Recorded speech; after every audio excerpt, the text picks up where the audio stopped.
The majestic snow leopard stands atop a frozen peak as the legendary Lena Nestian is introduced as a gifted heir. Lena chooses love over family duty, dancing with a man from a household hostile to her own for generations. The tragedy unfolds as Lena passes away during childbirth, leaving the silver-haired Zender Nestian in a state of grief. A blood-stained maid presents the newborn child to Zender, who takes the infant into his arms with a grimace. The infant is revealed to be a powerless hybrid, crying out as she is wrapped in a dark blue cloth. 7 years pass as the grand stone castle stands tall against a backdrop of swirling clouds and falling snow. Zender gazes out at the winter landscape, while his young granddaughter, Thiel, watches him fearfully from the open doorway. A sudden, sharp creak sounds as the door opens, causing the small girl to flinch under her grandfather's gaze. Zender Nestian confines his young granddaughter to a desolate attic, beginning years of relentless abuse and cruel family neglect. A lone rat scurries toward a meager bowl of bread, illustrating the child's nearly impossible struggle for survival. Thiel crouches on the floor and eats beside the rat, her small form barely clinging to her fragile life. A hand in a red sleeve suddenly snatches the bread away, accompanied by a sharp, harsh whisk sound. The bread is thrown aside as Thiel cringes on the floor, enduring her grandfather's hateful insults and verbal assault. Zender looms over her with cold eyes as she apologizes for her hunger before he roughly drags her away. The heavy wooden door swings open with a low groan as the elder drags the terrified child along behind him. Zender drags Thiel onto a snowy balcony, cruelly reminding her that she has forgotten her place in the household. A sudden, violent thud sounds as Thiel is shoved onto the freezing, snow-covered floor by her own grandfather. The door slams shut as Thiel rushes to the iron bars, crying out for her grandfather to open it. Pleading for forgiveness, the young girl begs for the door to be opened while sobbing in the bitter cold. A long, slow creak sounds as the door begins to open, offering. The lavender-haired Cornelia Nestian appears at the door, coldly declaring that she has had enough of the child's noise. Theo looks through the iron bars with tearful eyes, desperately calling out to her aunt for some small mercy. Cornelia erupts in rage, screaming at the child to know her place while refusing to be addressed as her aunt. Turning away with a sharp whisk, Cornelia mentions a dress fitting and asks Zender why he is still there. Zender rubs his temple in annoyance, complaining that the hybrid child has made him lose track of his schedule. A bright, well-dressed girl named Lowen knocks and enters cheerfully, greeting her grandfather with a wide, happy smile. Zender's cold demeanor vanishes as he warmly greets Lowen, preparing to head out with his favorite granddaughter. Lowen stands gracefully amidst a floral border, identified as Cornelia's daughter and the beloved, gifted cousin of the family. Zender lifts Lowen into a warm embrace, calling her a good child as they leave the attic together. Thiel watches their departure from the freezing balcony, pleading one last time for Lady Cornelia to hear her. Shivering violently in the falling snow, Thiel cries out for help as the biting winter wind begins to howl. Cornelia looks back with a chilling smile, mocking Thiel's mixed heritage and her sensitivity to the biting mountain cold. With a sharp bang, Cornelia slams the door shut, declaring that the child's face is a disgusting reminder. Left alone in the deepening snow, Thiel stands silently at the edge of the empty, windswept stone balcony. The young girl collapses onto the stone floor, her breath hitching as the overwhelming cold begins to take hold. Dark thorns and roses surround the hateful images of her family as their cruel words echo in her mind. Clinging to a fading memory, Thiel wonders if her life would be different if her mother were still alive. The world blurs as the dying child asks if there is any place where she truly belongs. Distant laughter echoes as Thiel sees a vision of her grandfather and Lowen walking happily through the snow. Theo lies curled up on the frozen ground, expressing a final, heartbreaking wish to feel warmth just once. A sudden, sharp shatter sounds as Theal's eyes snap open,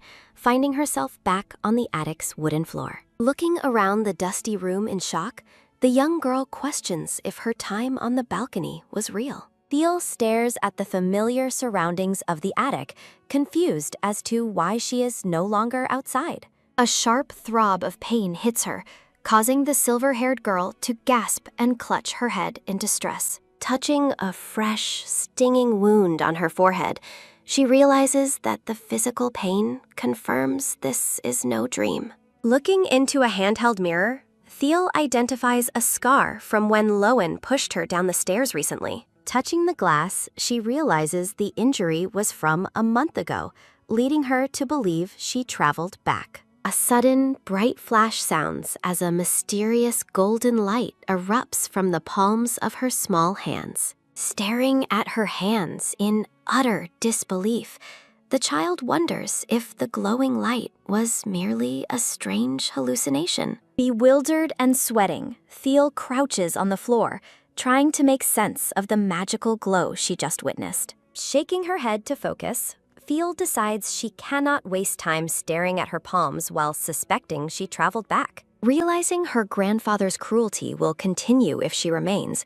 the silver-haired girl resolves to escape her prison immediately. Looking through a narrow stone window, she worries about freezing in the snow with nowhere else to seek refuge. As a sudden, quick whisk sounds, Theo stares into a mirror, desperately wishing for someone to help her survive. Her golden eyes widen with a sudden spark of realization as she recalls a crucial piece of her family history. A majestic golden crest featuring a black leopard represents the powerful family her mother once left behind for love. Gazing at a basin, Theo remembers her father's clan and wonders if they could be her only path to safety. The narrow window reveals the cold sky as distant sounds of activity echo through the stone walls of the castle. Theo notes the unusual noise outside, realizing the household is currently preoccupied with some significant event or arrival.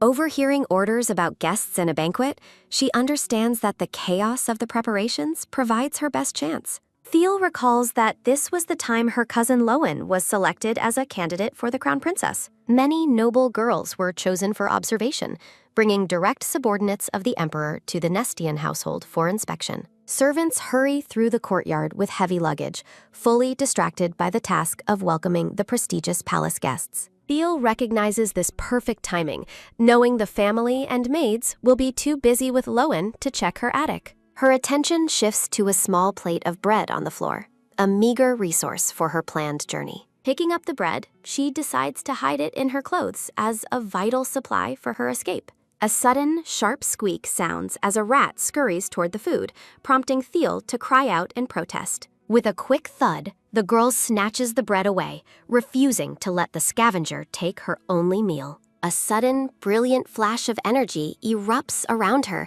as a mysterious power begins to manifest from her fear. The small rat freezes in place, startled by the strange and sudden burst of light filling the dim attic. Transformed into a small, spotted cub, the shivering hybrid huddles under a dark cloth to preserve her fading body heat. Curled around her bread, the tiny creature resolves to endure the cold and save her strength for the coming escape. The cub wonders sadly if her father truly hates her, haunted by the cruel lies her grandfather often told. She remembers Zender's chilling warning that the head of the Black Leopard family would kill her on sight. Feeling like an unwanted hybrid responsible for her mother's death, she sees herself as small and helpless against the world. Hiding her tiny form, she hopes that the Black Leopard family might accept her if she promises to remain invisible. The cub decides she can survive on nearly nothing,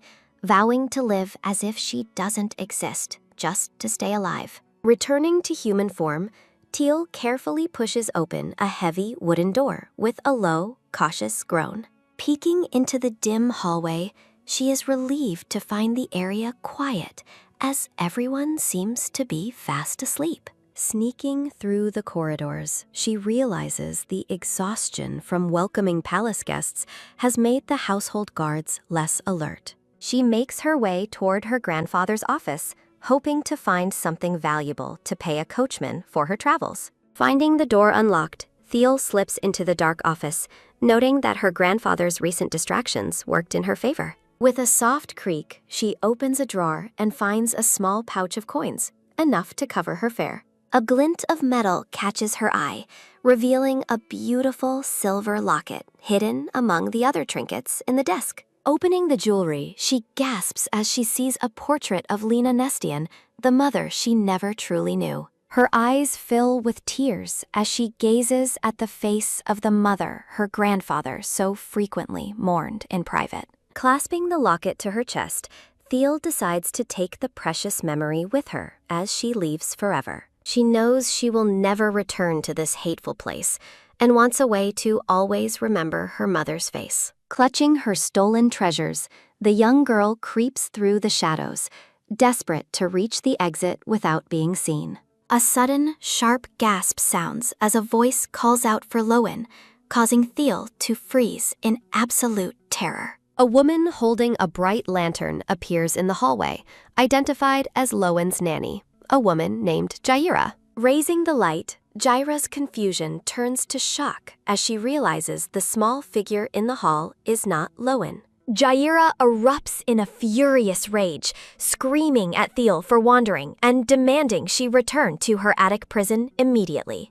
Thiel bolts down the hallway as a frantic patter sounds, while the nanny bellows for the guards to catch her. The young girl runs with all her might, her heart racing as shouts of "Catch her!" echo through the castle. Servants realize the fleeing child is heading toward the annex where the prestigious palace guests are currently resting. Panic spreads among the staff at the thought of the disturbance reaching the family head and the imperial visitors. Panting heavily, Thiel runs into the dark depths of the castle, fearing that she will be caught at any moment. She desperately pulls at the handles of several doors, but finds them all locked as her options begin to disappear. A heavy shadow falls over her as a sudden, firm grasp lands on her shoulder, ending her flight in terror. A sudden, heavy thud sounds as the blonde-haired boy looks down at the silver-haired girl sitting on the floor. Amidst a blue floral border, the blue-eyed boy stares intensely at the child while asking for her identity. The silver-haired girl stammers in fear, while the blonde boy asks what she is trying to say. Tears well up in the young girl's golden eyes as she desperately pleads for the boy to save her. The blonde-haired boy wonders about her identity, noting that there should only be one girl in the Nestian family. Observing her shabby clothes and golden eyes, the boy concludes that this child is certainly not Lowen Nestian. The boy demandingly tells the girl to stop crying and answer him, threatening to throw her out immediately otherwise. Thiel identifies herself as a snow leopard, while a sudden, sharp rattle sounds, making the boy wonder who is approaching. Hearing the commotion outside the closed double doors,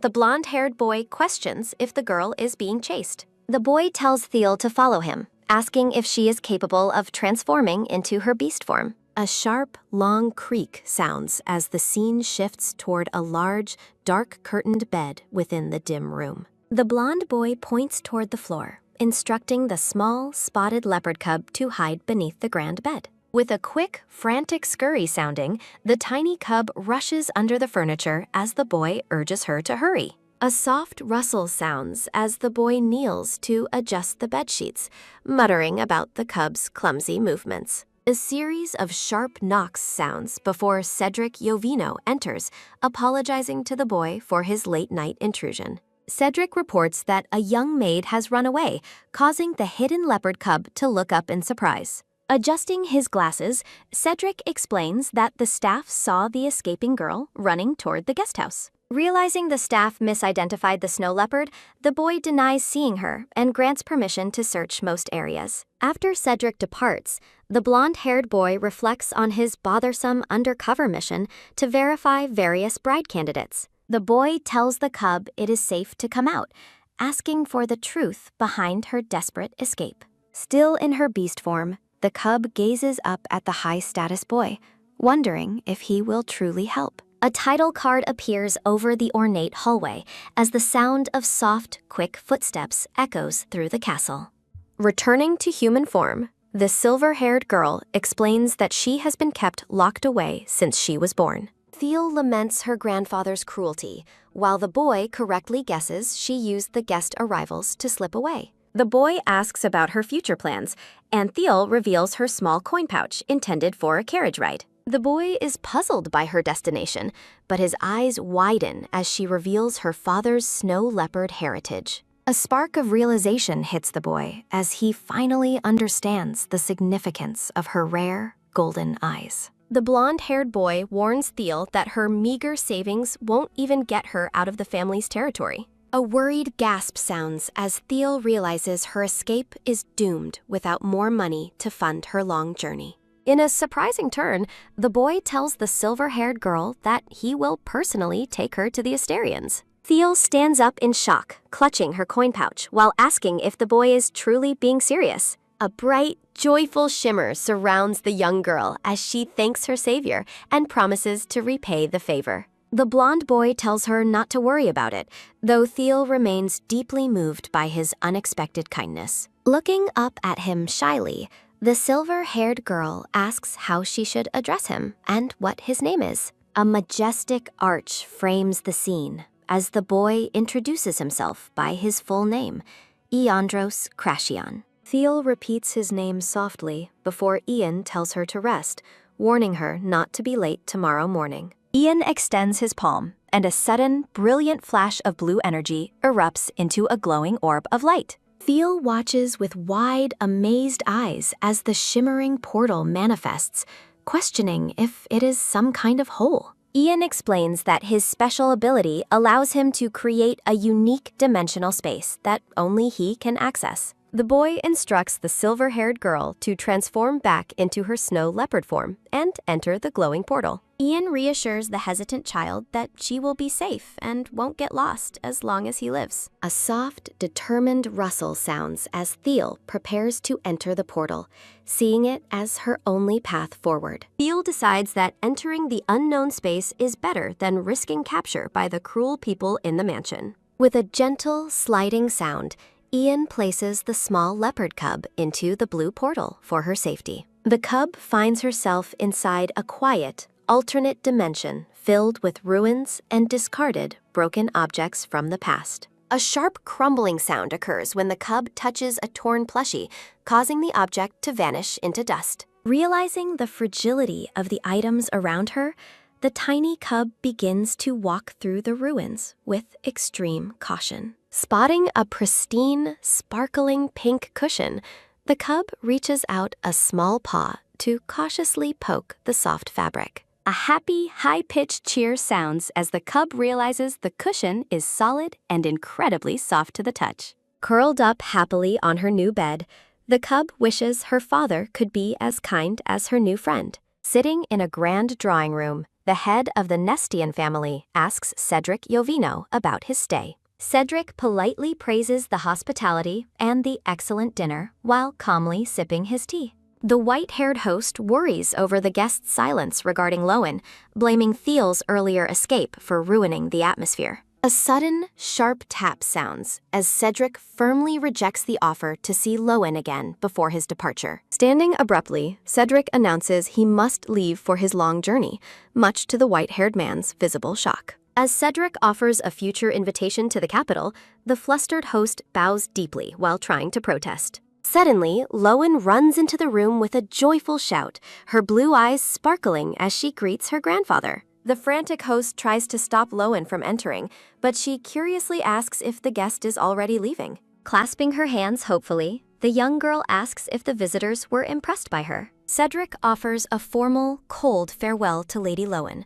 wishing her the blessings of his family as he exits. The Nestian head is consumed by rage, realizing the guest's dismissal is a clear sign that Lowen was rejected. Lowen desperately asks when they will meet again, but Cedric offers no promise as he turns his back. Watching them leave, Loan shouts to her grandfather that she wishes to see the capital as well. Ian remains silent as Loan begs to follow them, while Cedric prepares the carriage for their final departure. The host watches the guests leave, bitterly blaming the half-breed child for ruining his month of careful preparation. As the carriage pulls away, the white-haired man vows to punish the one responsible for this humiliation. Ian settles into the carriage while the host offers a strained final blessing through the open door. A sudden, sharp metallic clang sounds as Ian slams the carriage door shut in the stunned host's face. Left standing in the courtyard, the Nestian head mutters about the insolent behavior of the departing party. Inside the carriage, Ian clicks his tongue in annoyance, wondering why the old man felt the need to talk. Cedric sighs at Ian's bluntness, though the blonde boy admits his deep dislike for the concept of child marriages. The rhythmic patter of horses' hooves sounds as the carriage departs, with Cedric formally addressing the young crown prince. Ian reflects on his unstable power, knowing he must find a compatible mate to prevent a future magical rampage. Powerful families across the land watch the situation closely, hoping to gain influence by producing the next princess. Leaning his head on his gloved hand, the blonde-haired boy looks completely exhausted by the weight of his responsibilities. Cedric notes the Nestian head's unease, wondering if it stems from the mysterious events that occurred at dawn. Ian suddenly remembers a vital detail, causing a look of realization to wash over his youthful face. Without a word, the boy manifests his blue dimensional portal right on the plush seat of the carriage. A soft, sleepy squeak sounds as Ian reaches into the glowing void and gently pulls out the leopard cub. Cedric's eyes bulge in shock, and a frantic scrubbing sound occurs as he cleans his glasses in utter disbelief. Ian gently pets the cub, while a bewildered Cedric asks if he is merely dreaming of this strange sight. The blonde boy calmly announces their new destination is the Asterian family, as the cub looks on happily. Cedric questions the sudden change in plans, but Ian insists that they must take the child to her family. Returning to her human form, Thiel identifies herself and reveals her desperate wish to finally meet her father. Stunned by the mention of her father, Cedric listens as Ian tells him to look closely at her eyes. Cedric gasps as he recognizes the rare golden eyes, realizing this child possesses the traits of two powerful families. He remembers the history of Lena Nestian and Carthus Asterian, who once built a family despite fierce opposition. The memory turns somber as he recalls Lena's disappearance during her third pregnancy and her reported death. The Asterian family was forced to hold a funeral without a body, never knowing the fate of the child. A wave of shock hits Cedric as he realizes Thiel is the very child everyone believed had perished. With a look of fierce determination, Ian commands the carriage to travel as fast as the horses can run. 3 days later, the party arrives at the magnificent Asterian castle, a sprawling and ornate architectural marvel. Pardon, the family butler, bows deeply to welcome the crown prince with a formal blessing of the house. Now dressed in his royal uniform, Ian demandingly asks to see the head of the Asterian family immediately. Cedric steps out of the carriage first, preparing to present the young guest they have brought with them. Extending his hand with a polite smile, Cedric encourages Thiel to step down and enter her new home. A soft, rhythmic tap sounds as Thiel steps out, now dressed in a beautiful yellow gown with blue bows. The butler's face pales in absolute shock, while Ian smiles, enjoying the dramatic impact of Thiel's sudden appearance. Standing tall in her elegant new clothes, the silver-haired girl looks every bit the noble daughter she truly is. Thiel gasps in amazement at the massive, glittering interior of the castle, which dwarfs her former prison. Walking down the ornate hallway, Ian leads Thiel as she wonders if her father is a scary man. Cedric apologizes for the modest preparations, while Ian adjusts his collar, both focused on the young girl's arrival. Clasping her yellow dress, Thiel worries the outfit is too extravagant and that her father might dislike her. Beautiful garments and newfound kindness represent a life Thiel never dared to imagine during her long captivity. Gazing at the delicate yellow fabric, the young girl reflects on the unique experiences she has never felt before. A warm, comforting sensation spreads through Thiel as she tightly holds Ian's hand while they walk together. Walking beside the crown prince, the silver-haired girl wonders if they will ever have the chance to meet again. Ornate red curtains frame the grand castle interior, reflecting the high status and wealth of the Asterian family. Ian bluntly tells the nervous girl to sit, while Thiel hesitantly insists she is fine standing in their presence. With a swift motion, Ian picks Thiel up and seats her, explaining that standing would only make her look strange. Thiel sits frozen on the large blue sofa, blinking in surprise at the boy's sudden and direct actions. A maid arrives with a cart laden with exquisite desserts, a dazzling sight that leaves the young girl stunned. Towering trays of sweets and cakes sparkle, marking a stark contrast to the meager scraps Thiel once ate. The young girl gasps in shock, overwhelmed by the incredible abundance of food placed right before her eyes. Ian urges her to eat, privately noting that she previously refused all food except for her own dry bread. Thiel hesitates, worrying that accepting such a feast will make her appear shameless to her new benefactors. Taking initiative, Ian feeds her a bite of the sweet treat, prompting a startled reaction from the silver-haired girl. A wave of joy washes over Thiel as the delicious flavors explode, filling her with a wonderful, sugary shimmer. While Thiel happily chews, heavy footsteps sound as the atmosphere in the room shifts to one of sudden tension. The door swings open as a tall, black-haired man in a decorated uniform enters, radiating an aura of power. Cedric identifies the newcomer as Marquis Celeste, causing Thiel to jump up in a state of visible alarm.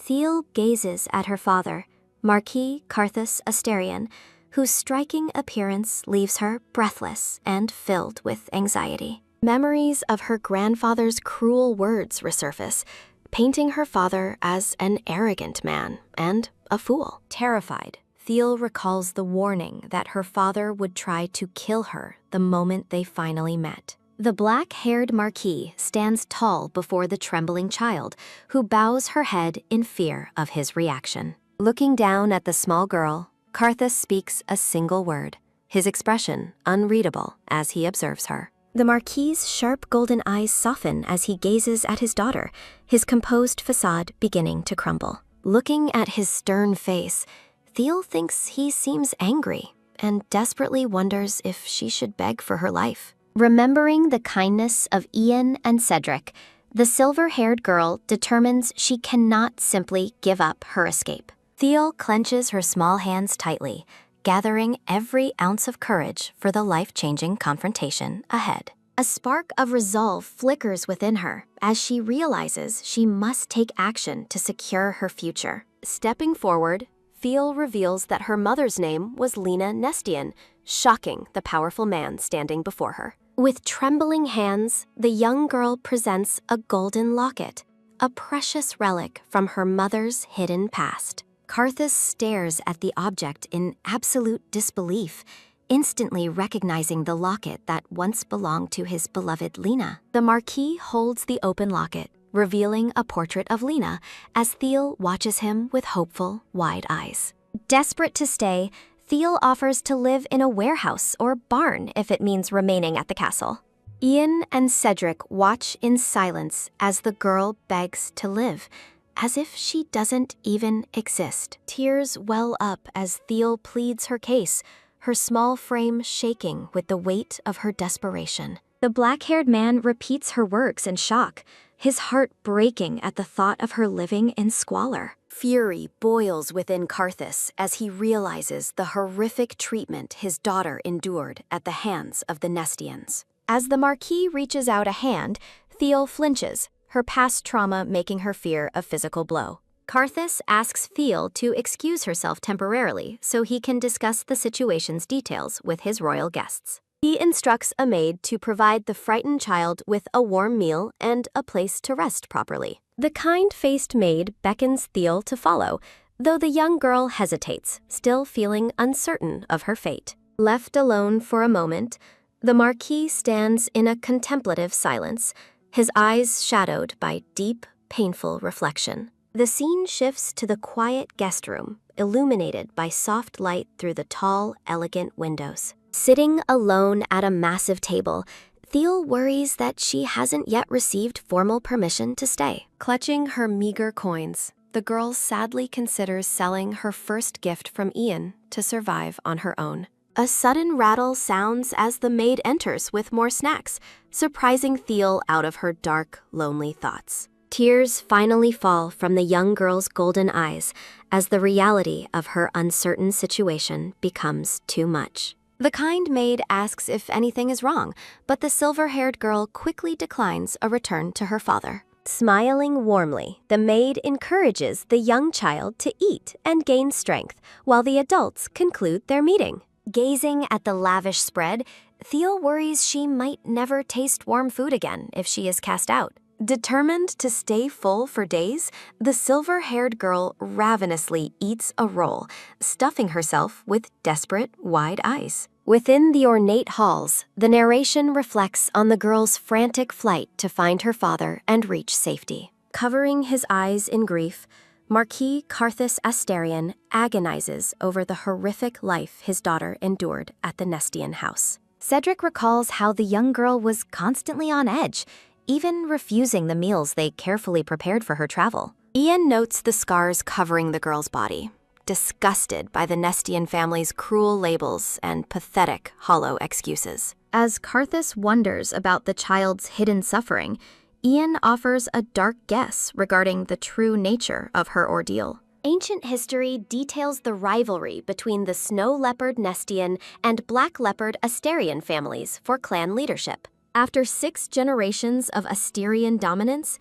the Nestian family's power withered until they were merely a shadow of nobility. Amidst their decline, Lena Nestian was born as the family's sole hope, possessing power that far eclipsed the Asterion line. Lena rejected her family's ambitions, choosing instead to marry Carthus, a decision that eventually left her family without an heir. With Cornelia lacking the qualities for leadership, the Nestian family faced the total loss of their status to the Asterians. Carthus realizes the Nestians hidden Thiel away, hoping the girl would inherit her mother's immense power for their gain. A dark void emphasizes the tragedy of a small child being treated as a mere tool in adult political struggles. Suddenly, a frantic maid rushes into the room, gasping that something has happened to the young lady they brought. Carthus stands abruptly with wide, fearful eyes, demanding to know if something terrible has happened to his daughter. A loud, echoing bang sounds as Carthus bursts into the dining room, frantically calling out Thiel's name in a panic. Spilled soup stains the table as a small, trembling voice whispers a heart-wrenching apology for the accidental mess. Sobbing uncontrollably, the silver-haired girl clings to the maid and begs for forgiveness for her perceived mistake. Overcome with worry, Carthus orders the maid to tend to the child, while demanding a physician arrive immediately. The maid carries the exhausted, sleeping girl away as Carthus stares at his hand, shaken by his daughter's trauma. Left alone in the quiet room, the Marquis stands in somber silence, his back turned to the lingering mess. Thiel sleeps fitfully in the grand bed as the physician explains her stomach couldn't handle the sudden, hurried feast. Watching over the child, the maid wonders what horrific experiences could have left a young girl so constantly terrified. Carthus stands by the bedside with a heavy heart, asking the family physician for an update on the child's condition. Cade, the family physician, confirms Thiel is severely malnourished, but explains that sudden sleep is common for exhausted beastfolk. A soft, muffled creak sounds as Carthus tightly clenches the bedsheet, his knuckles white with suppressed rage and sorrow. Sitting beside his sleeping daughter, the Marquis regrets that he still hasn't told her she is finally home. Gazing at the peaceful, silver-haired girl, Karthus resolves that she will never have to worry again in her new home. Adjusting his monocle, Cedric asks if a formal paternity test will be conducted to satisfy the family's official requirements. Karthus confirms the necessity of the test, needing absolute proof to formally register the child into the Asterian records. A sharp, rhythmic snip sounds as the Marquis carefully cuts a small lock of silver hair for the upcoming test. Handing the sample to his butler, Karthus notes the temple already possesses his own records for an immediate comparison. Gently stroking his daughter's hair, the black-haired man reflects on the hope he never abandoned through years of searching. With a quiet, careful motion, the Marquis stands to leave the room, ensuring his daughter's rest remains completely undisturbed. Cedric notes their schedule has been delayed, though Ian's thoughts remain focused on the small girl resting nearby. Looking back with a somber expression, the blonde crown prince feels a pang of regret for missing a proper goodbye. Soft flowers frame the sleeping child as Ian's silent promise to meet her again echoes through the quiet air. Heavy footsteps sound as a mustached man urgently approaches, demanding to know where the child has been taken. Alpheus Ewald Asterion, the Duke and leader of the Leopard clan, is formally introduced as he enters the hall. A glowing crest marks the Duke as the unshakable pillar of the Empire, a man known for his unwavering dignity. Completely losing his composure, Alpheus ignores his appointments, declaring that his supposedly dead granddaughter's return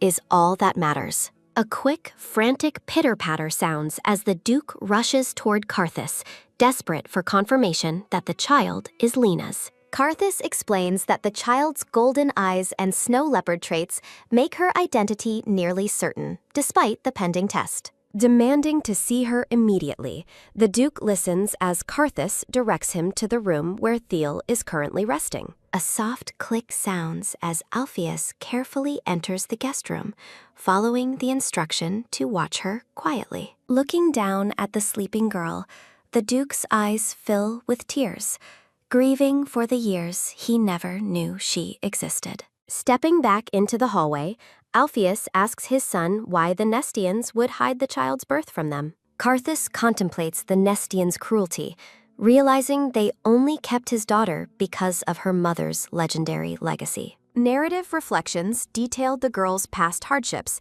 and her first meeting with the Crown Prince during her journey. Dark memories resurface, filled with harsh insults regarding the young girl's lack of manifested abilities and her mother's death. The young Thiel trembles and begs for forgiveness as a giant, terrifying hand looms over her in a nightmare. A sudden, sharp gasp sounds as the silver-haired girl wakes up in her grand bed, heart racing with fear. Looking up at the ornate chandelier, Thiel realizes she is staring at a strange, unfamiliar ceiling in a new place. Sitting up, Thiel remembers she is at the Asterian estate and marvels at being allowed such a luxury. Whispering voices drift from behind the bedroom. Thiel tiptoes across the room toward the door, her curiosity piqued by the sound of people talking late at night. Her heart stops as she hears a voice demand that this brat needs to be killed right now. Terrified,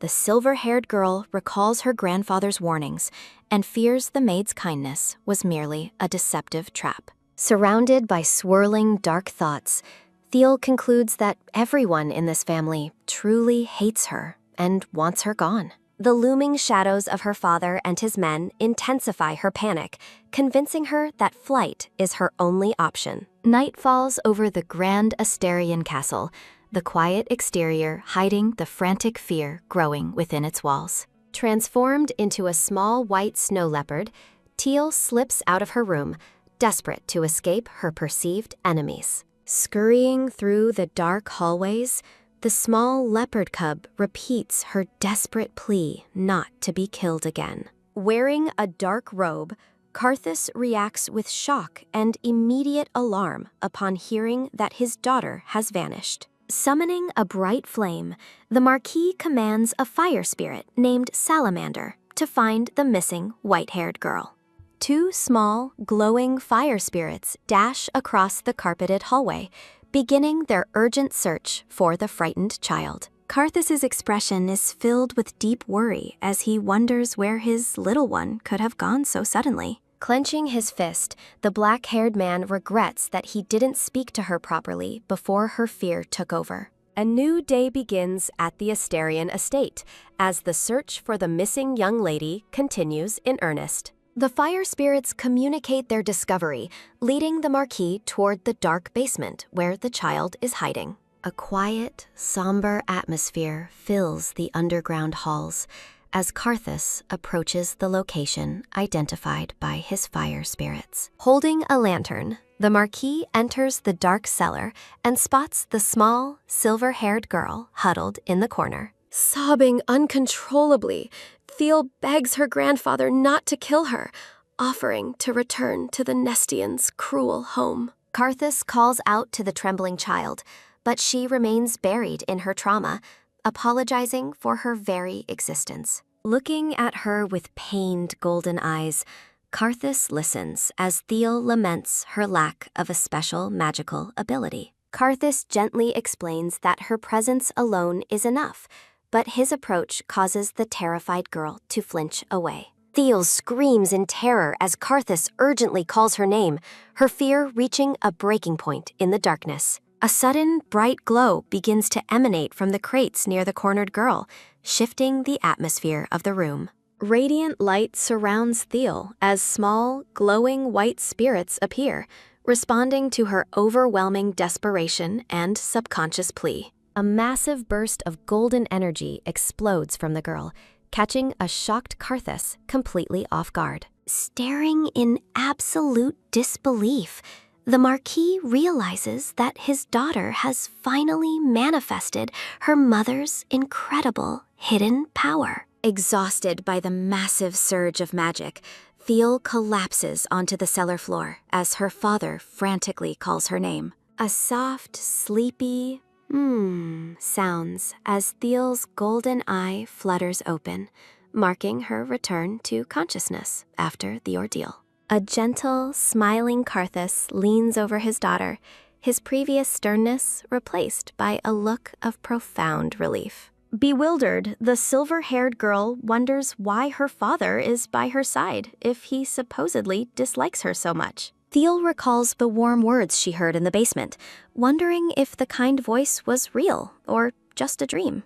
Karthus apologizes for waking her, encouraging her to finish her meal and gain strength for her recovery. He formally introduces Cade, the family physician of Asterion, who bows respectfully to the young girl in the bed. Sitting up suddenly, Thiel is confused as to why a high-ranking physician would be assigned to care for her. A flashback reveals a cold physician ignoring the young girl's injuries, reflecting the horrific treatment she endured at Nestian. Thiel voices her concern, noting she hasn't received the family name and shouldn't receive such high-quality medical treatment. Karthus looks at her with a somber, steady gaze, his heart breaking at her internalized sense of worthlessness. He asks the silver-haired girl to confirm the color of her eyes, which she timidly admits are golden. Karthus declares that her golden eyes are absolute proof of her identity as his daughter and a true Asterian. He asserts that her presence alone grants her total authority within the mansion,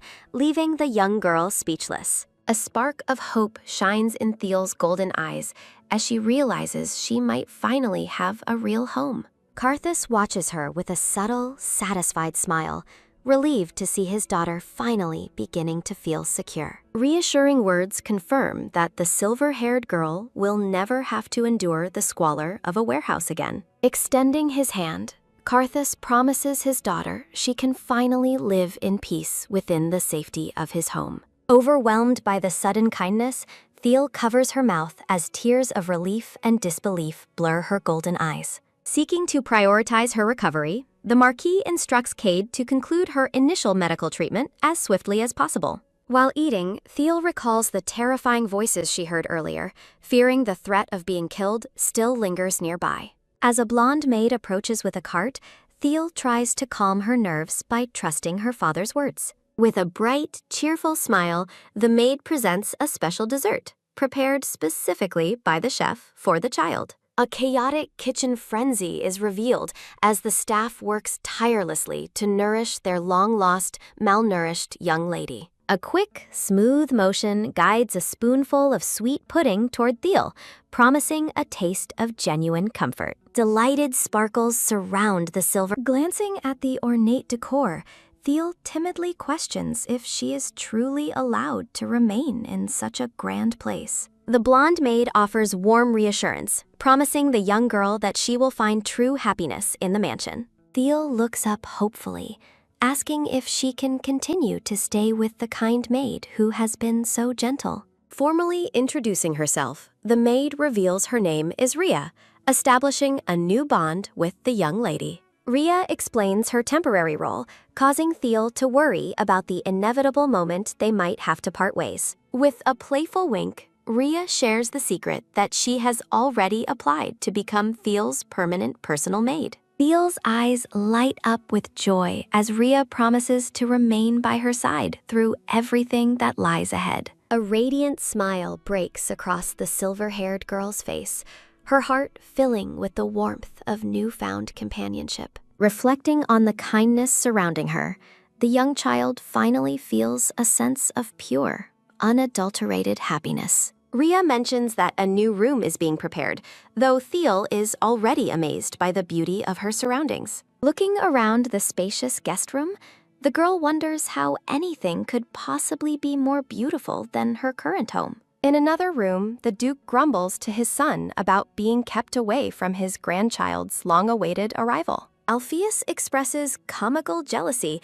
frustrated that Carthus enjoyed the first proper conversation with the silver-haired girl. His expression grows serious as he asks for specific details regarding the child's recent and sudden manifestation. Carthus confirms the news, discussing the shocking timing of the girl's latent abilities finally awakening after so many years. He clarifies that her magic belongs to neither the ice nor the flame, deepening the mystery of her lineage. A radiant golden crest illuminates the room, signaling the official return of the legendary power of light. Alpheus is staggered by the revelation, demanding to know if Carthus witnessed the impossible event with his own eyes. Holding his head in shock, the Duke realizes that the ancient, forgotten legends might finally be coming true. Sacred imagery details the prophecy of Lizette, the goddess whose chosen child will eventually banish the eternal darkness.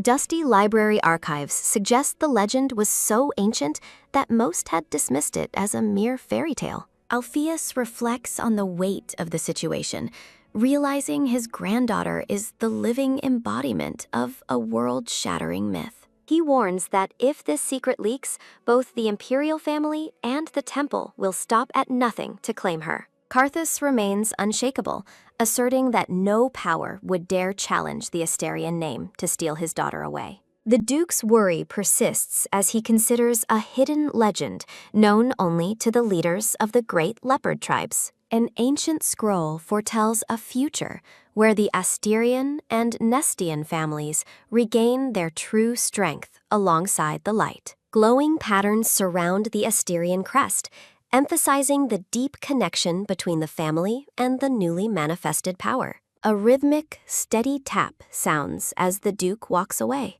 pondering if the child can truly break their curse. Dark visions of suffering haunt the Duke's thoughts as he considers the potential of lifting the long-standing Asterian curse. Carthus dismisses the legends, insisting that Thiel is just his daughter and shouldn't be defined by ancient prophecies. Firmly protecting her childhood, the black-haired man refuses to let any legendary burden weigh down his young daughter. Letting out a heavy sigh, Alpheus admits his son is right, and that the girl's well-being comes first. A final contemplative thought emphasizes that the child's happiness is the most important objective for the Asterian family. A week passes, and a lavish table is set with an assortment of colorful cakes and fragrant tea. Dressed in formal attire, Carthus warmly asks Thiel if everything in the mansion is to her liking. Looking across the massive sofa, Carthus notices his daughter sitting far away, and wonders about her lingering shyness. He invites her to sit closer, but Thiel timidly insists she is fine, still adjusting to her father's presence. A sudden, powerful lift sounds as Karthus scoops up the silver-haired girl, catching her completely by surprise. Gently placing her right beside him, the black-haired man takes a direct approach to closing the distance between them. Thiel gazes out thoughtfully as she adjusts to the quiet luxury of her new life in the Asterian mansion. The silver-haired girl smiles brightly, her guard quickly falling away after a simple, warm gesture of kindness. Karthus reflects on how easily she smiles, lamenting the years of happiness stolen from her by the cruel Nestians. Bitter thoughts of her stolen childhood linger over a vision of the cold, imposing castle nestled in the snow. A clink sounds as Karthus sets down his tea, gently bringing up the events of the day she arrived. Looking down, Thiel timidly admits she only vaguely remembers the radiant golden light that erupted in the dark cellar. The young girl is stunned to learn that the incredible light was actually her own hidden power manifesting. A brilliant golden crest radiates divine energy, representing the special power that drives away the world's darkness. Sacred light surrounds a figure of grace, symbolizing the girl's status as the most precious being in the Empire. Speechless and confused, Thiel points to herself, unable to believe she could possess such a legendary and valued power. Spirits of light swim in the air as Thiel reflects on her past and realizes Karthus has no reason to lie. Fidgeting, the silver-haired girl calls out to Karthus, who responds with a gentle and attentive gaze. Thiel hesitates, her past traumas making it difficult for her to fully accept her father's warmth and support. Standing tall, Karthus declares she is a rightful Asterian and never needs to prove her usefulness to the family. A wave of deep emotion washes over Thiel as she finally hears the words of validation she has always craved. Sniffling quietly, the young girl wipes a stray tear from her eye, overwhelmed by her father's unwavering acceptance. Karthus firmly rejects her grandfather's harsh ideas, stating a family that relies on children's help should simply disappear. He encourages Thiel to ignore the past and simply do whatever she wants while living safely in his home. The black-haired man clarifies that he shared the secret of her power out of love, not expectation. A soft rustle sounds as Karthus reaches out to pet his daughter's head with a protective and caring hand. With a warm, rare smile, Karthus tells her that her only job is to eat well and play. Beaming with newfound joy, the silver-haired girl enthusiastically agrees to listen to her father and call him Karthus. Bang! A lavender-haired man slams his desk in a rage, furious that the child hasn't been found in a week. He orders a frantic search of the estate, convinced the half-breed couldn't have survived the cold for long. The man scoffs, certain the girl is already dead from the biting cold of the snowy plains. Dark thoughts plague him as he considers the danger if the Asterians ever discovered the child was still alive. Turning away, he mutters about the wretched thing, vanishing without a trace, just like her mother once did. Staring out the window at the falling snow, he hopes the child has already perished quietly in the wilderness. He coldly instructs his butler to ensure the girl's body is brought back if she is found dead. Looking out at the storm, he adds a final, sinister command to bring her back dead, regardless of her condition. Back at the mansion, a transformed Thiel in a green dress gasps at the beauty of her new bedroom. She timidly tells the butler, Ferdin, that the grand room feels far too much for someone like her. Ferdin offers a kind smile, clearly touched by the young lady's humble and polite nature. He reassures her that as the owner of the mansion, nothing within its walls could ever be too much. Bowing respectfully, the butler tells Thiel she should never hesitate to ask the staff for anything she desires. Thump, thump.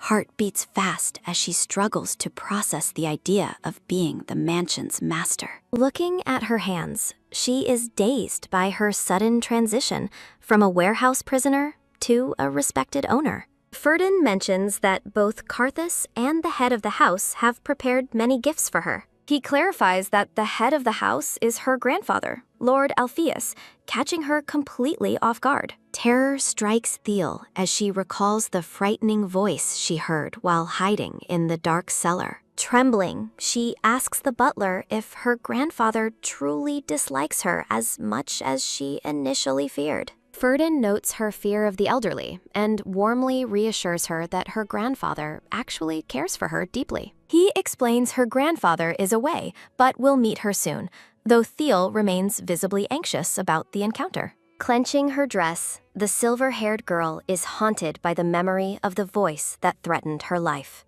Creak! A door opens as a man with a mustache and dark hair invites the nervous child inside. The man explains he wants to clear up the misunderstanding regarding his true feelings toward his granddaughter. He looks concerned as he notices Thiel shrinking away from him in absolute trembling terror. Tears well up as Thiel shudders, specifically recalling the terrifying word kill from her grandfather's earlier conversation. A bewildered chibi Alpheus is left in a state of comical confusion, wondering why the child thinks he'd kill her. Karthus panics inwardly, worrying that Thiel might have heard his previous threat to kill her other grandfather. Karthus shouts that it is all a misunderstanding, while the silver-haired girl runs away with a soft gasp. A sudden, quiet rustle sounds as the black-haired man drops down to one knee on the wooden floor. Kneeling before the child, Karthus explains his anger was toward her maternal grandfather and begs for her forgiveness. Thiel looks up tearfully, finding comfort as the man admits how much he has truly missed her presence. Karthus explains that the father's protective nature caused the initial distance and misunderstandings between the family members. Expressing his jealousy over her dinner from the previous night, the mustached man watches Thiel's surprised and curious reaction. A sudden, soft giggle sounds as the silver-haired girl covers her mouth, her eyes crinkling with pure amusement. Karthus softens his gaze, looking at his granddaughter with deep affection and a newfound sense of sincerity. Thiel bashfully thanks her paternal grandfather for providing such a beautiful and grand room for her to stay in. The man's heart glows with warmth as Thiel finally addresses him as her grandfather for the first time. A sudden rattle sounds as a blonde maid wheels in a massive stack of colorful, ribboned gift boxes. Karthus presents a pink gift box to Thiel, who looks at the offering with wide, curious, and excited eyes. A sudden, quick click sounds as Thiel begins to open the specially prepared gift intended just for her. Beaming with joy, Thiel holds a fluffy Black Panther doll that shares her own bright golden eye color. Karthus asks if she likes the doll, and Thiel enthusiastically declares her absolute love for the soft gift. He smiles warmly, remembering how her brothers also loved similar panther dolls when they were very young. While Thiel clutches her new toy, the man and blonde maid discuss her brothers, Ferdy and Ludian. A sudden rustle sounds as the man shows Thiel a framed family portrait featuring her two older brothers. Thiel clutches her doll, feeling a wave of nervous anticipation about finally meeting her brothers in the mansion. Fear clouds the girl's thoughts as she worries her brothers might blame her for their mother's tragic death. Looking at the silhouettes of her brothers, Thiel realizes they must miss their mother just as she misses hers. A sudden, quiet pause sounds as Karthus notices Thiel's somber expression and asks what is troubling her. Sensing her exhaustion, the man tells Thiel to go rest while the many gifts are moved to her room.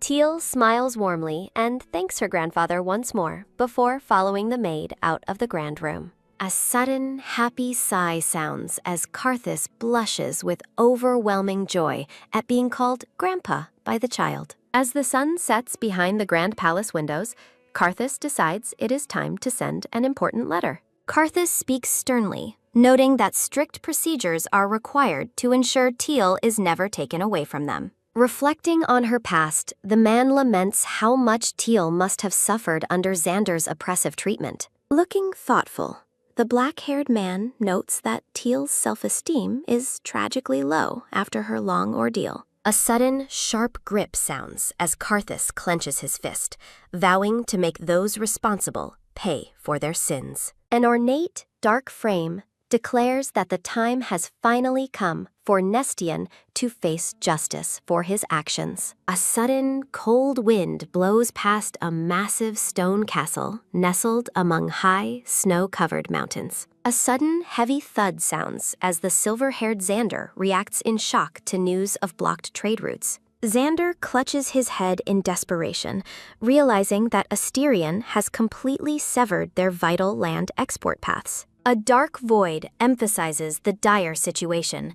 Nestian's remote location makes it entirely dependent on Asterion for transit. The narrative reveals that Xander had been embezzling supplies provided by Asterion to maintain his family's personal finances. Panic sets in as Xander wonders if Alpheus has discovered the full extent of his long-term financial corruption. A sudden rustle sounds as a hand presents a formal black letter sealed with a golden wax crest. A sudden, quick rustle sounds as Xander begins to read the contents of the ominous message with dread. The letter formally announces that Asterion has assumed sole custody of Teal, leaving Xander completely powerless and defeated. A sudden gasp sounds as Xander realizes Teal has already arrived in Asterion despite the massive travel distance. Images of Teal's escape haunt Xander as he struggles to believe she reached the palace in mere days. Surrounded by a cold, dark aura,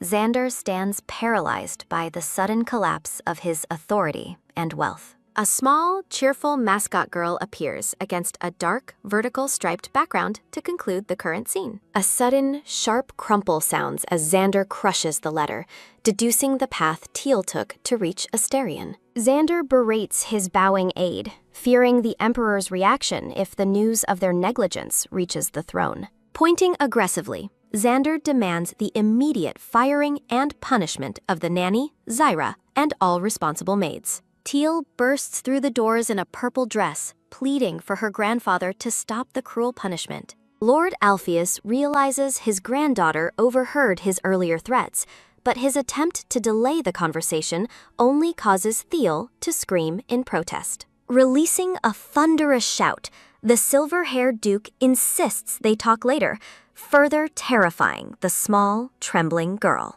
A sudden gasp escapes Teal as her wide, blue eye reflects her growing terror of her grandfather. Declaring her hatred for the Duke, the silver-haired girl runs away as a servant calls out in shock. A rhythmic, rapid tap of footsteps fades as the exhausted Duke rubs his forehead, sighing over the deepening misunderstanding.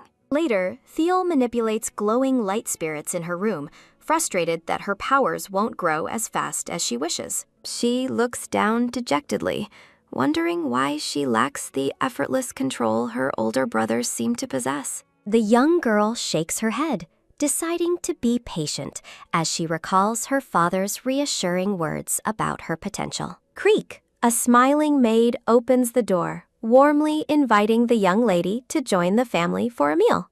Teal hops off her bed, her apprehension growing as she prepares for the formal family dinner. The scene shifts to a grand, sun-drenched hallway leading to the Asterion family's massive dining chamber. Thump, thump.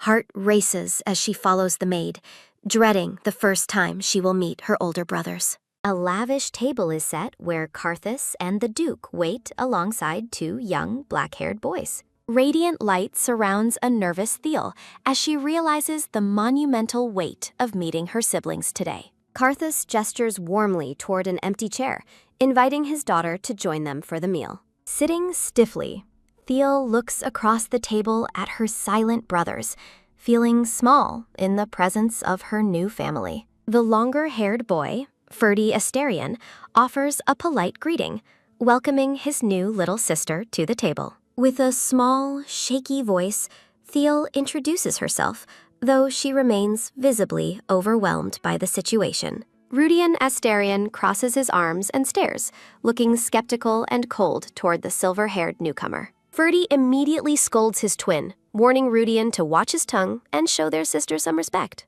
An image of a graceful, silver-haired woman appears, illustrating the rare inheritance of traits from both parents. Rudian scoffs, pointing out her strange combination of silver hair and golden eyes with a mocking smirk. Memories of being called a hybrid haunt Thiel as she shrinks back, reminded of her painful past. Karthus intervenes with a firm tone, commanding Rudian to refrain from making unnecessary and hurtful comments. Protecting his daughter, the black-haired man instructs the twins to keep their distance until Thiel feels more comfortable. Ferdy quickly agrees while Rudian stammers out a confused response to their father's strict order. Looking serious, Ferdy warns his brother once more not to act frivolously around their new sibling.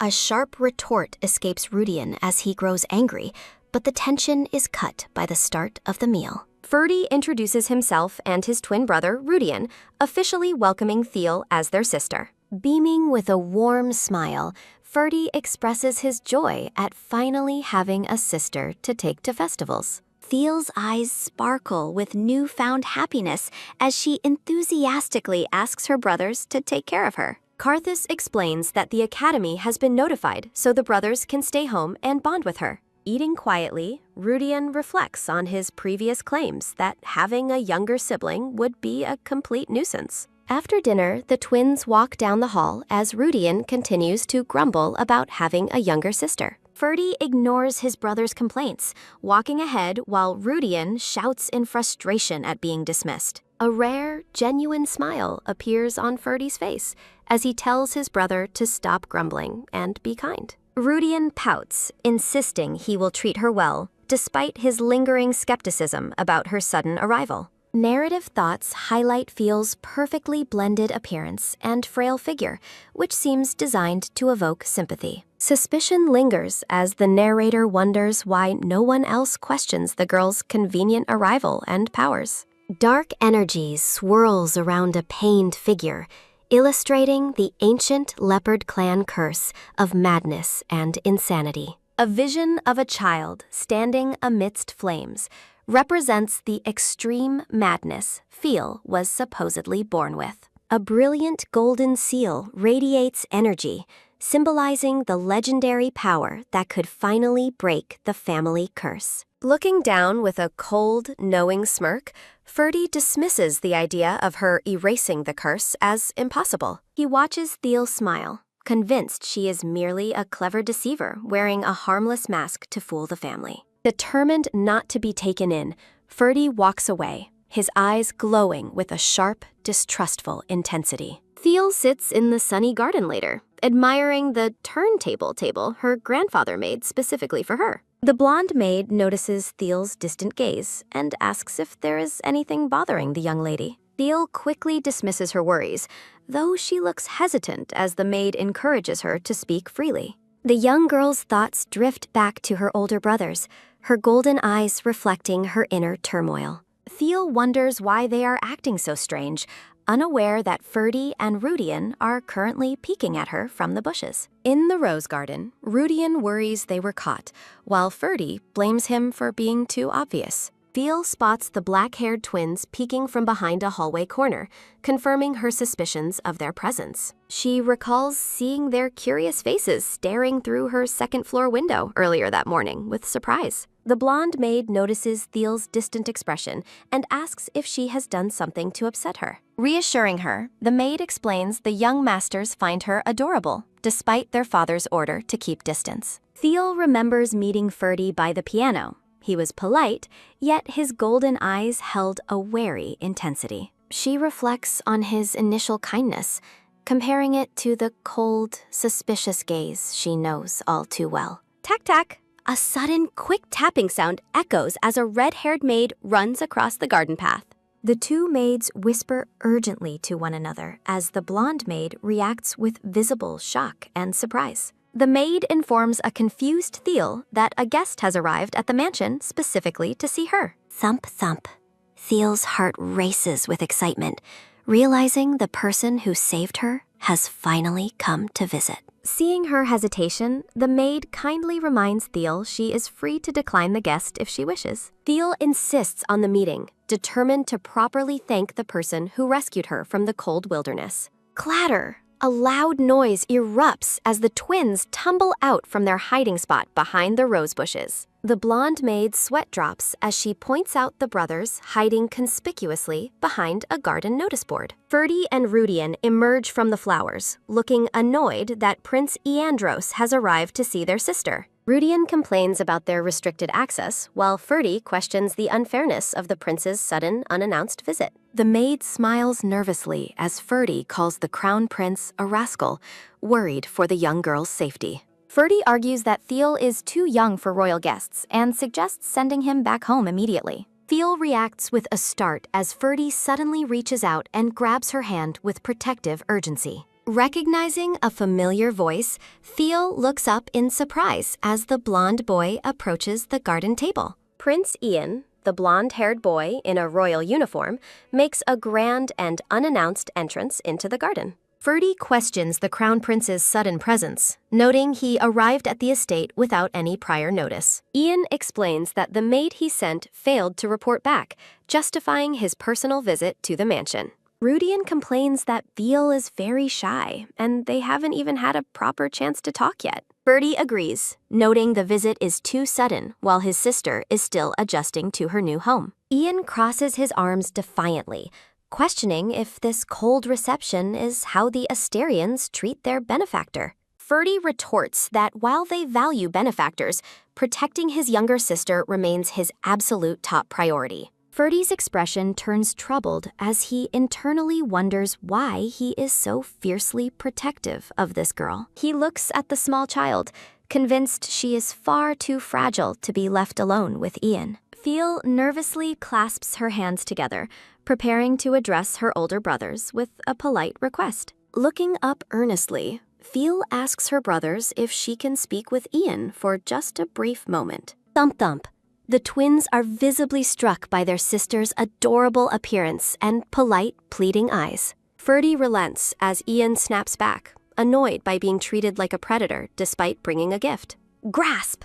Thiel suddenly reaches out and takes Ferdy's hand, surprising the black-haired boy with her touch. The silver-haired girl sweetly asks Ferdy if he would be willing to come along and meet the guest. Ferdy's face flushes as he looks completely stunned by Thiel's unexpected invitation to accompany her. Thiel suggests Rudian join them too, but Ferdy quickly claims Rudian has chores so he can go alone. Rudian shouts in a rage, demanding to know what chores Ferdy is inventing just to exclude him. The brothers bicker as the maid laughs, while Ian watches the competitive twins with a cold gaze. Beaming with pure joy, the silver-haired girl sparkles with happiness as she prepares to meet her guest. As they walk, Ferdy follows Thiel while internally insisting he is only doing this to protect her. Rudian watches them leave with a look of utter betrayal, realizing his brother is playing dirty for favor. Ferdy fusses over Thiel, while Rudian watches dejectedly, wondering if they are both falling for her charms. The scene shifts to the interior of the mansion, showcasing a grand room adorned with elegant paintings. Seen from above, Thiel sits between Ian and Ferdy on luxurious red sofas for a formal tea. Ian smiles warmly at Thiel, expressing his relief that she is recovering well after their snowy encounter. Snap! With a sharp sound of his fingers, the crown prince prepares to reveal his special surprise. A group of maids enters the room, wheeling in racks of beautiful, colorful dresses as royal gifts. Thiel gasps in amazement, completely overwhelmed by the lavish and thoughtful presents the prince brought for her. Thiel gasps in awe as she beholds a magnificent, frilly pink dress adorned with delicate floral patterns. The room fills with color as even more stunning yellow and green dresses are revealed to the girl. Ferdy narrows his golden eyes, looking intensely skeptical as he watches his sister's reaction to the royal gifts. Crossing his arms, Ferdy coolly thanks the prince, while reminding him the Asterians provide for their own. Ian lounges back, mocking the Asterians for allowing Thiel to wear ill-fitting clothes in the past. Crackle. Tension erupts like lightning between the two boys as a trembling Thiel fears a fight is brewing. Hurrying to the racks, the silver-haired girl decides she must intervene before things escalate further between them. Thiel taps her chin thoughtfully, feeling overwhelmed by the sheer number of beautiful outfits to choose from. Dalgrak. Selecting a dress, she picks a charming pink one she deems the most tasteful of the collection. With a sweet smile, Thiel thanks Ian and announces she will accept just this single, lovely gift. Ian leans forward, his expression shifting as he questions if she is truly satisfied with only one dress. Surprise! Thiel's golden eyes widen as she realizes her modest choice might not have been what Ian expected. Ferdy is visibly annoyed, insisting that his sister shouldn't feel pressured to accept everything from an outsider. Looking slightly dejected, Ian admits he simply wanted to make up for the single dress he gave her previously. Thump, thump.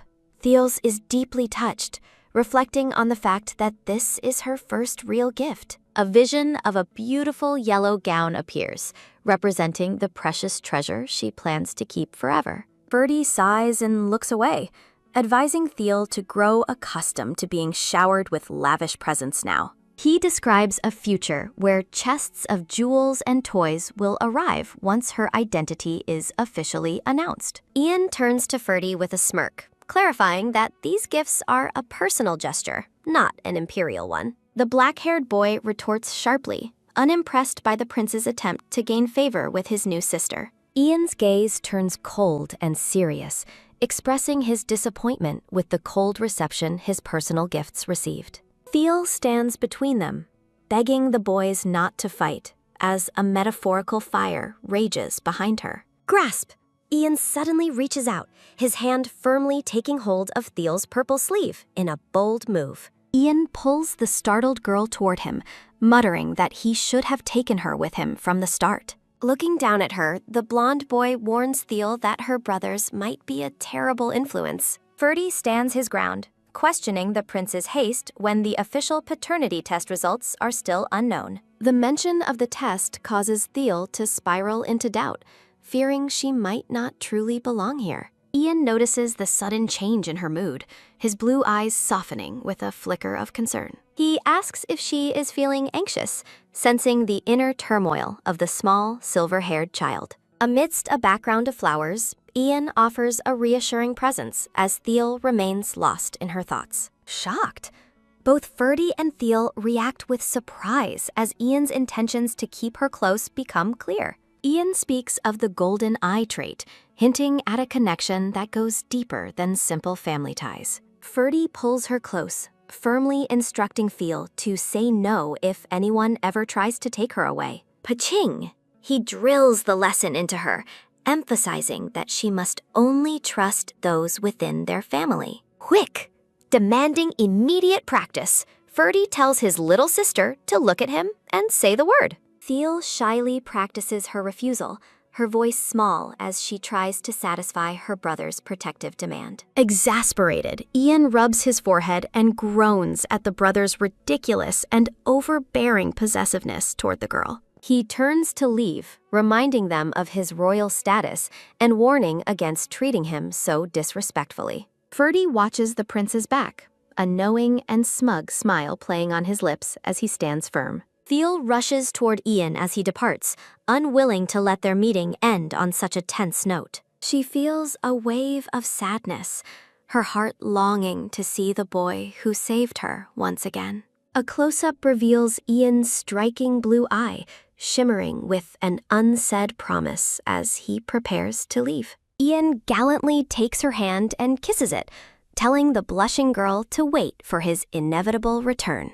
He promises that during their next encounter, he will bring a gift far more grand than these dresses. Thiel is left spinning in a daze of confusion and excitement, while Ferdy fuming in the background. Tok runs into the hall, urgently asking if that strange guy did anything untoward to Thiel. A dejected, puppy-like version of Thiel admits that she didn't like being forced to say no. Ferdy looks off into the distance, his expression serious as he considers the honor of the Asterian name. He resolves to protect Thiel as the youngest daughter, regardless of what the pending test results might reveal. The brothers burn with a protective fire, while Thiel gazes away, still wishing to see Ian again. The title card introduces the story of the silver-haired girl navigating her life within the Asterian family. During a formal meal, Ferdinand questions his father regarding the delayed paternity test results for their new sister.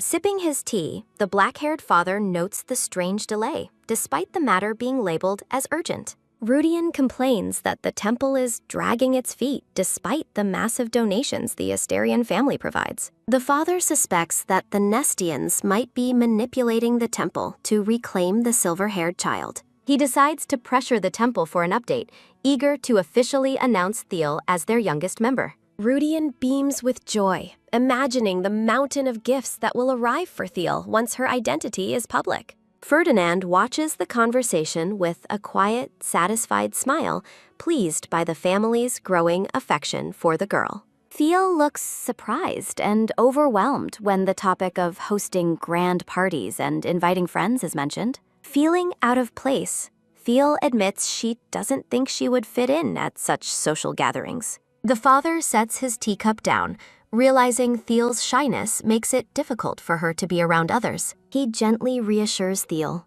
offering to delay the official announcement until she feels comfortable meeting unfamiliar people. Thiel looks up with a soft expression, deeply touched by her father's consideration for her feelings. Rudian cheers enthusiastically, celebrating the fact that he finally has permission to approach and play with his sister. Giggling, Thiel remarks on their kindness, while Rudian proudly confirms that they are indeed the best brothers. Rudian excitedly offers to give Thiel a piggyback ride around the mansion to celebrate their growing bond. Tuck! Ferdinand bonks Rudian on the head with a book, dismissing the piggyback idea as utter nonsense. Sitting on the plush sofa, Ferdinand invites Thiel to join him so he can read her a story. Thiel's eyes sparkle with pure delight at the prospect of being read to from a beautiful storybook. A whimsical vision of fairy tale castles and sweet treats fills the air as Thiel imagines the story's world. Thiel recalls her lonely past, remembering how she used to secretly listen to stories from outside a closed door. She reflects on how happy she is now that the maid, Ria, reads to her every single day. Ferdinand notices Thiel's preference for books, while the young girl bounces with excitement on the sofa. Rudian sulks in the background, thinking Ferdinand is only acting friendly while secretly remaining on his guard. Ferdinand begins reading an enchanting tale about a powerful lion living deep within a mysterious forest. Talk! Rudian slams his hand onto the book, insisting that seeing magic in person is much more entertaining. With a confident grin, Rudian manifests a small, roaring lion made of pure fire in his open palm. Looking smug, the black-haired boy asks Thiel if she finds his magical fire display impressive. Ferdinand worries the magic might be too scary, but Thiel is completely mesmerized by the glowing flames. Beaming with joy, the silver-haired girl exclaims how amazing the magic is, her previous shyness forgotten. Ferdinand and Rudian discuss how their powers should manifest naturally rather than through formal learning. Thiel looks down sadly, admitting that she hasn't been able to use her own powers well yet. Ferdinand internally questions if Thiel's legendary power of light is real, since it isn't appearing naturally. Rudian scratches his head, looking puzzled by Thiel's struggle to tap into her inherited magical abilities. Seeing Thiel's distress, Rudian panics and worries that he might have accidentally made his little sister cry. Ferdinand tells Rudian to move aside so he can speak with Thiel without any distractions. Leaning in close, Ferdinand gently asks Thiel if she would like to learn how to use her powers. Thiel wipes her eyes, her determination showing through as she prepares to accept her brother's help. Looking up earnestly, the young girl declares that she really wants to learn how to master her magic. Ferdinand suggests heading to the training ground immediately to properly test the extent of her power of light. Walking through the dark mansion, Thiel marvels at the size of the estate while questioning the late hour. Dodadak! Rudian and Thiel hurry toward the training ground as a confused maid watches them pass by. Ferdinand stands ready in the open courtyard, preparing to give Thiel her first lesson in mana manipulation. Thiel listens carefully as Ferdinand explains that using magic requires a clear image within one's mind. Huaruru!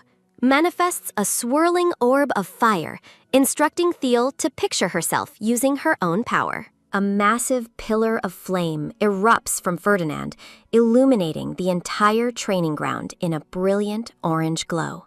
Wow!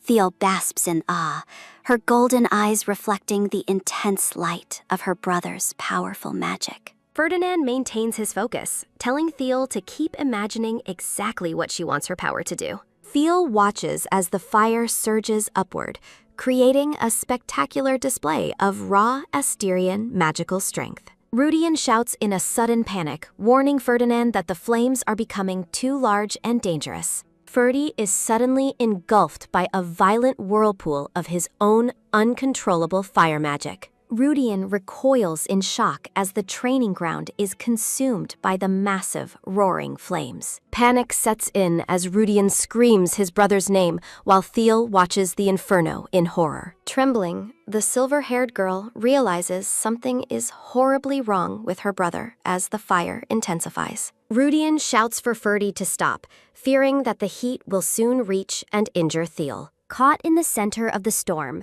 Ferdy dizzily realizes he has completely lost control of his abilities. Rudian charges toward the blaze, urgently commanding Thiel to stay back so she won't be harmed.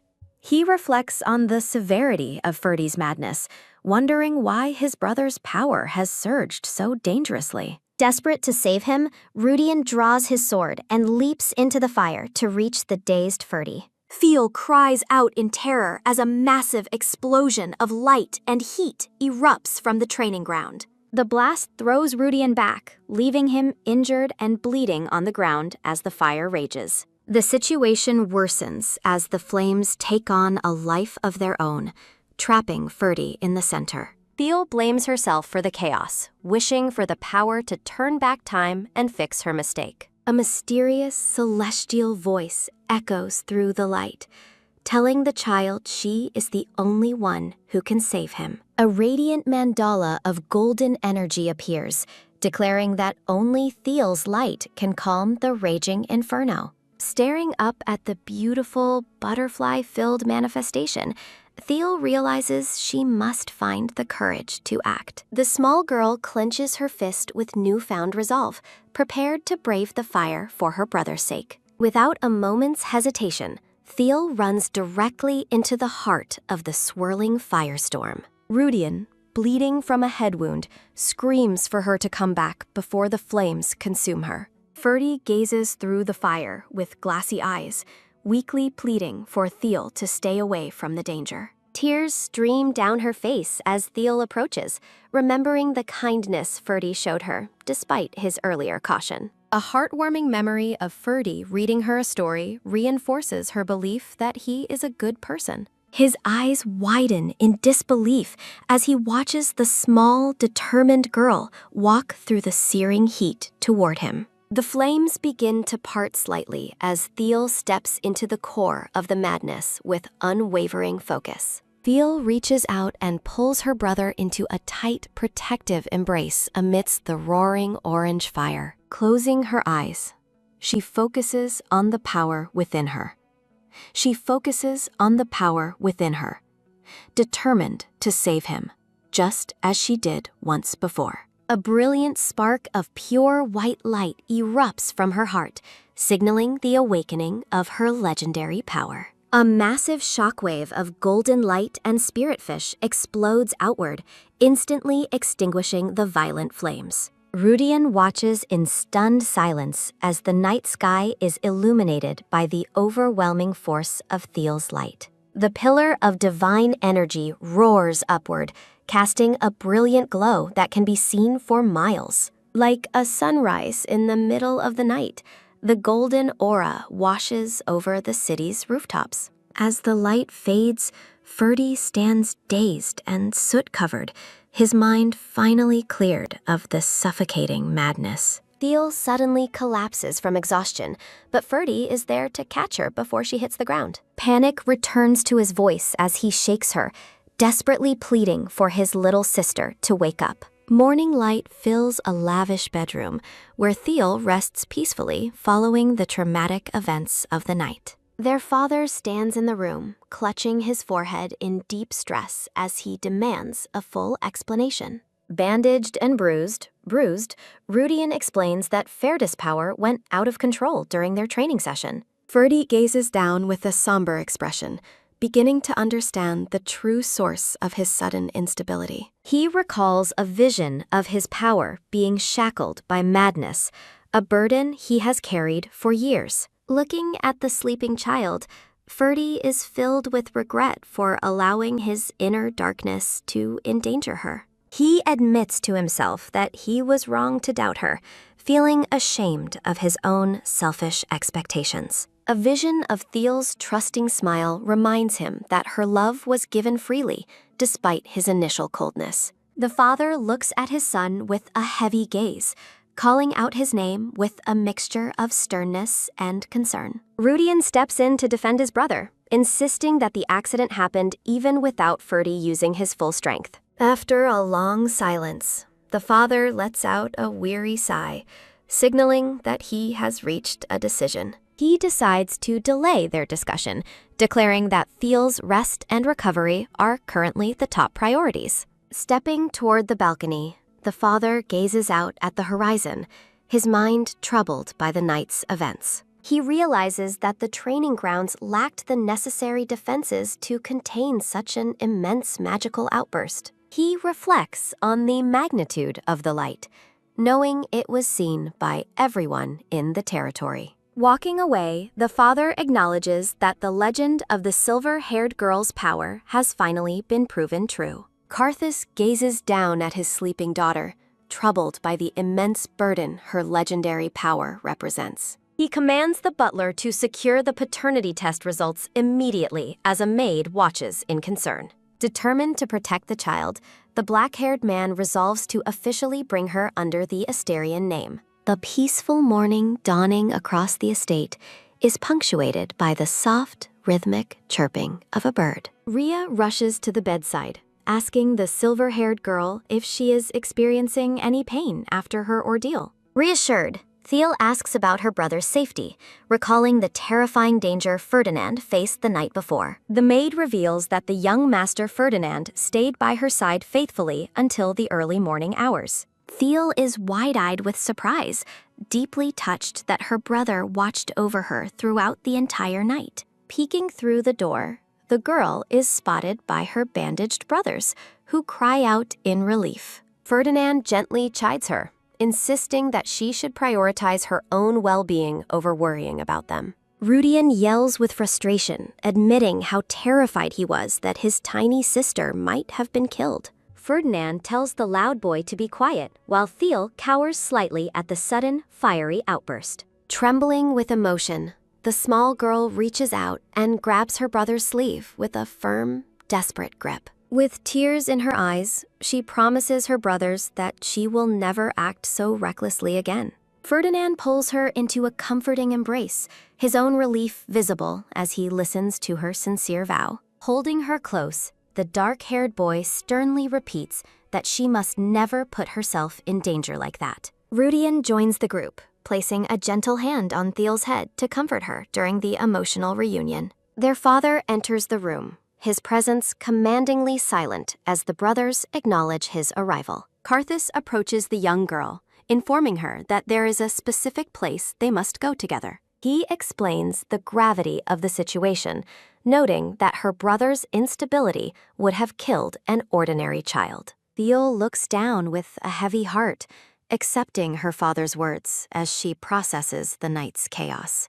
A close-up of her shimmering golden eye reveals her deep focus on the weight of her actions. Her father's expression softens as he tells her that she ultimately saved Ferdinand's life. Leaning down, he reassures her that he isn't scolding her, only deeply worried for her safety. He places a warm, comforting hand on her head, surprising her with his rare display of affection. Smiling gently, the black-haired man expresses his hope that she will learn to cherish herself more. Overwhelmed with emotion, the silver-haired girl looks up at him, her heart filled with joy at his kindness. Karthus offers a warm, genuine smile, confirming his growing bond with his young daughter. Hand in hand, The father and daughter walk down the grand hallway toward their next destination. They are greeted by a boisterous man with a mustache who expresses his delight at seeing the child. The older man asks about her health, while Phil happily explains how well everyone has treated her.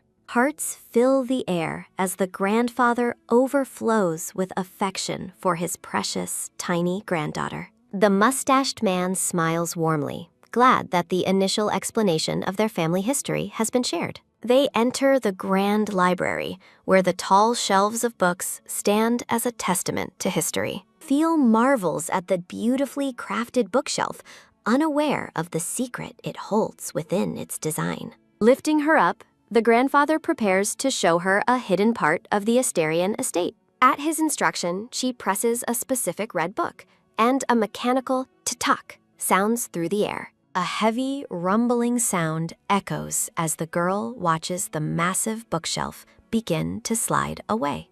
A hidden passage is revealed, leading into a secret room that was concealed for generations. The grandfather explains that only those with Asterian blood can unlock this ancient, hidden chamber. He declares that her ability to open the door proves her lineage, making a paternity test unnecessary. Inside the chamber, he reveals that this sacred space is reserved for the legendary wielder of light. The older man encourages her to step onto the central platform to further test her awakening power. As she climbs up, a sudden surge of energy makes her gasp in startled realization. Brilliant golden light erupts from the small girl's body, illuminating the entire room with divine energy. The men watch in awe, noting that the light is gentle and strangely painless to look upon. Something is being drawn on the wall as ancient script begins to glow under her influence.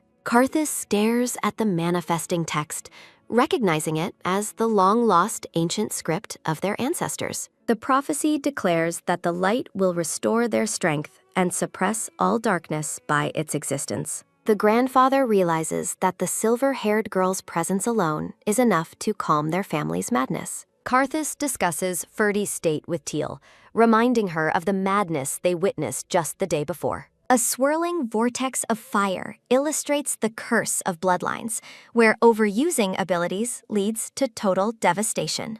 Karthus looks on somberly, explaining that until now, no one has ever been able to stop the madness. Teal stands in a golden glow as Karthus identifies her as the only one capable of calming the rampage. Glowing with a magical aura, Teal proudly declares herself a true Asterian, ready to face her destiny. Karthus remains silent, his golden gaze reflecting the shimmering light as he watches the remarkable young girl. A sudden, soft creak sounds as a door opens, revealing a glimpse into a grand, sunlit library. The mustached Duke welcomes Teal, surprising her by inviting her into a room reserved only for family heads. He explains the chamber belongs to those with light power, making it Teal's to visit whenever she pleases.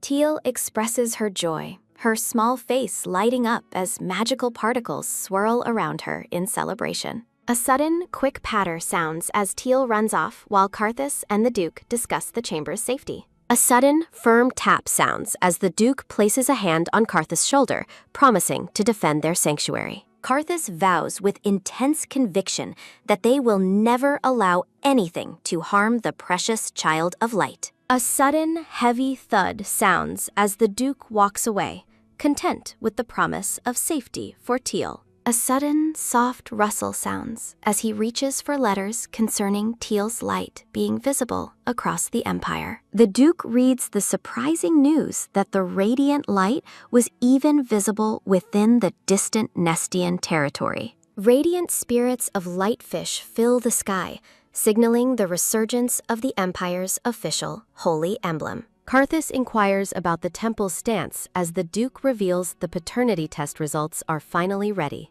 Karthus questions the personal summons, suspecting the temple has correctly identified Teal as the owner of the light. He feels a sense of relief, having already arranged for outside help should the temple try to interfere. Teal enjoys a piece of pink cake, humming happily as she finds the sweet dessert to be delicious. Rhea laughs at Teal's enthusiasm, offering to get her more cake if she enjoys it so much. A sudden, soft rustle sounds as a maid reminds them that dinner follows and only one pie is allowed. Teal and the bandaged Ludian exchange looks, their excitement dampened by the strict rules of the household. A sudden, bright shimmer sounds as Ludian offers his slice to Teal, claiming he saved it for her. Rhea calls Ludian an idiot for his misunderstanding as Teal watches their playful bickering with surprise. A sudden, sharp scrape sounds as Teal begins to cut the cake, determined to share with her brother. Teal insists on giving Ludian a piece,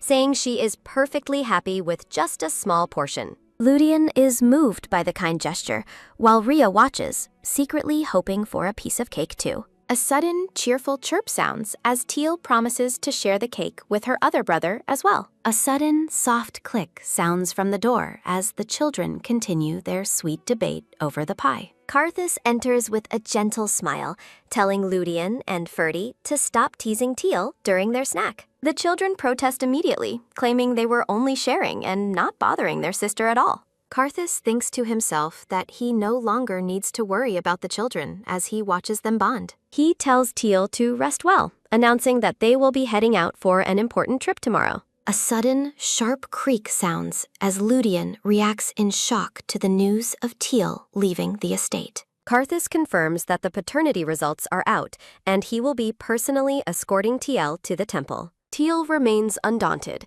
stating that the sealed room of Asterion has already acknowledged her as its own. Rhea insists on coming along, determined not to miss Teal's first official outing into the world. A sudden, sharp rustle sounds as Ludian jumps up, worried that someone might try to take Teal away. A sudden, sharp clatter sounds as the children demand to follow, and Karthus eventually yields to their pleas. Karthus chuckles at the temple's likely reaction to their group, enjoying the warmth of his lively family. The next day begins with a view of a dressing table laden with jewelry and fine perfumes. Maids discuss Teal's hair, debating whether to add curls or tie it up neatly for the temple visit.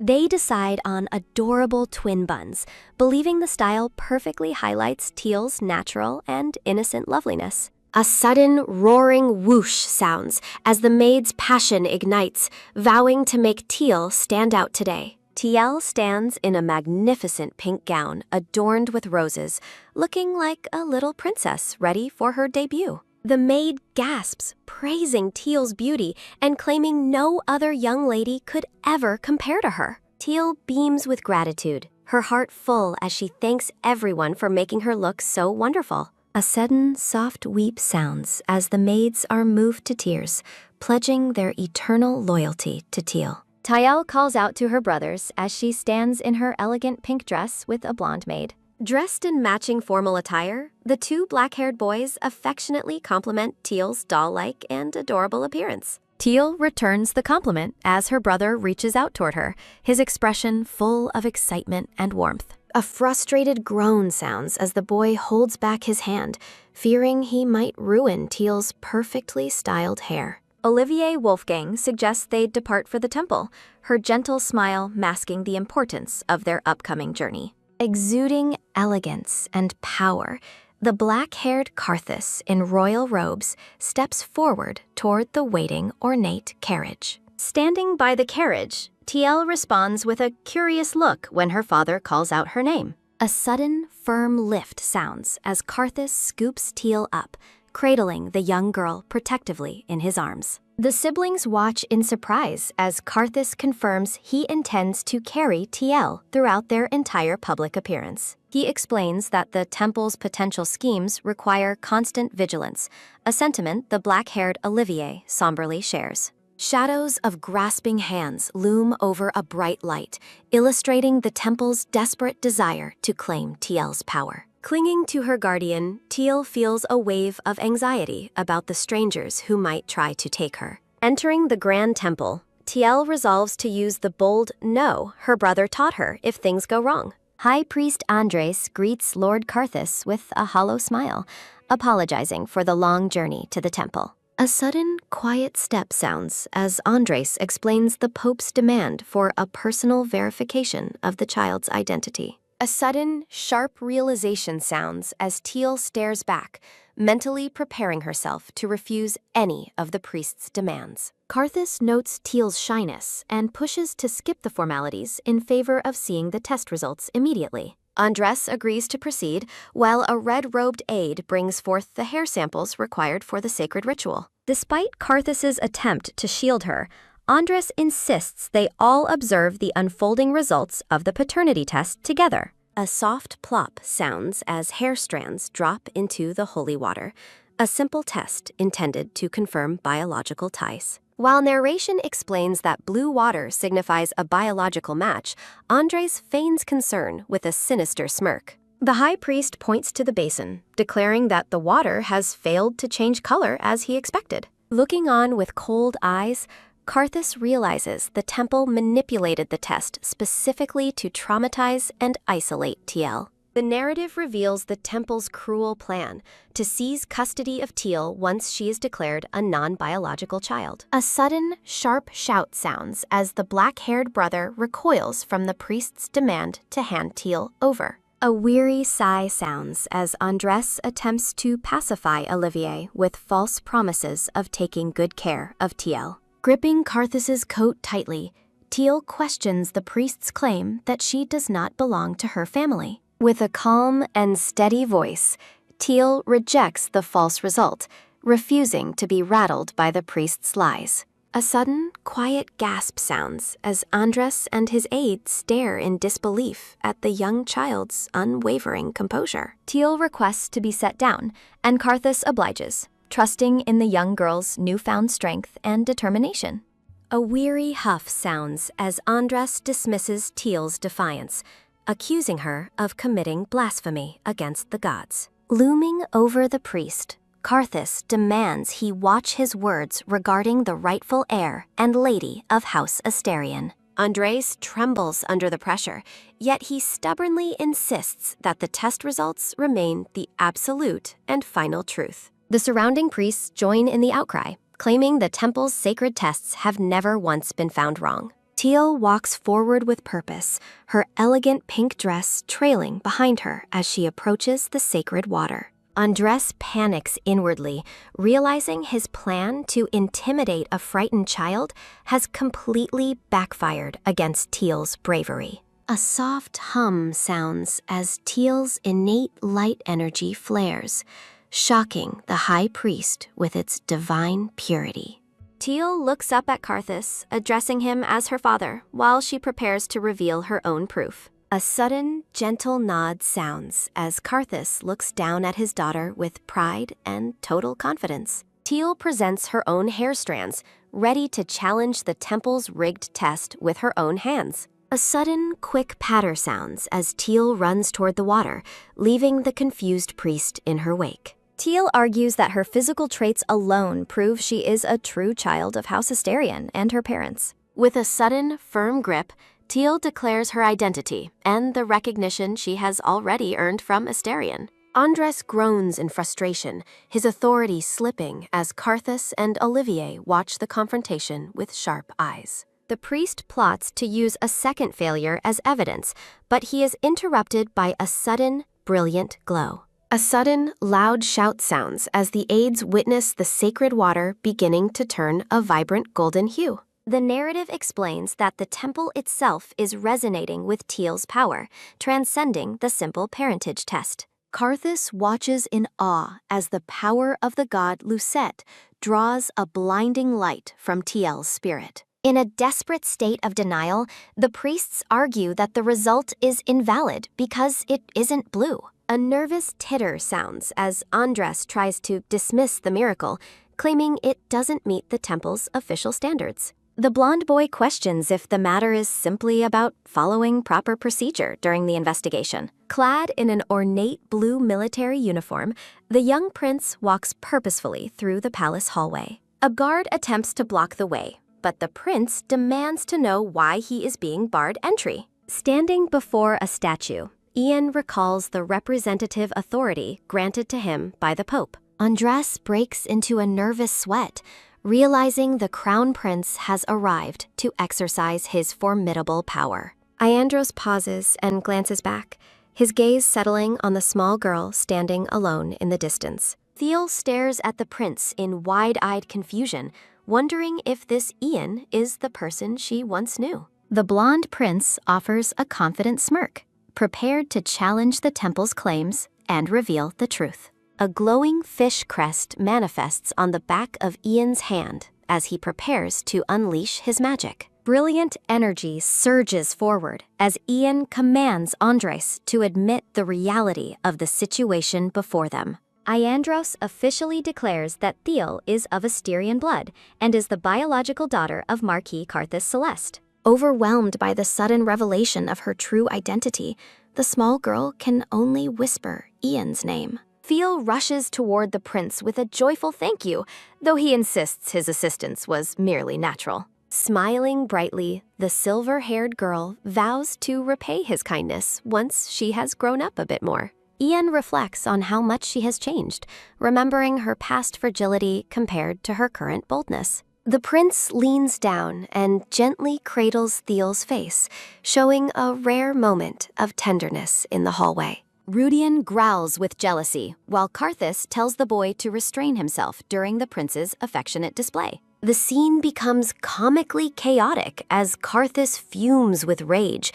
and his sons plead for him to calm down. After the tension subsides, the black-haired Marquis lets out a weary sigh, finally beginning to compose himself. Andres offers a desperate apology for the misunderstanding, but Carthus coldly rejects any offers of temple compensation. The Marquis reaches out a hand to his daughter, softly telling her that the ordeal is finally over. With a gentle smile, the black-haired man invites Thiel to return to the place where she truly belongs. Thiel gazes at the grand estate, realizing it is her real home, where she is finally loved. Filled with happiness, the small girl reaches out to her father and eagerly agrees to return home. A luxurious carriage speeds through the countryside, carrying the family away from the temple's reach. Riding in silence, Ian looks out the window and muses on how bold the little girl has become. He recalls her once being endlessly fragile, marveling at the strength she showed during the night's events. A soft, genuine smile touches the prince's lips as he admits to himself how adorable she truly is. A man with glasses informs Ian that the emperor is deeply displeased by his sudden, unannounced absence. Ian expresses his exhaustion regarding the emperor's constant interrogation over the ongoing consort issue. Crossing his arms defiantly, the prince dismisses the weight of his grandfather's expectations with a cold laugh. Dark memories resurface as Ian reflects on the cruelty and trauma his grandfather once inflicted on him. A haunting flashback reveals the night the emperor's hand took the lives of Ian's mother and father.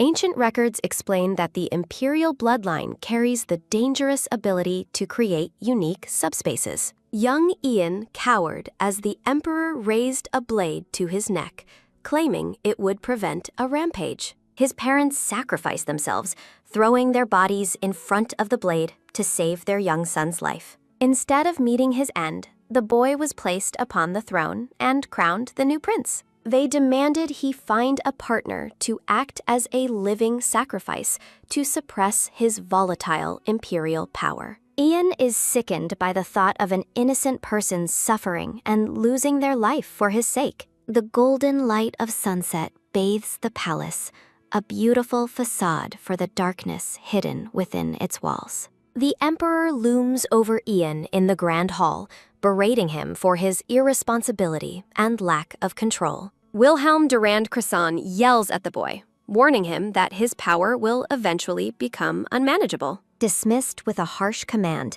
Ian grits his teeth in silent resentment as he prepares to leave. A sharp "tuck" sounds through the air as the prince exits the hall and shuts the heavy doors. Standing alone in the quiet corridor, Ian exhales a heavy breath, burdened by his family's dark legacy. The prince opens a swirling blue portal, stepping through the shimmering energy into his private, hidden subspace. Looking around the darkened room, he laments how he has forgotten the complex spaces he created as a child. He wishes he could bring light to the darkness, frustrated that he cannot even produce a single flame.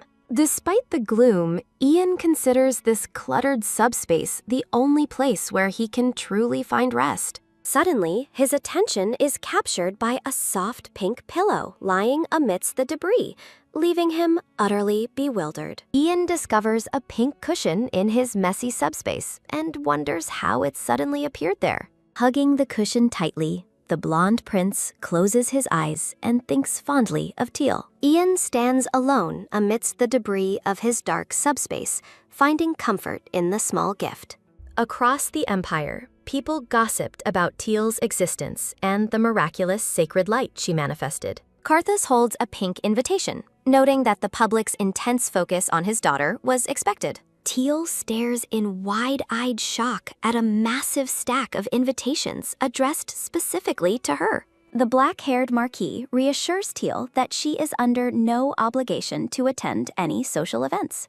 Rudian and Ferdinand toss the invitations into the fireplace, while Teal watches their reckless actions with worry. Karthus suggests preparing a new dress for the rare official events Teal might choose to attend. Rudian explains with a bright smile that fashion designs change quickly with every passing season. The brothers whisper about hiding Ian's gifted dresses to make room for their own future gifts. Karthus mentions calling their cousin Olivier over to assist TL with matters of feminine style. Both brothers react with immediate and vocal protest at the thought of involving their cousin Olivier. Clutching an invitation, the silver-haired girl innocently asks her father to explain who Olivier is. Teal wonders if her cousin will be a haughty noble like the people she knew in Nestian. Ferdinand gently pats Teal's head, reassuring her that she doesn't have to meet any strangers. Rudian boasts that he is the better choice for shopping, prompting a competitive sibling spat.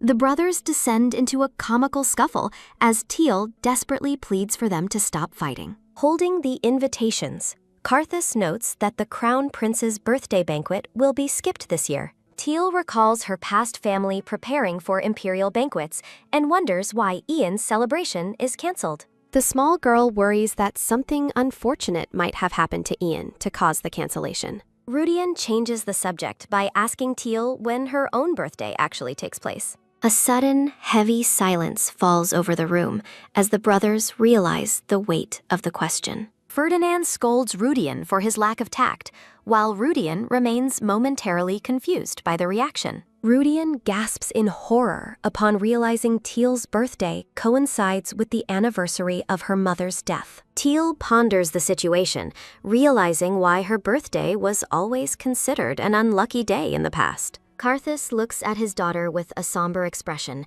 confirming the tragic history of her birth. Despite the sadness, Teal offers a small smile, grateful that her brother thought of her regardless. She guesses her birthday is in winter, noting her grandfather's perennial bad mood during that season. Karthus pulls the small girl into a tight, protective embrace to comfort her heavy heart. The Marquis reassures Teal that the death of her mother, Lena, was never her fault. Looking up at her father, Teal feels a sense of relief as he lifts her emotional burden. Karthus jokes that Lena would have punished their grandfather severely for his past mistreatment of Teal. A terrifying silhouette of Lena appears as Karthus admits he would have been punished too. Teal is left dizzy and confused by the shocking description of her late mother's fierce personality. Karthus smiles warmly, telling Teal to keep him on the right path for her mother's sake. He places a hand on her head, praising her as they move past the somber moment. Rudian and Ferdinand join in, hugging Teal tightly to reaffirm their love for their little sister. Teal excitedly runs through the palace, calling out Ian's name as she goes to find him. Ian warns her not to run, though Teal is simply too happy to see him to slow down. The silver-haired girl beams with joy, offering to be Ian's personal guide for the day. Ian watches her with a soft expression, noting how much she has blossomed in her new home. Teal stops suddenly, turning back to speak to the prince with a look of serious concern. The young girl stands before the blonde prince, preparing to ask him a very important question. Teal whispers her worries about his cancelled banquet, fearing her concern might be overheard by others. Ian laughs heartily at her worry, explaining that the cancellation was a deliberate, planned choice. The atmosphere lightens as Ian admits he never really wanted a grand celebration for himself. Teal shyly clutches her dress and suggests that Ian spend his birthday at the Asterian estate instead. Ian smiles warmly and accepts Teal's invitation to celebrate his special day with her family. Ferdinand and Rudian watch with flat, annoyed expressions as the blonde prince continues his rare display of affection. The brothers erupt with a sudden, loud shout, pleading for Teal to reject the prince's invitation to their estate. Teal quietly admits she was the one who suggested the idea, while a voice demands Ian release her immediately. Ian leans back on the blue sofa with a satisfied smile, confirming his desire to celebrate at the mansion. Ferdinand stares incredulously at the prince, questioning why he would choose their estate over his own grand palace. A soft patter sounds as Teal approaches her brothers, hoping to ease the tension between them and the prince. The silver-haired girl explains her desire to accompany Ian so he doesn't have to spend his birthday alone. Ian looks at Teal with wide-eyed surprise, shocked to realize she never even knew the date of her birth. A sudden slap sounds as Rudian covers the prince's mouth, warning him that the topic is strictly forbidden. Ian pushes the hand away with a sigh, claiming he now understands the weight of the girl's tragic past. Ferdinand holds Teal's hand, trying to convince her that the crown prince is never truly alone, despite his claims. With a playful smirk, Ian insists he has no real friends to share his special day with at the palace. The room falls quiet as Ian sighs, pretending to withdraw his request since it caused such a heated stir. Ferdinand reacts with visible confusion when the blonde prince suddenly mentions making a specific deal with him. Ian offers to secure the services of the legendary Madame Estella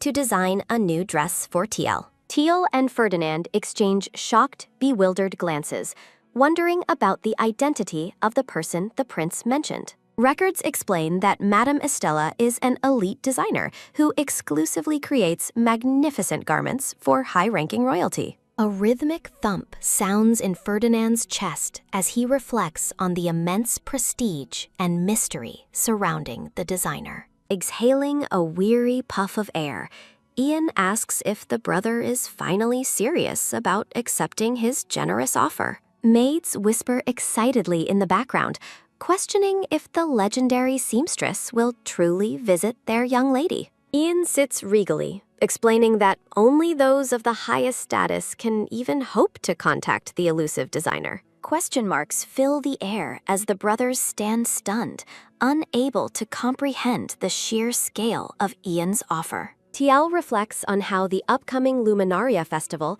will be her chance to truly stand out before the Empire. She considers that spending a few hours entertaining Ian is a small price to pay for such an opportunity. A sudden, sharp movement sounds as Ferdinand snaps to attention, his initial resistance completely vanished in an instant. Bowing deeply, the black-haired brother declares it an honor to host the prince and promises thorough preparations. A small chuckle escapes Ian as both Teal and Ferdinand express their newfound enthusiastic gratitude toward him. A quick patter sounds as Teal bounces excitedly toward the prince, her face lit with a bright, joyful smile. Stopping suddenly, the silver-haired girl expresses concern that she has been addressing Ian too formally until now. A faint blush touches the blonde prince's cheeks as he tells her to simply call him by his name. Teal blinks in surprise while Ian encourages her to use whatever name makes her feel most comfortable. As a grand carriage waits,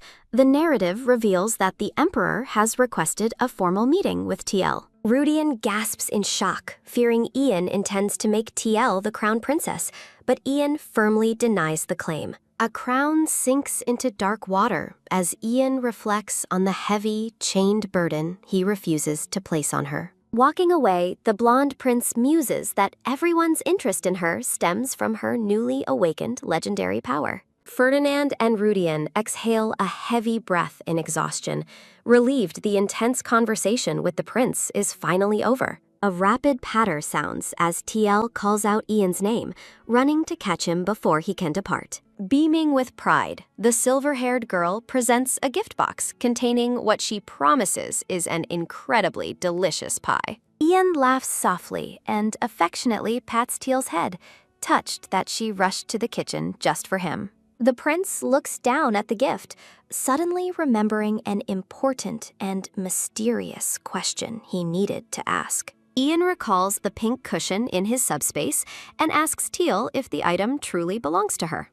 Teal looks confused, insisting the cushion was already present when she first entered his private, hidden sanctuary. A quick glance reveals the girl's bewilderment as she realizes the cushion previously lacked its ornate ribbons and thread. The mystery deepens as Teal ponders why the plain cushion she remembered now sports gold thread and decorations. The setting sun bathes the imperial palace in a warm glow, masking the complex and dark politics within. The blonde, bearded emperor looks out toward the sunset, demanding that Alpheus finally reveal the hidden truth. Drinking tea calmly, the black-haired marquis notes Teal's shyness but promises she will appear at Luminaria. A sudden, tense pause occurs as the emperor mentions the ancient legend shared by the Asterian and Nestian clans. With a sharp thud, Karthus slams his teacup down, firmly dismissing the legend's relevance to the crown prince. The black-haired man with a mustache firmly declares that he knows the hidden truth of that day.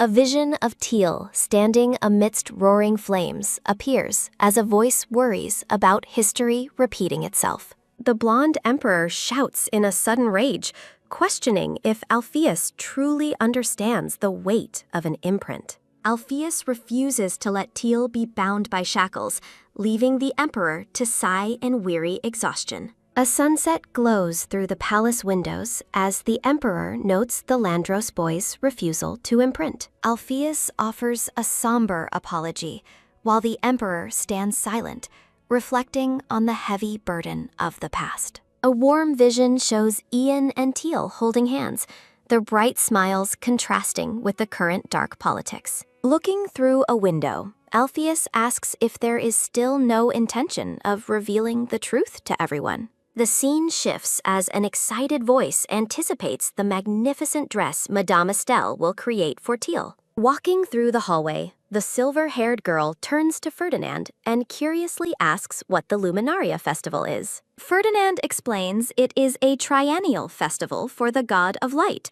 attended by all noble heirs. Teal's expression darkens as she wonders if Rowan and Aunt Cornelia will be lurking among the attendees. Ferdinand reflects on Rowan Nestian's past attendance, confirming her likely presence at the upcoming grand celebration. The small girl looks down with a worried frown, fearing she must face her cruel grandfather again. Peeking out from a carriage, Teal reflects on her isolated life before finding her new family at Asterion. Rudian notices her distress and asks if she is worried about encountering the people of the Nestian clan. The brown-haired brother winks playfully, suggesting he could cause a few accidental fires to help her. Ferdinand warns that burning carriages is too much, leaving Teal to stare at her siblings in bewildered shock. Both brothers beam with confidence, promising that their entire family will protect her from any bother. Teal giggles and covers her mouth,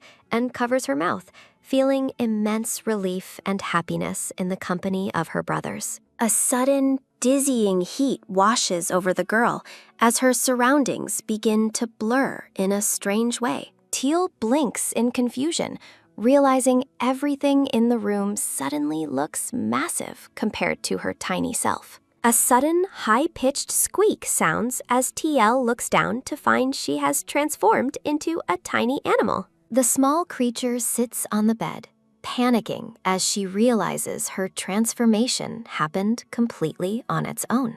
The tiny white leopard-spotted animal rolls and tumbles across the bed, struggling to master its new four-legged form.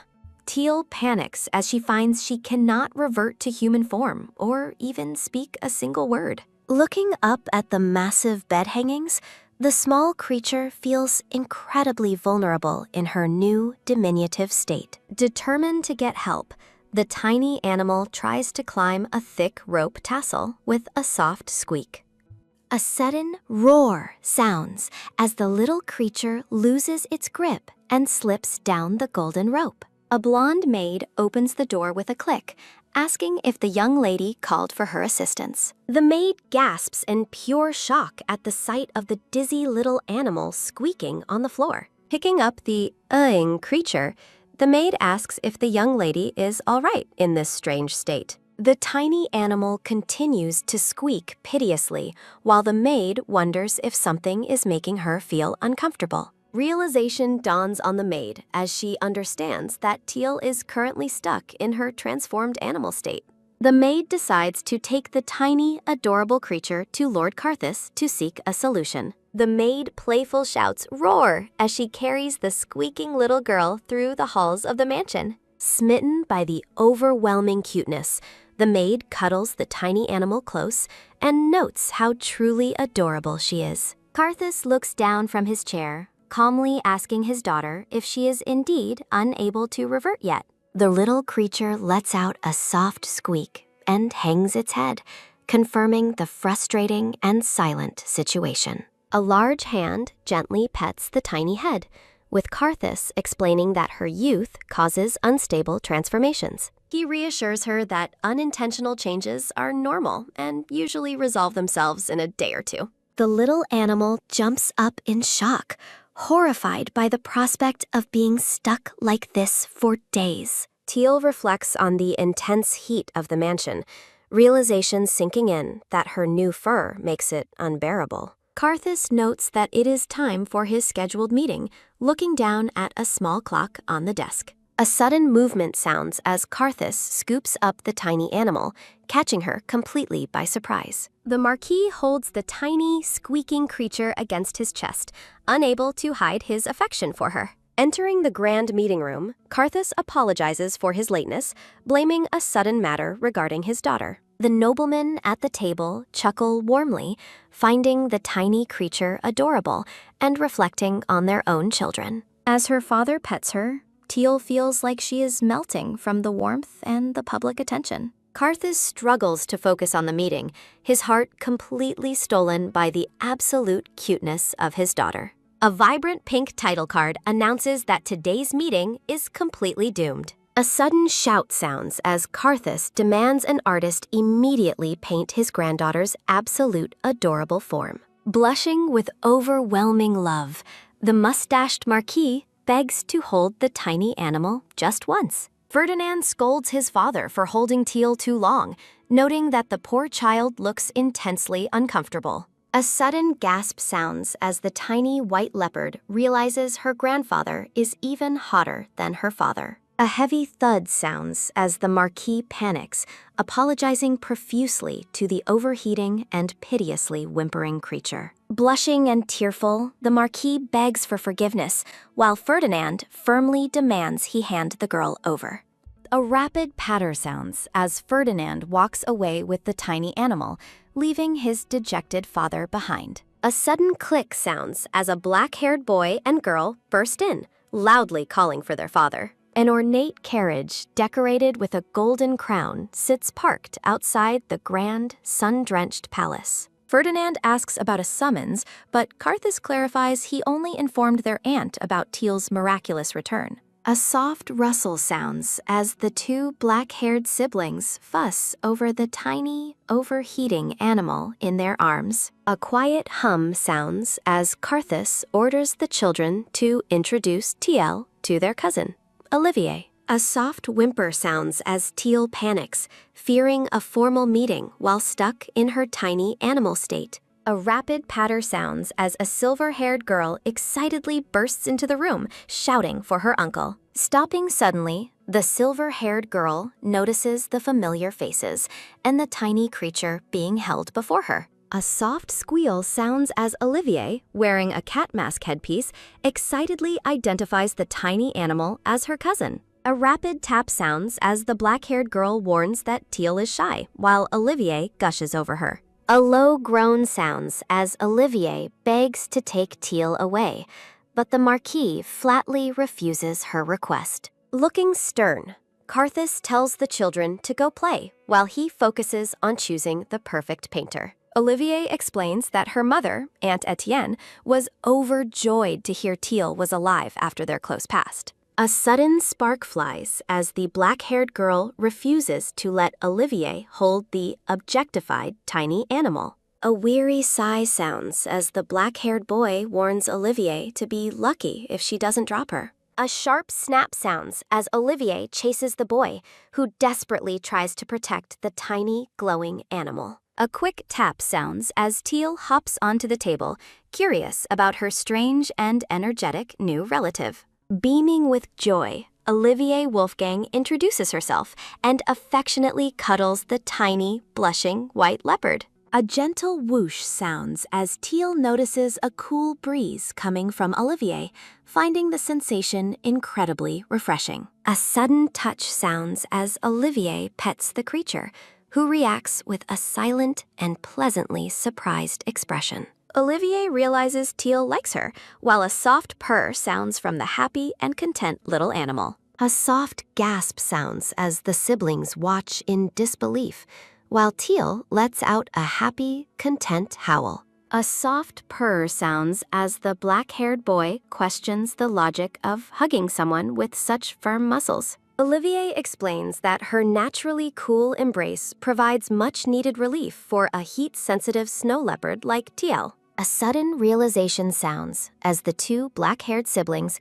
finally understand the cause of Teal's previous discomfort. Sunlight streams into the grand room as the group discusses how Asterian's climate is much hotter than other places. Looking thoughtful, Olivier mentions that Rowan Nestian was also famously sensitive to the heat at tea parties. A soft rustle sounds as Teal reflects on Rowan's thick fur, realizing her own half-leopard nature is different. The black-haired girl apologizes for the heat, though Teal insists she mostly found the temperature quite bearable. Olivier excitedly demands double helpings of ice cream, while the black-haired boy teases her about her appetite. A sudden crash sounds as Olivier chases the boy, while the black-haired girl offers Teal delicious ice cream. The scene shifts to the massive white imperial palace, standing tall under a clear and bright blue sky. Inside a lavish room, dialogue bubbles discuss an important letter being sent to the legendary Madame Estelle.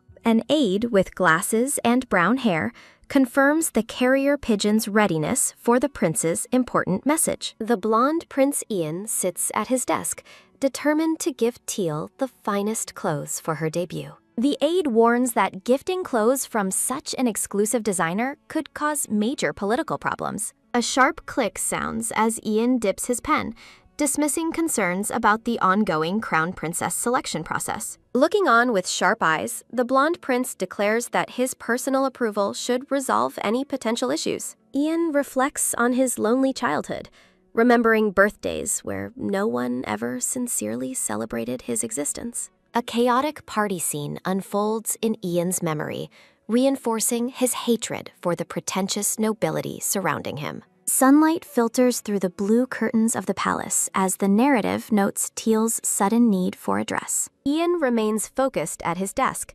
vowing to provide the absolute best dress for the girl who worries for him. The blonde-haired boy sits at his desk, finishing a letter of gratitude for the gifts he has received. A promotional graphic features various Manhwa titles and a brown-haired girl holding a bouquet of red roses. The next morning, a luxurious tea service and freshly baked cakes are laid out in a sunlit room. Teal proudly announces her newfound ability to control her beast transformation while standing in her vibrant red dress. A sudden, happy squeal sounds as the gray-haired girl with wolf ears lunges forward to embrace Teal. The wolf-eared girl smothers Teal with affection, promising to buy her everything and inviting her to her home. A sudden, sharp kick sounds as the girl suggests giving Teal her father's room, much to Karthus's comedic shock. Stepping in, the black-haired Olivier warns Teal about the girl's intensity while promising to protect her from any kidnappers. Teal smiles sweetly, expressing how much she enjoys the refreshing breeze emanating from the gray-haired girl's magical presence. Heart pounding with joy, the gray-haired girl declares her deep desire for Teal to be her biological sister. A sudden, sharp whoosh sounds as the girl raises her hand, eager to provide Teal with even more wind. The gray-haired girl spins rapidly, her wind magic creating a powerful whirlwind that sweeps through the grand drawing room. A sudden, quiet gasp sounds as the sheer force of the wind blows Teal backward across the polished floor. A sudden, loud clatter sounds as the tea plates are sent flying into the air by the uncontrolled gale. Engulfed in a fiery aura, the black-haired brother shouts at the girl for nearly destroying their family home. A sudden, bright flash sounds as a massive explosion of light and wind erupts from the palace's high balcony. A sudden, sharp crash sounds as the delicate china teacups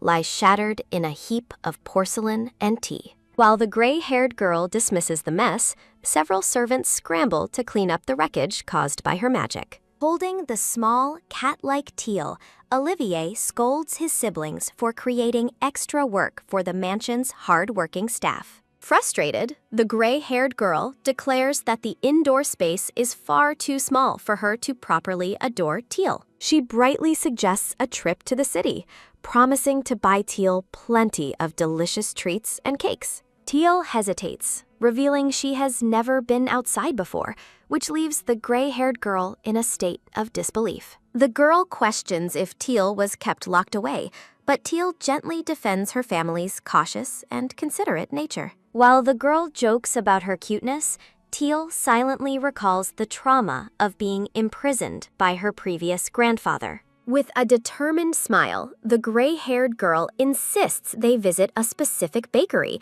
famous for its incredible desserts. Teal stares out the window, her mind filled with anxiety about the potential dangers lurking outside the palace walls. Despite her fears, Teal admits she wants to go, but worries that her father might not allow the outing. The gray-haired girl flashes a confident and mischievous grin, claiming she has a perfect plan to secure permission. A sudden, loud wail sounds as the girl throws herself onto the floor, staging a dramatic tantrum for Uncle. A sudden, sharp spurt sounds as the overwhelmed Karthus suffers a comedic nosebleed from the girl's chaotic pleading. Olivier quickly shields Teal's eyes, telling her that she shouldn't learn such manipulative tactics from her older sister. Focusing on the upcoming festival, Olivier notes the large crowds while subtly pressuring his father for an answer. Teal expresses her nervous excitement for the Luminaria Festival,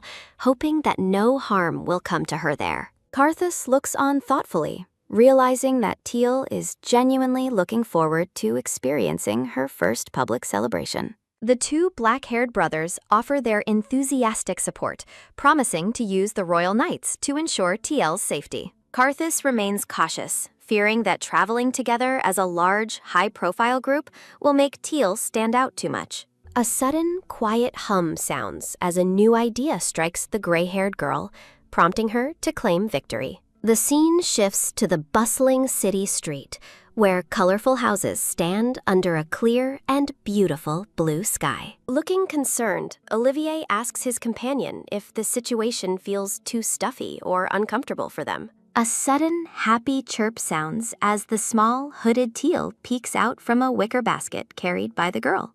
The wolf-eared girl gloats about her genius disguise, believing that a snow leopard in a basket is undeniably adorable. Her brothers whisper about the absurdity of the wolf and kitten pairing until the girl tells them to be quiet. From her hidden vantage point, Teal gazes at the beautiful houses and the many people milling about the city. Glittering signs and displays of mouth-watering pastries are visible through the large glass windows of the street's shops. The group arrives at the grand white bakery building that the gray-haired girl had previously praised so highly. A sudden, light chime sounds as they enter the shop, the bell above the door announcing their arrival. The waiter politely greets the young lady, who immediately orders a generous spread of strawberry cake and tea. Peeking from the basket, Teal listens as the black-haired brother asks how frequently the girl visits this establishment. He scolds her for making the Knights worry,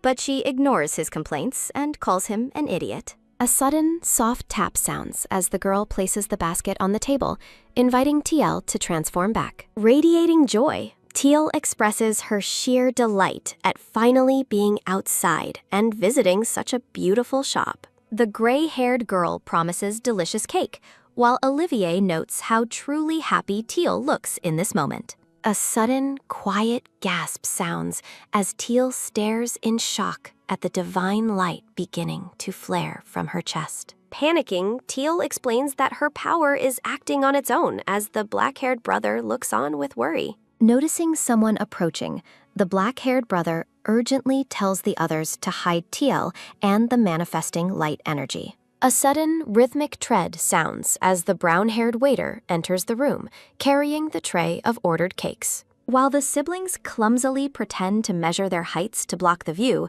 Teal hides under the table, frustrated by her uncontrollable light. From her hiding spot, Teal desperately tries to force her glowing, fish-shaped light manifestations back into her body. Recalling the trauma of her past life with Grandpa Chender, Teal successfully suppresses her happy energy by thinking of bad things. Teal peeks out from under the table, asking if it is safe to emerge now that the light has settled. Sitting back at the table, Teal apologizes, explaining that her power sometimes escapes whenever she feels too much happiness. The two black-haired brothers offer their warm support, promising to take care of everything, even if she makes a mistake. Clasping her hands, the gray-haired girl happily reassures Teal that they won't be interrupted again, allowing her to eat comfortably. Feeling safe and loved, Teal gives a bright and adorable response, ready to enjoy the treats before her. As more magical fish appear around her, the gray-haired girl can't help but gush over how undeniably cute Teal is. High above the coastline, the narrative perspective shifts to a grand, sprawling palace overlooking the shimmering blue sea. A sudden, quiet tap sounds as a white messenger pigeon arrives at a window, carrying a sealed letter in its beak. Madame Estella, a sophisticated woman with pink hair and glasses, notes that the message has arrived all the way from Creation. A sudden, soft rustle sounds as Estella pets the pigeon, which is part of a special breed gifted to royal families. Flying through the clouds, the pigeons allow Estella to receive commissions from high-ranking nobles, despite her wandering lifestyle. Reading the parchment, Estella is surprised to learn that the Crown Prince of Creation wants a dress for a young girl. A sudden, quiet creak sounds as Estella turns away, wondering if the young prince has already fallen in love. A sudden, quick scratch sounds as Estella immediately begins writing her reply, her pen moving gracefully across the blue paper. Dispatching her response, Estella notes that they shouldn't keep such an excited boy waiting as the scene shifts to the Asterian palace. Back in the tea room, the gray-haired girl notes that they finally have some privacy to enjoy their outing in peace. A sudden, loud slam sounds as the blonde-haired boy, Ian, bursts into the room wearing a dark hooded cloak. Startled by the intrusion, Olivier and the others realize that Ian has somehow tracked them down to their hidden location. Lowering his hood, Ian explains that he went to the Asterian mansion first and had to disguise himself to walk the streets. Outside the bakery, a group of cloaked knights waits awkwardly while the shop owner watches them with deep suspicion. Glaring at Ian, the gray-haired girl demands he stop interfering with her date, while Olivier questions the frequency of his visits. Ian shrugs off the complaints, but the black-haired brother points out that being outnumbered means Ian is clearly the problem. Jumping to her feet, Teal brightly declares how much she enjoys meeting Ian, which immediately settles the argument. A sudden, heavy thud sounds as Olivier facepalms, realizing Teal is once again siding with the blonde-haired prince. The narrative highlights Ian's royal status, showing him in his formal blue uniform adorned with gold embroidery and a red sash. A sudden, sharp gasp sounds as Ian smugly reminds the brothers that it is nearly time for them to return to the academy. Flashing a mischievous grin, Ian tells them not to worry, as he plans to take very good care of Teal while they are gone. Confused by the sudden change in atmosphere, Teal wonders if her siblings genuinely dislike the blonde-haired prince. Looking concerned, Teal asks her brother if their return to the academy means she won't be able to see them anymore. Softening his expression, Olivier promises Teal that he will visit her immediately if she ever writes him a letter. Excited by the idea, Teal vows to study hard so she can finally write her own letters to her beloved brother. The gray-haired girl is shocked to learn Teal can't write, prompting Teal to explain her limited education under her previous guardians. A dark flashback reveals the cruelty of Teal's past, where she was intentionally neglected to ensure she never surpassed Rowan. Clapping his hands, the black-haired brother offers to teach Teal in a fun way, even suggesting she start by drawing pictures. A weary sigh sounds as the others look on with a mixture of exhaustion and judgment at the brother's overly enthusiastic behavior. Shifting the mood to serious matters, Olivier asks Ian what truly brought him there, knowing he wouldn't disguise himself for fun. Ian's expression turns cold and grave as he reveals that dangerous rumors have begun to spread regarding Olivier's new sibling. Ian clarifies that the rumors aren't just about TL, but more specifically about the hidden secrets of the entire Asterian family. The narrative details a hidden legend concerning the ability of light and the prophecy that the Leopard clan will regain its original power. Shaken to his core, Olivier wonders how such a deep secret, known only to the clan's direct descendants, could have possibly leaked. Staring into space with wide, golden eyes, Olivier realizes the terrifying implications this news has for TL's future safety. A crimson moon looms over the snowy castle as a prophecy foretells the return of Asterian and Nestian's power. TL stands radiating divine light before an observer, representing her legendary and potentially threatening new ability. The black-haired boy looks troubled, realizing those who once praised the Child of Light may now become her enemies. He scoffs at the idea of rivals, confidently asserting that no other family can match the strength of Asterian.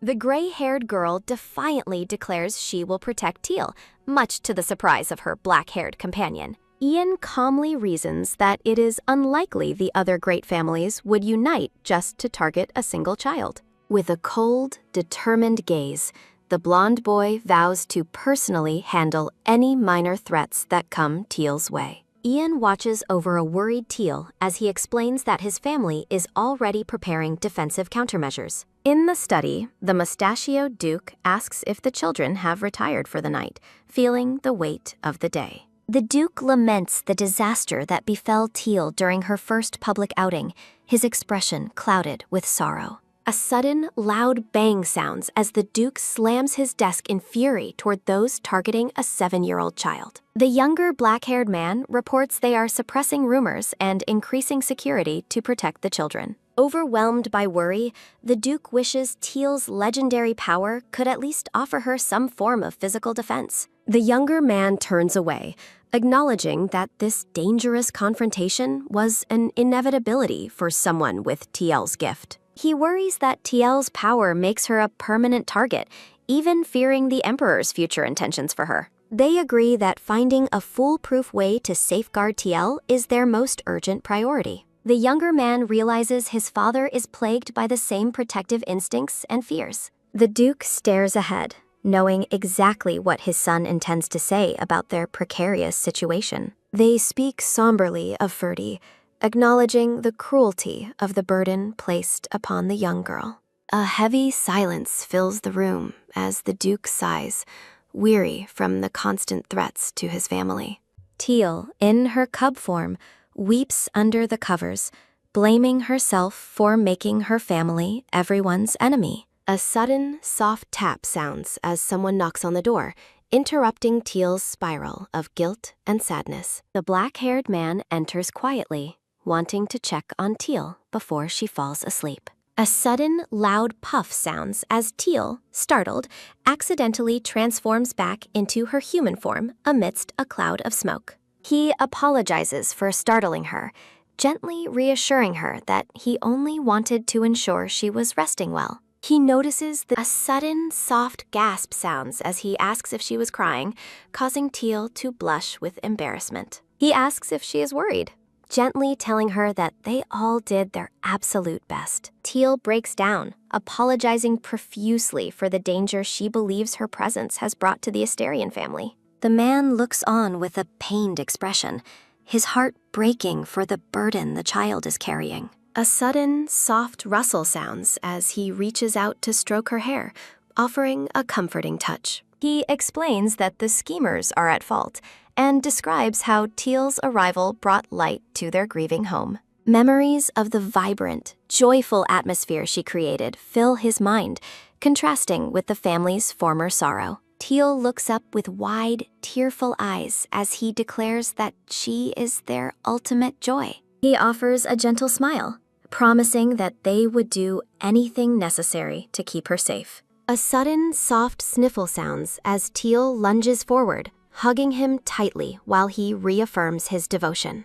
He whispers his love to his daughter, while Teal silently resolves to protect her family in return. The scene shifts to the snowy Nestian castle, where the atmosphere is tense and expectant. A woman in a red gown and a white-haired man discuss the lack of response from their targets. The history of the 6 great families is recalled, highlighting the specialized powers that protect the empire. The white-haired man considers the possibility of 3 clans uniting to seize the powerful child. He stares out with a cold, calculating gaze, regretting the high price of losing a valuable asset. A sudden, sharp grind sounds as he clenches his teeth, frustrated by the pain and missed opportunity. The blue-eyed woman places a hand on his shoulder, urging her father not to worry because she is present. A sudden, sharp thud sounds as he rejects her comfort, insisting she doesn't understand the true value of Lena. Enraged, the white-haired man orders her to leave his sight immediately. The woman departs with a venomous glare, determined to prove herself and Rowan more useful than the late Lena. The story concludes for now with the title of the series and the production credits. A sudden, soft meow sounds as the white cub is startled by a black cat calling out to her. Rhea, now a charming orange and white cat, surprises Teal with her sudden transformation into a beastkin form. The feline Rhea explains that the staff transforms regularly to help the young Teal feel more at home. A sudden, muffled mumble sounds as Rhea gently lifts the tiny, blue-striped Teal by her fluffy kitten scruff. Rhea carries Teal through the palace, explaining that both the Asterian servants and territory residents are cat beastkins. In contrast, Olivier's family employs dog beastkins, shown as 3 dignified dogs standing in sharp, formal suits.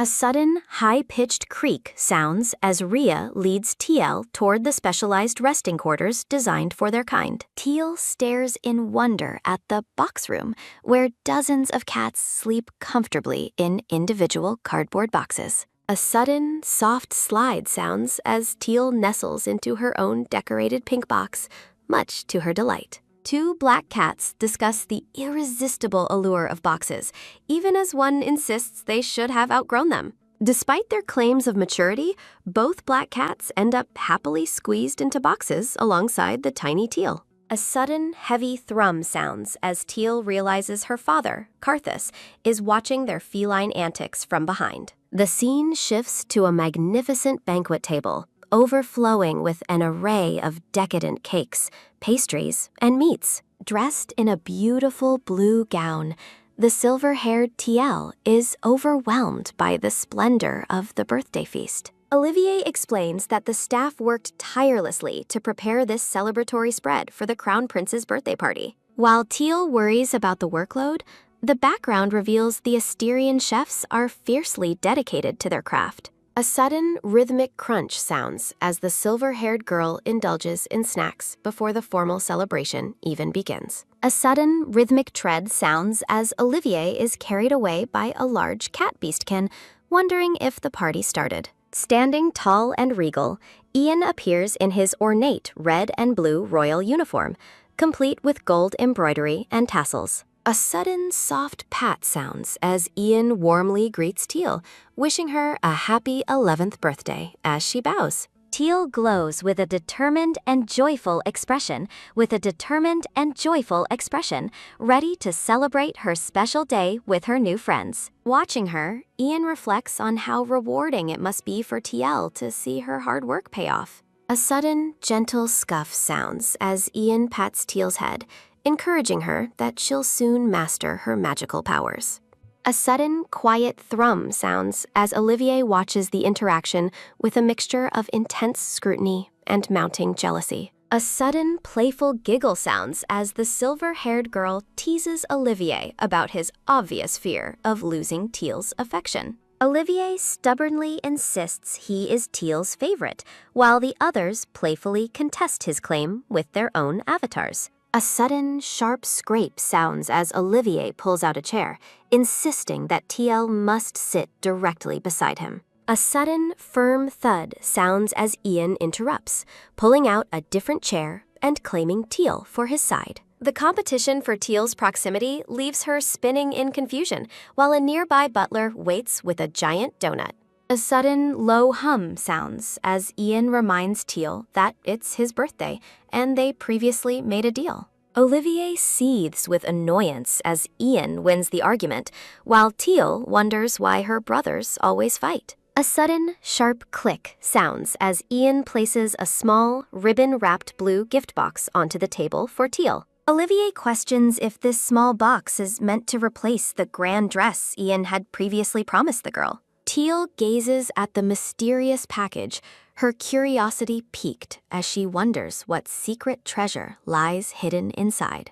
A sudden, soft gasp sounds as Teal's wide, golden eyes reflect the shimmering light coming from the gift box. Inside the box lies a breathtaking flower made of ice, glowing with a radiant and ethereal blue light. Olivier is visibly stunned, recognizing the legendary artifact known as the Breath of the Snowfield within the box. The silver-haired girl explains that this rare blossom only appears once every century on treacherous, frozen ice cliffs. Legend says the flower never withers and possesses the magical ability to cool the body of anyone holding it. Olivier demands to know how Ian obtained such a rare Nestian treasure that is nearly impossible to find. Ian reveals the Emperor gifted it to him years ago, and he has now chosen to give it to Teal. Noting Teal's struggles with heat, Ian offers her the icy blossom to help regulate her fluctuating body temperature.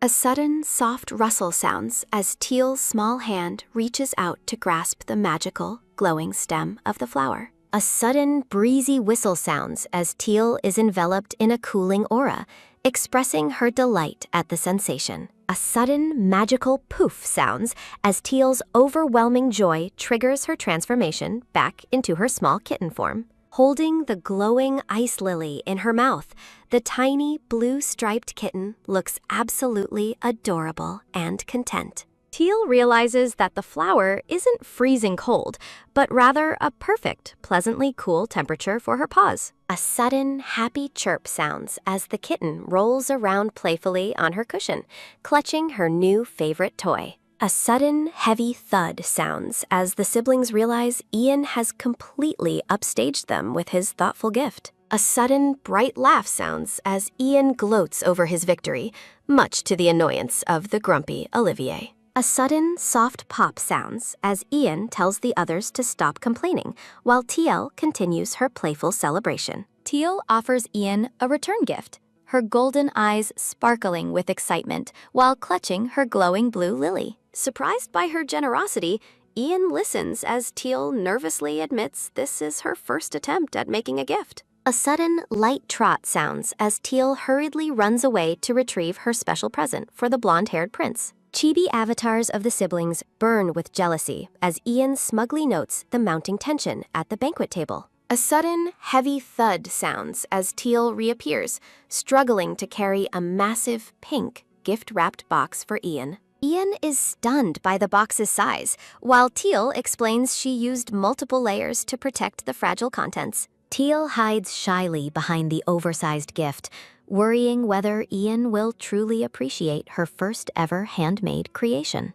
Understanding her embarrassment, Ian promises to open the mysterious gift privately once he returns to the royal palace. Peeking through the doorway, the black-haired father observes the group, noting they seem to be chatting quite happily. Watching the interaction, Karthus feels a sense of relief seeing the lonely blonde-haired prince finally enjoying himself. A sudden, heavy gloom sounds as the atmosphere at the table sours, leaving the siblings looking completely drained. Exhausted by Ian's presence, the siblings express their frustration, while Karthus wonders why the mood shifted so abruptly. As golden autumn leaves drift through the air, the narrative highlights the prince's newfound sense of happiness. A sudden, steady clip-clop sounds as Ian travels by carriage, confirming he is indeed very happy with the outing. The simple banquet spread is revealed to be the result of Asterian's consideration for Ian's dislike of grand festivities. Ian laughs heartily at the table,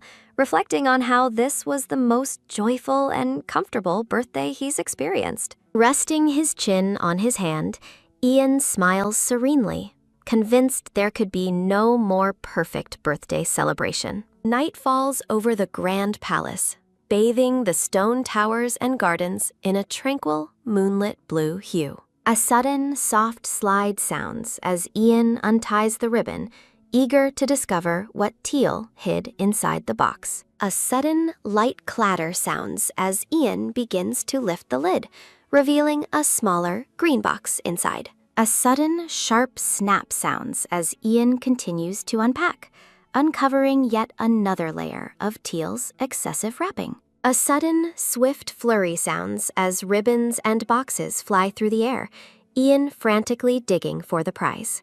Covered in sweat, Ian stares at the mountain of discarded packaging, marveling at the sheer effort Teal put in. A sudden, final click sounds as Ian finally reaches the smallest blue box, hoping he has reached the end. Opening the final box, Ian gazes down with a look of pure astonishment at the treasure Teal prepared. A sudden, bright shimmer sounds as a golden, sacred artifact and a note with a paw print are revealed. Ian realizes he is holding a legendary sacred object and wonders how the Asterian family managed to possess it. Looking at the glowing orb, Ian contemplates his subspace, a desolate realm completely devoid of light and warmth. A dark vision reveals Ian's subspace, a ruined, shadowy room filled with broken furniture and echoes of painful memories. Ian reflects on how nothing he brings into that dark space,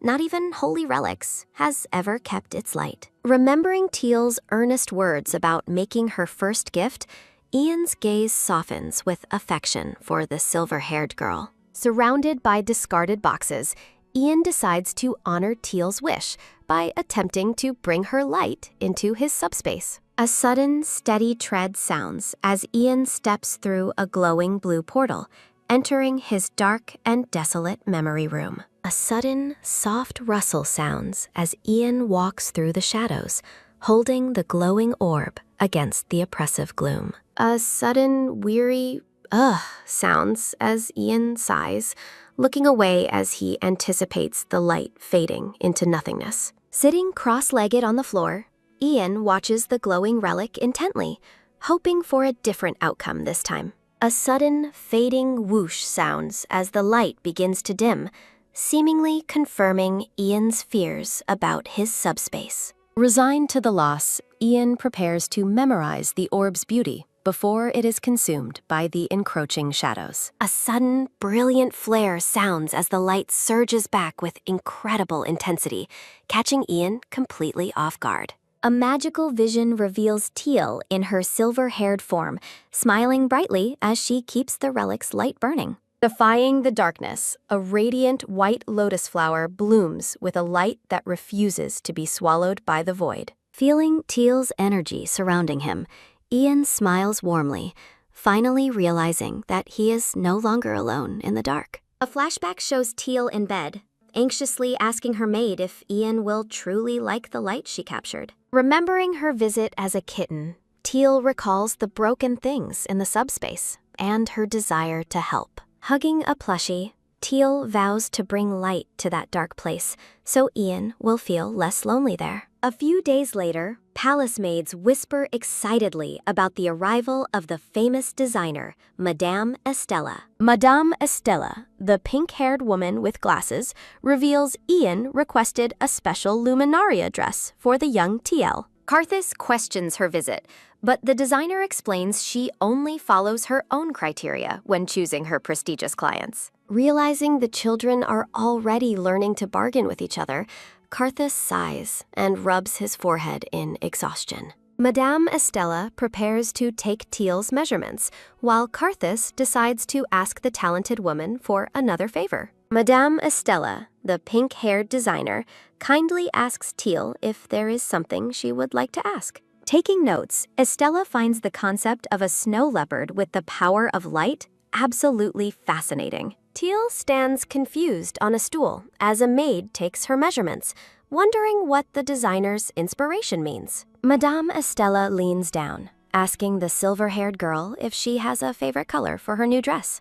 The word gold shines brightly above the Grand Asterian family banner, signifying Teal's choice for her outfit. Now in her tiny kitten form, TL sits on a cushion, nervously wondering if she is posing correctly. Overcome by Teal's cuteness, the pink-haired designer stands frozen in a state of pure, wide-eyed shock. A sudden, sharp snap sounds as Estella demands the measuring tape, determined to capture every adorable detail. Estella chases the floating kitten with a tape measure, mesmerized by the softest creature she has ever seen. The designer's professional instincts ignite as she pledges to illuminate the sacred snow leopard through her masterwork creations. A sudden, firm click sounds as Estella grips her briefcase, ready to begin her most important design project. Leaving with her assistant, Estella promises TL a masterpiece while blowing an affectionate kiss toward the young girl. The palace staff looks on with hearts in their eyes, fully understanding the designer's obsession with Teal's cuteness. A sudden, light knock sounds as Teal studies with her silver-haired sister, discussing the nuances of letter pronunciations. A green-eyed maid opens the grand doors, excitedly announcing the arrival of the professional painters at the palace. Teal and her sister prepare to head over, though Teal feels a bit nervous about the upcoming task. The blonde-haired maid reassures the girls that there is no rush, as the painters will stay for 5 days. A grumpy black kitten hides under a book, while the silver-haired sister considers asking for her own painting. Ferdy notes her father's excitement, mentioning they both struggled to reserve their own spots for the artist's time. Walking through the hall, Teal wonders if she can endure the long process of having her portrait painted. A group of professional artists in suits and hats marches into the palace, carrying their heavy equipment boxes. Teal is overwhelmed by the number of people, while Karthus stands nearby to guide her through the process. Karthus explains that multiple painters are working together to create several different pieces, while Teal sits for them. The father mentions a grand family portrait that will eventually be displayed in the most prominent spot in the hall. A sudden, joyful thump sounds as Teal clutches her chest, thrilled at the thought of being in the portrait. Servants carry in a massive blank canvas, preparing the space for the historic Asterian family portrait to begin. A vision reveals the finished portrait hanging grandly above the palace staircase, marking Teal's place in the family. Teal beams with happiness, hoping the painting will forever mark her as a beloved child of the Asterian house. By the 5th morning, Teal lies in bed looking completely drained, feeling the exhaustion of the long sessions. A narrative realization highlights that staying perfectly still for days is far more difficult than the girl anticipated. Dressed in a frilly pink gown, Teal stands stiffly, terrified that any movement might ruin the artist's hard work. Pushing through her fatigue, TL resolves to stay strong for one last day to make her family happy. The blonde maid rushes into the room, announcing that Madame Estella's custom-made outfits have finally arrived for Teal. Teal is surprised to learn these aren't human dresses, but specially requested costumes for her beast form. A cute vision shows kitten Teal peeking out from a cabbage, illustrating the extravagant costumes Estella created. Another playful vision depicts Teal dressed as a fuzzy bumblebee, showcasing the designer's overly enthusiastic and adorable ideas. Teal even imagines herself as a sunflower in a pot, wondering just how many outfits the designer made. Considering the new clothes, Teal asks the maid if she should stay in her snow leopard form today. Teal explains that her beast form feels less tired and stays cool, thanks to the magic of Ian's flower. A sudden, grand sparkle sounds as the grandfather enters, wearing an incredibly flashy and decorated military uniform. The young siblings are stunned, noting that their grandfather's outfit is almost as extravagant as the emperor's attire. Grandfather insists that, as a family heirloom, the portrait requires his maximum effort and most impressive appearance. A sudden, bold thrum sounds as grandfather shamelessly declares his plan to act as Teal's royal footrest. The children suspect their grandfather intentionally sent their father away on work just to hog the spotlight. A sudden, quiet scuff sounds as the grandfather turns toward the entrance where the young lady is announced. A sudden, triumphant ta-da sounds as the maid presents Teal, a tiny kitten wearing a crown and cape. Karthus and the others are overwhelmed with adoration, celebrating the arrival of the legendary snow leopard princess. A sudden, rhythmic thump sounds as the mustache-wearing Stefano dotes on kitten Teal, offering his arms and lap. Ferdinand grumbles about his grandfather's constant presence, ruining his plans for a solo painting of Teal. The silver-haired girl whispers a secret plan to the boys, hoping to outsmart their overbearing grandfather. With a mischievous grin, she reveals she bribed one of the painters to get the results they desired. She demands payment for the 3 extra paintings she ordered, leaving the dark-haired siblings completely shocked. Alternatively, she offers to trade the paintings for a special favor during the upcoming Luminaria Festival instead. A sudden, swift zoom sounds as the dark-haired girl agrees to the deal, while throwing a black plushie. Teal looks absolutely precious in her kitten form, lounging on a frilly cushion, wearing a pink ruffled bonnet. The kitten poses with pure joy inside a blue top hat decorated with ribbons and delicate flowers. Drained and broke, the siblings collapse in despair after spending all their money on Teal's countless adorable outfits. Despite their secret plans, Stefano continues to hog Teal, capturing every solo portrait of the girl for himself. Ferdy tries to hide his disappointment with a tearful smile, pretending he is satisfied with just one painting. Desperate for a portrait, the silver-haired girl suggests a secret mission to steal a painting from their grandfather's room. A sudden, sharp clap sounds as she realizes she completely forgot about an important task for the day. A brand green carriage arrives at the sunlit estate, signaling the return of significant Wolfgang family members. A sudden, smooth slide sounds as a hand is offered to help the visitors exit the carriage. The narrative shifts to the magnificent Asterian palace, where a sense of melancholy and past sadness lingers. Stefano, the silver-haired head of the Wolfgang family, enters the grand palace with a bright and joyous expression. A dark-haired woman reflects on the child of the late Lena, expressing a bittersweet hope for their meeting. Radiant and expectant, the dark-haired woman Etienne expresses her intense eagerness to finally meet her niece, Tiel. A sudden, bright flash sounds as Stefano calls out to greet Karthus within the opulent grand hall. Karthus welcomes Stefano, acknowledging that it has been quite a long time since he last visited the mansion. Stefano notes that Olivier has become completely enchanted by Tiel, based on the child's frequent and excited letters. Karthus agrees, mentioning that while Teal is wonderful, her way of expressing intense affection can be quite overwhelming. Stefano feels a sense of warmth, noting the house feels bright again, just like when Sister Lena was there. The 2 men walk through the hall, acknowledging that the entire family has been saved by Teal's presence. Light filters through the ornate windows of the palace, symbolizing the hope and light Teal has brought back. The silver-haired girl urges her mother Etienne to stop hesitating and greet the long-awaited girl immediately. Etienne is overcome with emotion, her hand pressed to her chest as she struggles to stay calm and collected. In a bright yellow dress, silver-haired Teal approaches,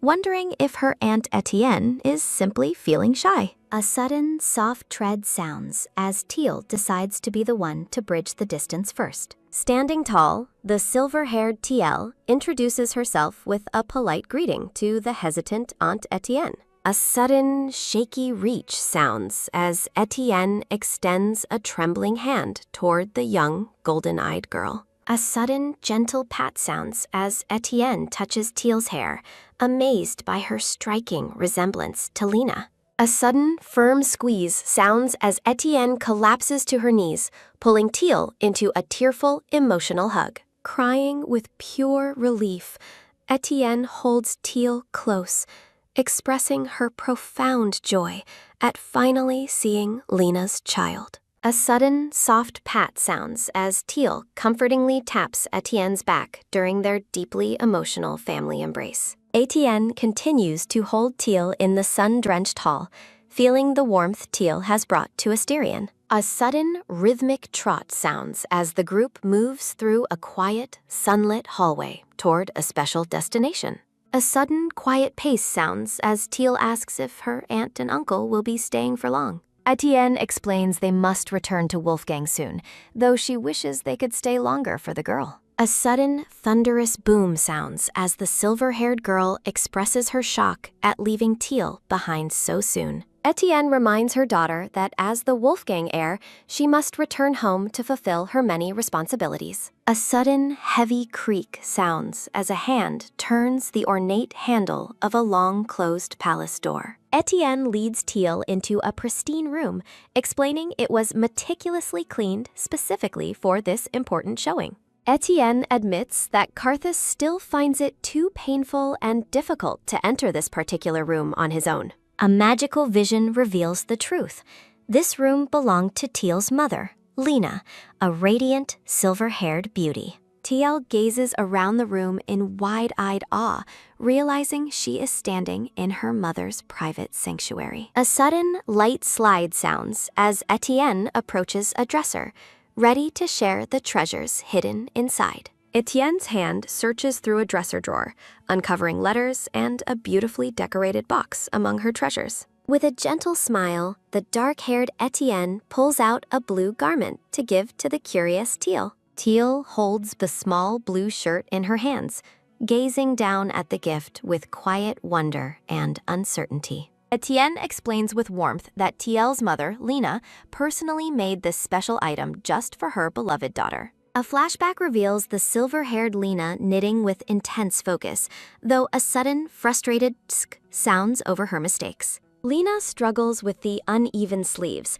while the younger Etienne watches her friend's uncharacteristic hobby with light-hearted amusement. Laughing softly, Etienne reflects on how love has transformed the once intimidating Lena into a dedicated, doting mother-to-be. The scene shifts to the majestic mountains of Nestian, the snow-covered homeland of the legendary snow leopard tribe. Looking back with admiration, Etienne remarks on Lena's incredible spirit and the profound strength she possessed throughout her life. Holding her completed work, the silver-haired Lena looks forward to her child being as strong and resilient as herself. Radiating joy, Lena expresses her excitement to meet her child, whom she already considers wonderful and deeply lovable. During a sunny picnic with kittens, Lena vows to shower her precious baby with a love greater than anything. Etienne turns away, assuring Teal that her mother's love was absolute and her arrival was eagerly anticipated every day. Outside a snow-battered castle, the narrative notes Lena's hardships and the desperate measures she took to protect her child. Clutching the garment, Teal listens as Etienne reveals that Lena loved her daughter even more than her own life. Dark thoughts weigh on Teal as she wonders if her mother truly resented her for the pain of birth. Teal recalls sneaking as a kitten to see Lena's portrait, yet her fear prevented her from looking properly. Overwhelmed by guilt, the kitten Teal felt unforgivable, unable to speak the words of longing held in her heart. The image of the late Lena appears like a distant memory, her golden eyes reflecting a mother's eternal devotion. A sudden, shaky sob sounds as Teal clutches the blue shirt tightly, her voice trembling as she calls for her mother. Giving in to her grief, Teal cries out in a tearful release, finally feeling the warmth of her mother's love. Surrounded by blooming flowers, Teal stands firm as a magical aura shimmers around her small, green-clad feet. Stefano and a young silver-haired girl stand together, their expressions reflecting the bittersweet legacy of the Asterian family. The mustache-wearing Stefano observes the room, his eyes filled with a quiet understanding of the family's deep emotional journey. A dark-haired man breaks down in tears, covering his face as a comforting hand rests upon his shaking shoulder. Etienne places a hand on Teal's head in the sunlit hall, offering her the warmest expression of comfort and love. Transforming into a kitten, Teal nuzzles the blue garment, finding peace and comfort in her mother's lingering, cozy scent. The two black kittens peer into the room, noting how Teal has spent much more time in Lena's sanctuary lately. Rolling around under her new blanket, the brothers agree to stay by Teal's side, their hearts softened by her presence despite their attempts at maturity. A few years ago, the two black kittens huddled together on a cushion, whispering about how they missed their mother. A sudden, sharp gasp sounds as one brother scolds the other, fearing their father would be saddened by their words. The two kittens begin to wrestle in a flurry of limbs and dust, their play fueled by shared, unspoken grief. Their play turns to shared sorrow as the kittens tumble together, both crying out for their missing mother in unison. Back in the present, a sudden, heavy tread sounds as the massive Black Panther enters the room with a watchful gaze. The panther pauses, looking over at the three kittens huddled together on the bench in a peaceful, exhausted sleep. Watching over them, the beast reflects on how well Lena's children are growing up, despite the many past hardships. The Black Panther lies down beside the kittens, providing a massive, warm shield of protection for his sleeping family. Stefano enters the grand room with wide arms, marveling at how much the black-haired twins have grown since his last visit. He jokingly offers the boys a ride, causing the teenagers to sweat and decline the offer with polite embarrassment. As kittens fly playfully through the air, Etienne asks if Stefano will also be leaving for the capital soon. Stefano explains there is no rush, as the capital villa is still being prepared for the upcoming festivities. Sitting for tea, Etienne and Stefano discuss logistics, deciding Wolfgang's side should handle the transport of the family's supplies. Entering the room, Teal asks about the villa, learning that all major noble families stay near the imperial palace. Teal clenches her dress, worried about facing the other nobles who previously declared House Asterian as their sworn enemy. Stefano tosses the kittens playfully into the air, reassuring Teal that their combined house strength is beyond any threat. Emboldened by his words, Teal vows to show the world the true, formidable strength of the Asterian family. Etienne laughs, noting that Teal's fiery determination and competitive spirit remind her of the family's glory days. Patting Teal's head, Etienne reveals that Teal's mother and father also shared their first meeting at the Luminaria Festival. Etienne laughs at a memory of an ambush, while the dark-haired man looks away, slightly embarrassed by the old story. A sudden, low growl sounds as the festive streets prepare for a momentous occasion under the bright blue sky. A sudden, soft meow sounds as young Lena playfully bites Karthus, much to the alarm of their watching caretakers. The black kitten is tossed high into the air while onlookers whisper about the future of the Asterian heir. Years pass as the silver-haired Lena formally greets Karthus, noting the significant time since their last encounter. Looking flustered, the black-haired Karthus reacts with irritation as Lena teasingly asks if his old bite marks have healed. Lena leans in close, delighted to discover that the mark she left on Karthus is actually still visible. Transforming back into a kitten, Lena lunges forward with a playful threat to leave a new mark on his face. Back in the present, the adult Karthus covers his face in deep embarrassment while reflecting on those childhood memories. Teal adjusts her green hair ribbons, wondering if her grandfather truly understood her mother's playful and spirited nature. 3 days later, a grand carriage bearing a golden crown travels along the path toward its next important destination. A sudden, loud wail sounds as the silver-haired girl clings to Stefano, crying out a final farewell to Teal. Waving goodbye, the silver-haired Teal promises to do her homework as the crying girl's face fades into a memory. Stefano and Etienne finalize their travel plans, agreeing to meet again at the capital villa upon their arrival. A sudden, steady trot sounds as the carriage departs, leaving Teal behind with wishes for her to stay safe. Teal watches the departure while her black-haired brothers engage in a light-hearted scuffle in the background of the hall. Noticing her quiet expression, the dark-haired Karthus asks Teal if she feels sad about their family members leaving. Karthus places a comforting hand on Teal's head, assuring her that they will all see each other again soon. Mentioning a special gift that just arrived, Karthus leads Teal through the palace toward a surprise waiting in her room. Teal follows her father with curious eyes as he explains that the gift has already been placed inside her sanctuary. Karthus opens the door to Teal's bedroom, directing her attention toward the nightstand sitting beside her large, golden bed. A simple yet elegant picture frame rests on the table, holding a treasure Karthus specially prepared for his daughter.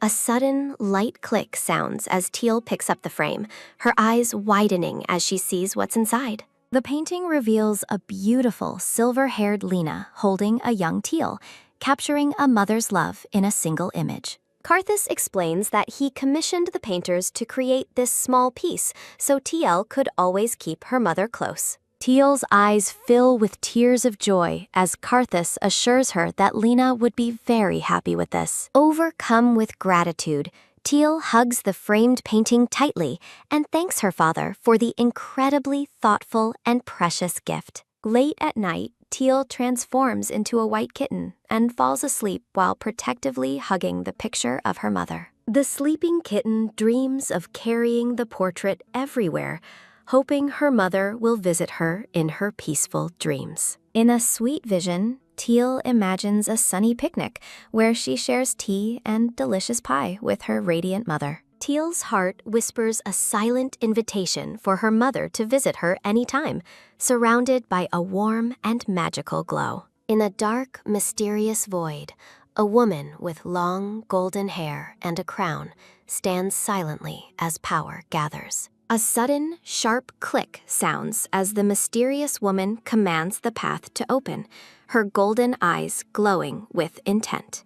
A sudden, low roar sounds as a massive red portal erupts, and the regal woman stands before the swirling energy. A sudden, light rustle sounds as the woman prepares to step through the gateway, her long gown trailing behind her. The red portal remains active in the darkness, signaling that a bridge between worlds has finally been successfully established. The scene shifts to the magnificent Capitol Villa, a grand white palace surrounded by perfectly manicured gardens and fountains. Teal and her black-haired brother arrive at the gates, marveling at the massive size of their new temporary home. Karthus explains that their quick journey was possible thanks to horses blessed with the incredible power of the wind. Excitement fills the air as Karthus reveals they have redecorated Teal's room specifically to make her feel at home. Teal peeks through the door with wide eyes, eager to see the new sanctuary prepared for her in the capital. The room is a vision of pink and gold, decorated with elegant furniture and blooming lilies that Teal finds beautiful. Teal spots a collection of dolls and toys, realizing how hard everyone worked to prepare for her special arrival. Her brother notes Teal's joy, but jokingly suggests she might be left behind after the festival, causing her immediate concern. Teal is shocked by his tease, her emotions causing a sudden, bright sparkle to emanate from her small, clutched box. A sudden, bright flash sounds as Teal's magical aura erupts from her feet, surrounding her in a swirl of light. Her brother asks if she's excited again, while Teal explains she has actually been getting better at controlling her powers. Standing on a grand platform, the silver-haired Teal looks out at the villa, her presence highlighted by shimmering golden light. Two glowing white fish spirits manifest in the room,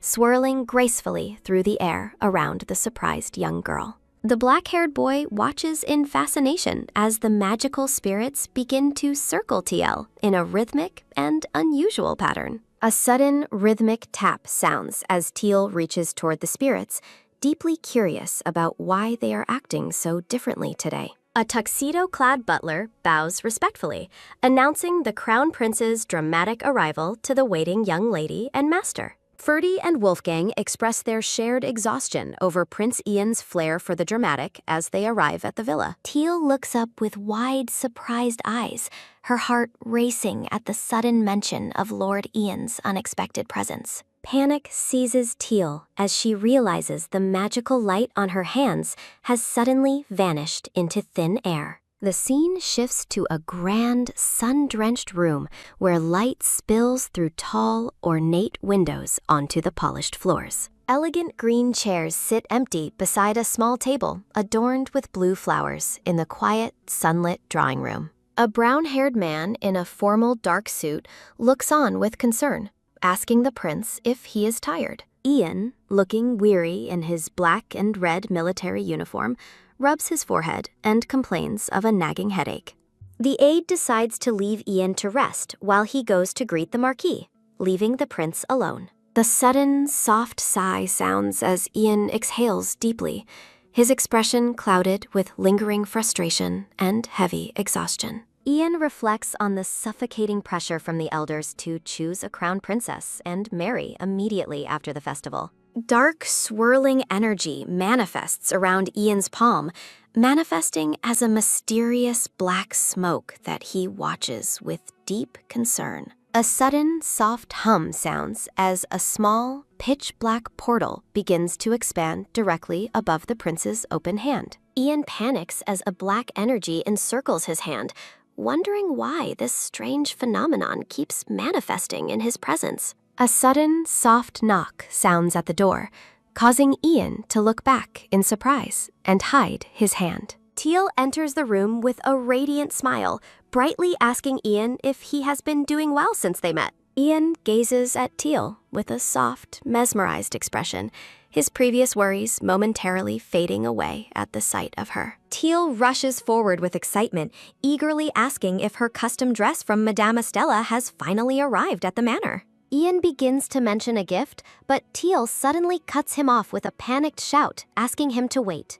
A sudden, loud puff sounds as a large cloud of smoke erupts on the table, startling the crown prince. A sudden, soft rustle sounds as a long, spotted tail pokes out from beneath the glass cake dome. Teal, now in her fluffy cub form, grumbles under the glass, while Ian wonders if she can hear him. A sudden, sharp click sounds as Ian lifts the dome, revealing the wide-eyed, adorable white cub hidden beneath it. Ian pulls the soft cub into a warm embrace, smiling as he finds comfort in her presence and fur. He thanks Teal, explaining how her radiant presence has brought much-needed light to his dark and lonely subdimension. The little white cub rests her tiny paw against Ian's uniform, looking up at him with innocent, curious eyes. A sudden, soft thud sounds as the cub jumps from his arms, leaving Ian staring at his empty hands. Ian is stunned to realize the dark energy that was previously stuck to his hand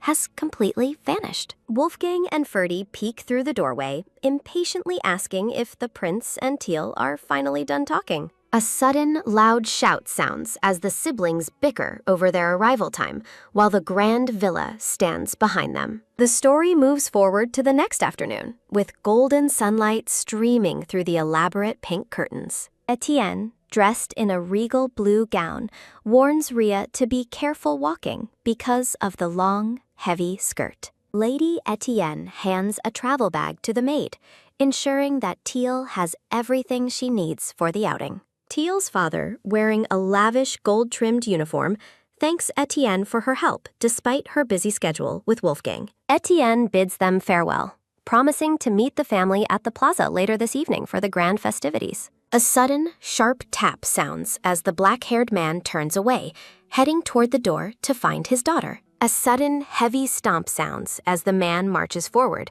determined to show his precious daughter to the world. Teal stands ready in a breathtaking white and gold debutante gown, looking up at her father with nervous anticipation. Deep purple silhouettes represent the many judgmental eyes that will be watching Teal's every move during her public debut. Her father promises that he, their family, and the entire Asterian knightly order will stand by her side to protect her. Overjoyed by his reassurance, Teal smiles brightly and replies with a confident nod as her golden eyes sparkle with hope. The black-haired man offers a final, encouraging smile before leading the way out of the grand Asterian estate. A diagram displays the sentimental contents of Teal's bag, including her mother's picture frame and some hidden pie. A sudden, loud roar sounds as the crowds cheer while nobles begin their procession into the massive Luminaria Plaza. 5 flags fly proudly in the center of the arena,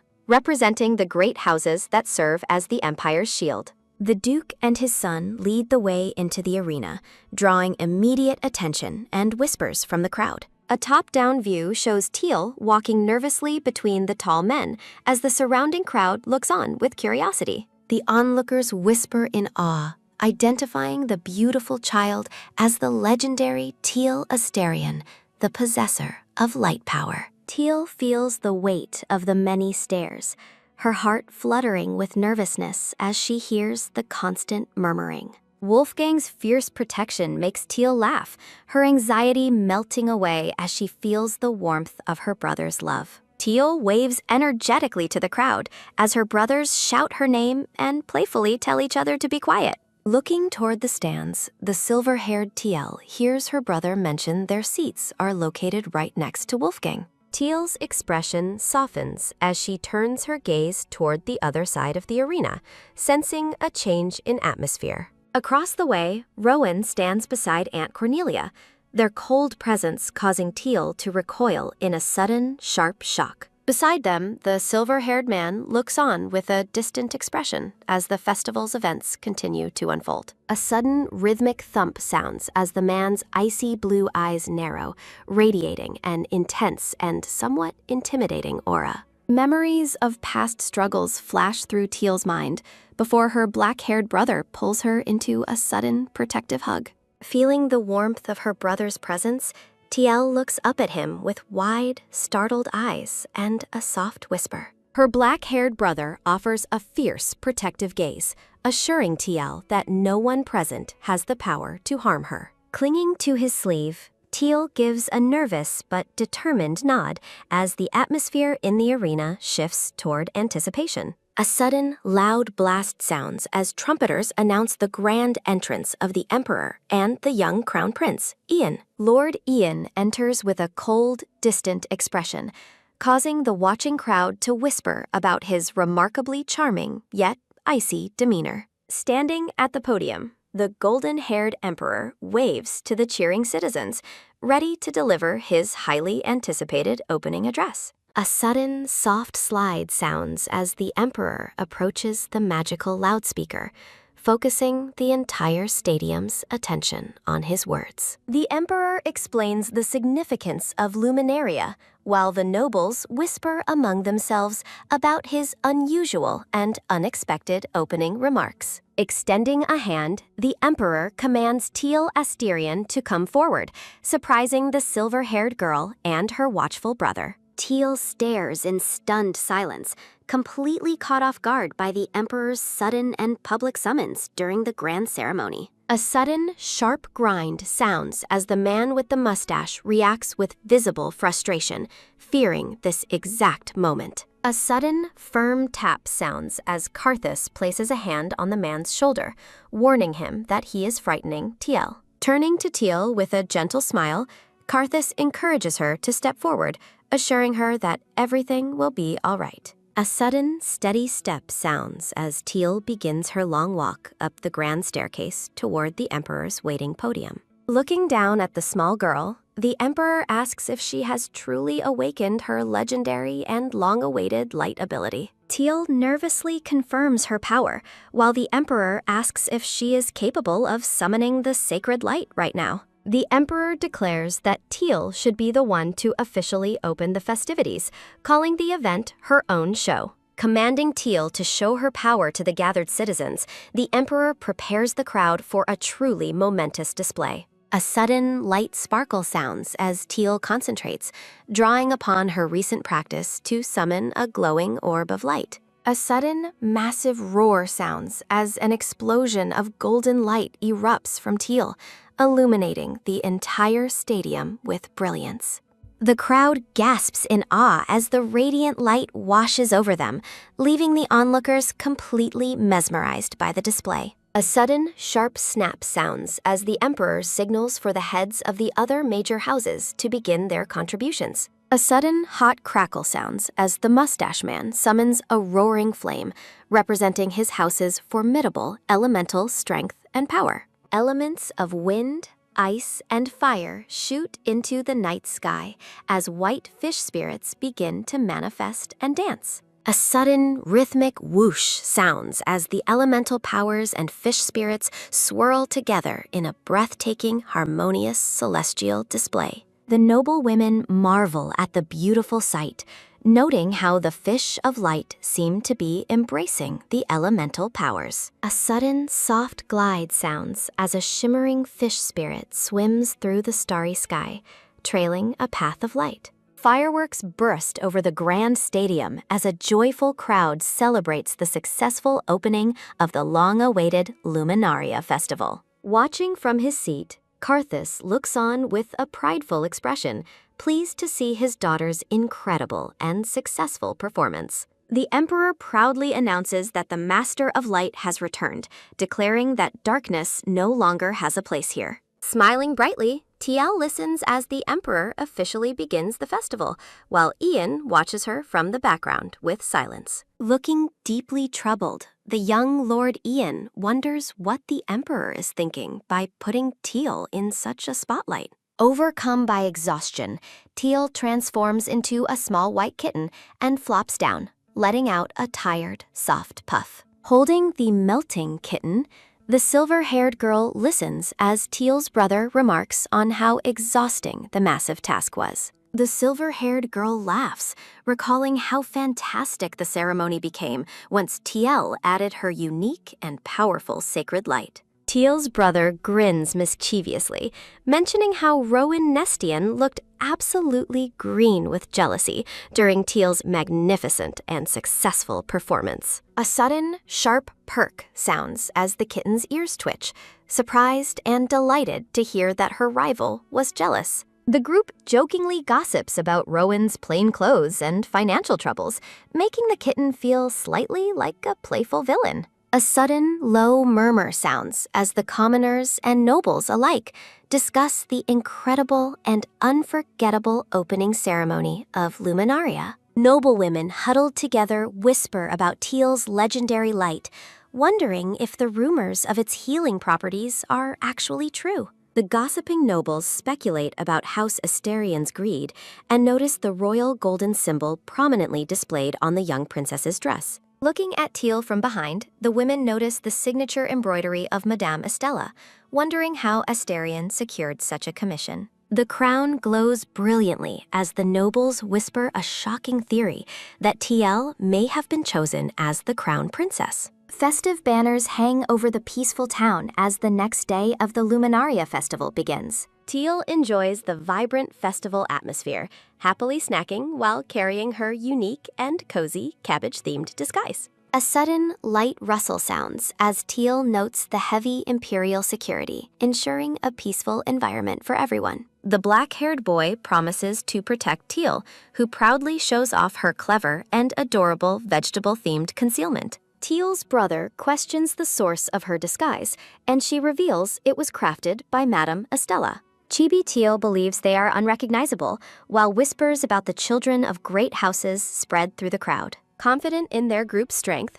Teal smiles playfully, unaware of the watchful figure trailing closely behind them. A sudden, low murmur sounds as the cloaked man follows the children, feeling a deep sense of unease. Despite the heavy presence of imperial guards, the cloaked man worries about potential threats from the gathered nobles. He resolves to watch from the shadows, while Teal's brother playfully uses fire magic to toast a marshmallow. A sudden, soft sizzle sounds as the boy offers the treat to the delighted kitten hiding in the cabbage. The cloaked man peeks from a corner, his expression softening as he watches the children enjoy their snacks. Nearby noblewomen gossip about the Asterian children as the boy continues to prepare treats for his sister. The women are surprised to see the Asterian heirs acting so casually, contradicting their cold and distant reputations. A sudden, quiet scuff sounds as a local vendor approaches the children's group to get their attention.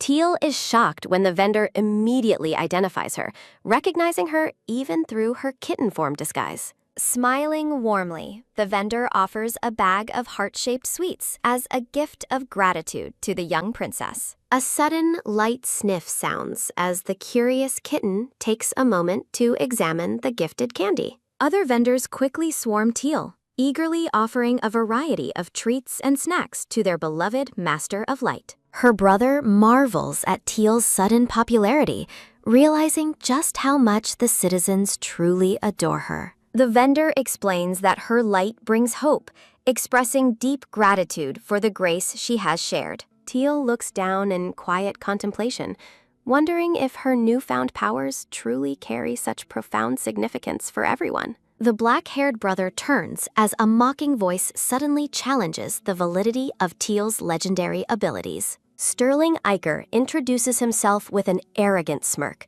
dismissing Teal's powers as nothing more than simple fireworks. He continues his mockery, claiming that her abilities are strange and entirely unthreatening to anyone of real strength. Her brother bristles with anger at the insult, while Sterling continues to belittle the legendary light power. A sudden, loud thwack sounds as Sterling is struck on the head by his own furious father.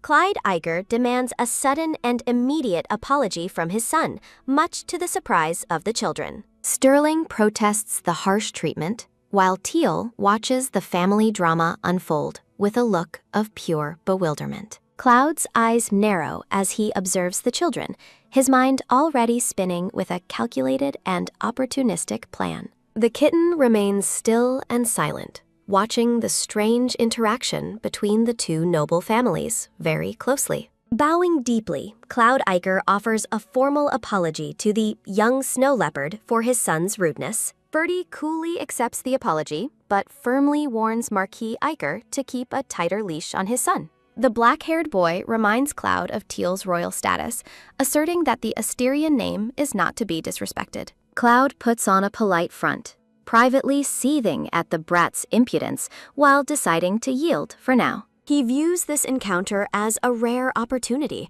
plotting to exploit the legendary prophecy for his house's benefit. Cloud believes Teal's light can restore the leopard clan's power and seeks to control it for himself. He envisions marrying Teal into his family to seize Asterian's weaknesses and amplify his own house's strength. Cloud attempts to charm the boy, suggesting a sudden marriage proposal to cement a powerful alliance between families. With a forced smile, Cloud reaches out to suggest an outing, trying to lure the children away. A sudden, cold chill sounds as Marquis Celeste appears behind Cloud, demanding to know his true intentions. Cloud is visibly shaken by the sudden appearance of the Marquis, stammering out a weak and desperate excuse. Celeste reveals he skipped the gathering to protect his children, questioning why Cloud has also avoided his duties. Marquis Warren lies about his presence, while Celeste sees right through his flimsy attempt to lure the kids.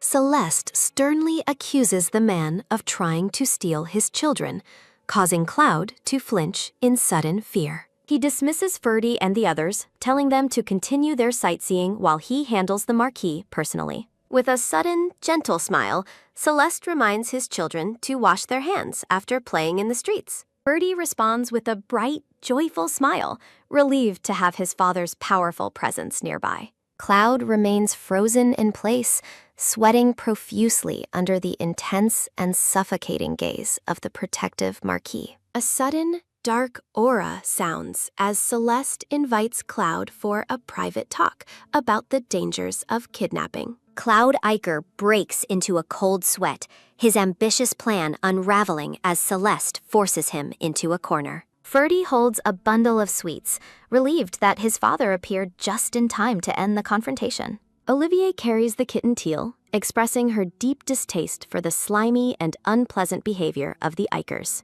A sudden, sharp perk sounds as the kitten Tiel reacts to an unsettling, strange feeling coiling over her. An oppressive, dark energy begins to wrap around Teal, making her feel as though something disgusting is clinging to her. Olivier notices Teal's distress and asks if she is okay, worried by the kitten's sudden and visible discomfort. The chilling sensation vanishes as abruptly as it appeared, leaving the confused kitten wondering what just happened. The scene shifts to the grand stadium where the massive tower for the Luminaria competition stands ready. Teal, now disguised as a blue-haired girl, marvels at the massive and impressive tower that has appeared in the plaza. The competition is announced as a prestigious event where noble houses prove their strength to the citizens. Celeste explains that, unlike the opening ceremony, this event features heirs battling using their unique elemental powers. He details that only non-adult heirs can participate, confirming Ferdy will enter as House Asterian's representative. Teal sits on a grand throne beside Ferdy, listening as he recalls his previous victory in the competition. Ferdy grins confidently, believing Teal's presence will keep him in peak condition for the upcoming battle. Teal enthusiastically promises to cheer as hard as possible, her eyes sparkling with determination to support her brother. A sudden, low trumpet blast sounds as the heirs of the noble houses begin to enter the arena. Teal spots Sterling entering the grounds, noting his uncharacteristically timid and nervous appearance after yesterday's talk. Ferdy asks what his father discussed with the Ikers, and Celeste coolly admits to talking sense into them. Teal is captivated by a young lady with beautiful pink and green hair entering the competition grounds. A sudden, joyful hug sounds as Olivier rushes to greet the flower-like girl, showing their close friendship. Watching the girls, Teal wonders what it would be like to have a close friend her own age. Ferdy identifies Rowan Nestian walking below, and Teal reacts with a sudden, sharp jolt of surprise. Rowan walks confidently into the arena, as Ferdy notes her early entry into the competition at age 7. Celeste reflects on House Nestian's past, mentioning Lena, who made headlines as the youngest champion at age 6. High-ranking nobles watch from the balcony, openly doubting whether Rowan has the talent to manage the competition. Teal is shocked to see the Crown Prince seated even closer than during the previous day's opening ceremony. She realizes Rowan is a candidate for Crown Princess, which could lead to a future royal marriage. Looking down at the arena, the Crown Prince reflects on the hype surrounding House Nestian's young mutt. A sudden, light patter sounds as Rowan determinedly rushes toward the Crown Prince's seating area to speak. Rowan's family looks on in shock as they realize she has run off toward the royal family.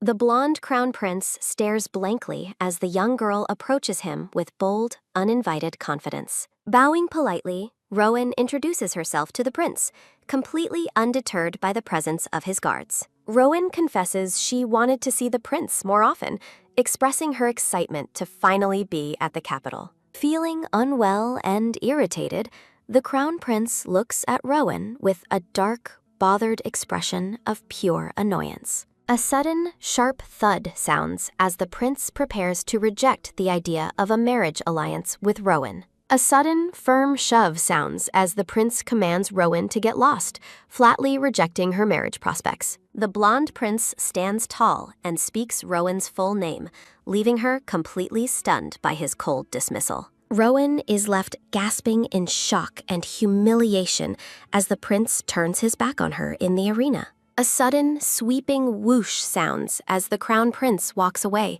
ignoring the distraught girl behind him. The prince offers a brief apology to Ferdy as he walks away, leaving Rowan alone on the stairs. Rowan remains frozen in disbelief as the scene transitions to the official commencement of the heirs competition. Turning to face the crowd, the prince declares his authority to preside over the competition, symbolizing the empire's future. Sterling and Teal listen as the prince warns that any acts straying from the rules will not be tolerated. He announces that the winner of this competition will be granted one single wish of their choosing. A sudden, loud trumpet sounds as the prince gives the command for the Luminaria competition to finally begin. A massive magical circle appears before the tower, signaling the start of the elemental summoning phase. The narrator explains that the competition is a battle where summoned beasts compete to reach the tower's summit. A sudden, hot crackle sounds as a fire beast is summoned,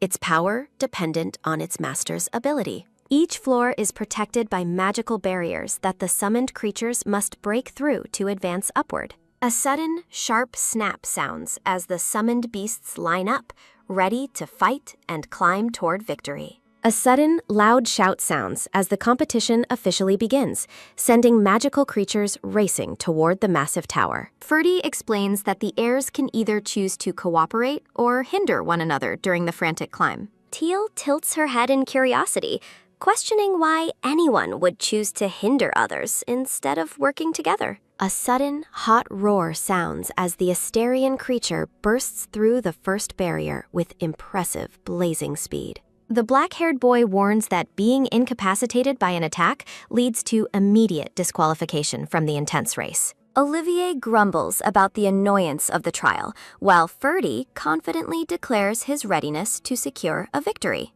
A sudden, triumphant cheer sounds as the white wolf creature belonging to Wolfgang successfully reaches the second floor. Teal clasps her hands together in pure joy, cheering for her brother and Olivier's cool and masterful performance. Noblewomen in the stands gossip about Wolfgang's impressive performance, noting his family's strong maternal ties to House Asterion. A man in a blue coat remarks that House Nestian is finally participating again after a long absence. Rowan struggles desperately to keep up, her expression strained as she falls behind the other more capable heirs. A woman with wavy silver hair listens as the crowd whispers doubts about Nestian's current strength and air. The silver-haired Marquis clenches his jaw in fury, seething at the public questioning of his granddaughter's noble qualifications. Narrative text recalls the legendary Lena, who dominated the competition for 12 straight years as its undisputed champion. The Leopard clan's high expectations are revealed, as they hoped the girl would at least show meaningful presence. A sudden, sharp thud sounds as the Marquis slams his cane, enraged by Rowan's humiliating lack of ability. The silver-haired woman grits her teeth in a silent, terrifying rage at the heir's failure to perform adequately. Rowan clenches her fist until her knuckles turn white, watching the other summons soar far above her own. She rages internally against her own creature, blaming the summon for her embarrassing struggle on the lower floors. A sudden, sharp chime sounds as Rowan's icy creature finally manages to shatter the barrier holding it back. Rowan gasps with a sudden, hopeful smile, realizing her creature has finally ascended toward the third floor at last. A sudden, chaotic crash sounds as several creatures collide in midair, causing a tumble of glowing magical beasts. The heirs watch in frustration as their summons fall, with the pink-haired girl looking on in stunned disappointment. A plant-like summon tangles its rivals as a girl offers a mock apology for seizing the lead so ruthlessly. A sudden, low gasp sounds as Rowan watches the chaos, completely stunned by the aggressive tactics of her rivals. Rowan screams in a fit of pure, unbridled frustration, hating how difficult everything has become for her alone. A sudden, massive roar sounds as the crowd erupts in cheers, signaling the official end of the competition. The blonde crown prince steps forward to announce the final rankings, declaring House Asterion the overall winner today. The Marquis of Nestian looks on in absolute horror as his house is officially relegated to a humiliating fifth. His hand trembles with a sudden, violent shake, overcome by the shame of such a public and low ranking. Ferdy walks forward with calm grace, while the distraught Rowan is left standing in the background, completely ignored. The prince declares that the winner is entitled to a single wish, inviting Ferdy to speak his heart's desire. A sudden, sharp gasp sounds as the Marquis hears Ferdy's bold request for House Nestian's precious family treasure. The Crown Prince looks deeply annoyed while a small bear spirit rages at Ferdy's calculated and opportunistic timing. Ferdy offers a triumphant smirk, knowing he has won, while his small black cat spirit dances with mischievous glee. Standing abruptly in shock, the Marquis questions why House Asterion would ever need a treasure meant for the cold. Ferdy looks on with unwavering determination, stating that no treasure matters more than protecting his beloved little sister. A sudden, soft gasp sounds as Teal looks at her brother with wide eyes, moved by his profound declaration. The Crown Prince closes his eyes and sighs, deciding to uphold the competition's tradition despite the clear noble tension. He explains that while the treasure must be shared, the Empire's long-standing traditions of victory must be honored.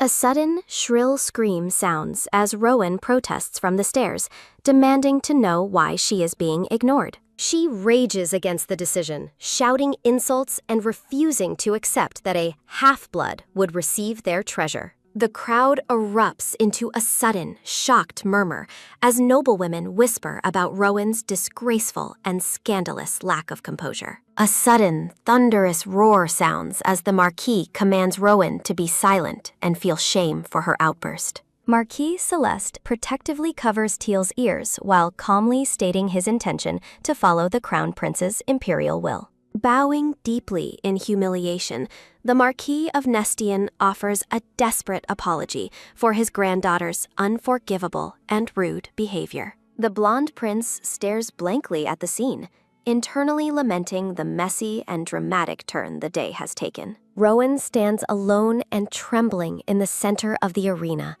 crushed by the weight of her public humiliation. A moment of dark transition follows, signaling the end of the competition and a shift in the political atmosphere. The scene fades into a peaceful, clear blue sky, leaving the tension of the arena far below. The grand arena stands silent and empty, dominated by a massive angel statue holding a sword of justice. Wolfgang walks with Teal, who calls out to her brother with a bright and happy expression. Teal offers cheerful praise to Olivier, who offers a modest thanks as they walk together through the halls. Looking down at the sprawling villa, the heirs discuss using the family treasure to cool the mansion this summer. Teal wonders aloud if a small portion of the treasure would be enough to protect them from the heat. Recalling a harsh memory, Teal worries that Rowan will be cruelly scolded by the silver-haired Marquis of Nestian. Celeste warmly hugs the sweet-natured Teal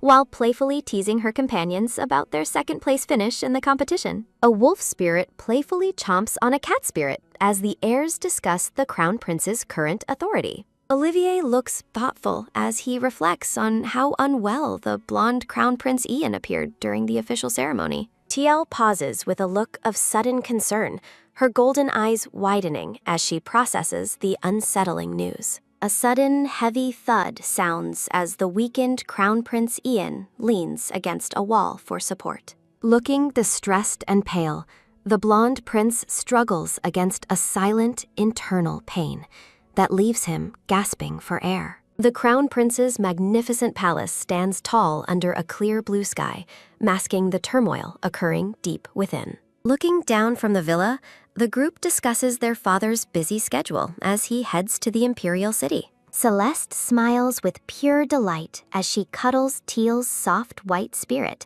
claiming it as her second-place prize. A sudden, quiet gasp sounds as Celeste turns to see an unexpected visitor arriving at the villa gates. Dressed in a dark hooded cloak, the brown-haired Cedric offers a polite apology for his sudden, unannounced visit. Olivier recognizes the newcomer as Ian's aide, who arrives carrying a mysterious bundle wrapped in a red cloth. Cedric explains that his visit was urgent, having followed their carriage to deliver an important message from the prince. A sudden, quick rustle sounds as the red cloth bundle begins to move and twitch with life. A sudden, loud pop sounds as the golden lion spirit bursts from the cloth, much to everyone's shock. Olivier and Sterling burst into laughter at the spirit's undignified entrance, while the small creature rages in embarrassment. The golden spirit grumbles about having to sneak out after the emperor issued a strict outing ban on Ian. Olivier listens intently with a serious expression,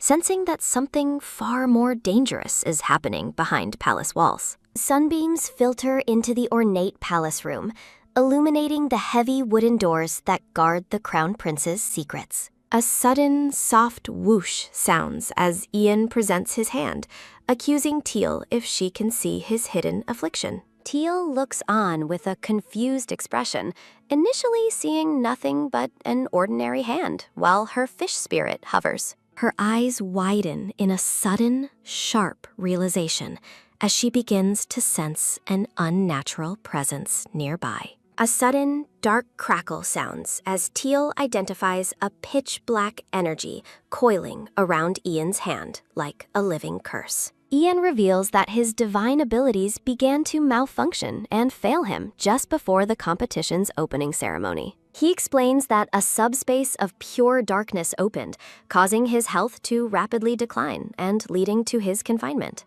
Heavy golden doors stand guarded by knights in silver armor, illustrating the prince's total isolation from the outside world. Ian suggests the staff reduction was a precaution, fearing he might lose control and cause a major disaster. A sudden, low hiss sounds as Teal notices the sticky, black energy spreading across the plush green sofa. Olivier realizes with a start that he felt this same unpleasant energy while sightseeing in the capital yesterday. Teal confirms that the pitch-black, sticky energy she sees now is identical to the darkness they encountered before. Olivier deduces that someone with supernatural strength is intentionally targeting the imperial family during the height of the festival. Celeste turns pale with fear, realizing the grave danger the Empire faces if a major incident occurs now. The narrative warns that with the capital full of nobles, the festival is the perfect stage for chaos. Celeste urgently suggests canceling the entire festival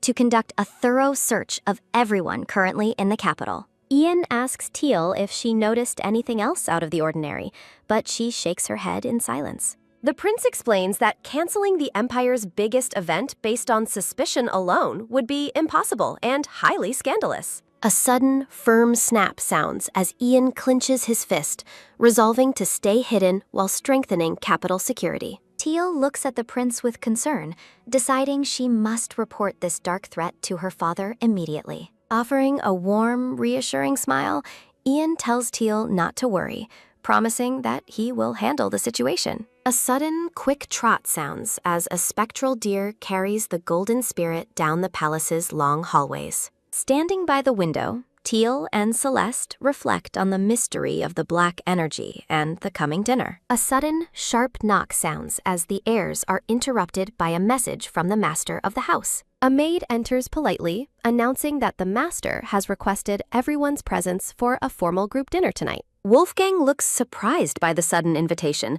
noting that his busy father has finally found some free time. Celeste excitedly suggests inviting their parents to join them, while Wolfgang looks on with a hilariously deadpan expression. Olivier reflects on the message Ian had delivered, wondering if the prince has something important to share tonight. Teal clutches her chest as her heart races with a sudden, anxious concern for Lord Ian and her family. A playful gray wolf spirit offers Teal a ride, teasingly claiming that her mushy cat brothers are just too boring. Teal's white leopard spirit admires the wolf's sturdy back, while the black leopard spirits grumble about getting dog fur everywhere. A grumpy black cat spirit scolds the wolf for teaching savage games to a cub who still has baby fur. The black cat spirit finds the perfectly bouncing ball of yarn absolutely irresistible, despite trying to maintain its noble dignity. A sudden, quick tap sounds as TL plays with the yarn, leaving the black spirit feeling humiliated by its instincts. A sudden, sharp toss sends a green frisbee flying through the hall as someone calls for Oliver to fetch it. A sudden, soft tap sounds as Stefano leaps high into the air, gracefully catching the flying disc in his mouth. The Black Leopard and Gray Wolf argue about class, while secretly fearing they might lose Teal's affection to one another. Celeste and the black-haired brother bicker over who Teal prefers, leaving the poor cub fidgeting in nervous confusion. Teal presents a colorful crayon drawing of everyone playing together, hoping to end the siblings' constant and silly bickering. Moved by her kindness, the heirs apologize and vow to keep their future rivalries out of the sweet girl's sight. A collection of glistening steaks and decadent desserts are served for the official group dinner at the mansion. Marquise Celeste lets out a sudden, low groan, looking remarkably pale and distressed as he sits at the dinner table. Olivier and Wolfgang notice their father's growing pallor and frequent sighs, sensing that he is troubled by deep internal pain. The heirs grow worried as the Marquis let out a fourth sigh, wondering if the master of the house is sick. He reflects on the emperor's evasive behavior and the dangerous rumors spreading about Teal potentially becoming the next crown princess. Determined to protect Teal, the Marquis resolves to share a secret and decisive plan with Ferdy and Ludian tonight. Celeste beams with pride, joking about making history by causing Wolfgang to come in second place twice in a row. Ludian laughs heartily, teasing that Teal's name will be printed in giant letters in her brother Wolfgang's future biography. Marquis Celeste covers his face in frustration, lamenting the chaotic and rowdy behavior of his gathered heirs and children. Teal sits quietly at the table, looking pensive as she struggles with an important secret she knows she must share. Wolfgang notices Teal's distracted expression and kindly asks if she is feeling unwell or troubled during the family meal. Recalling Ian's warning about the dangerous black energy, Teal decides she must inform the adults about the coming threat immediately. Standing up with newfound resolve, Teal announces to the table that she has something very important to say to them. The grand villa stands bathed in moonlight, appearing deceptively peaceful, despite the heavy secrets and tension held within its walls. Teal and Celeste sit together on the bed in their pajamas, noting how quiet and lonely the mansion feels tonight. Celeste expresses her deep fear that the mysterious pitch-black energy Ian mentioned might eventually target Teal specifically. Teal observes Celeste looking incredibly downcast due to the adults' strict ban on them leaving the house for their safety. A sudden, low creak sounds as Olivier enters with his cat spirit, questioning why the girls are still awake. Olivier explains he is there to protect Teal even at night, suggesting they all sleep in the same room together. Teal looks on with wide, sparkling eyes, her heart pounding with pure joy at the idea of a family sleepover.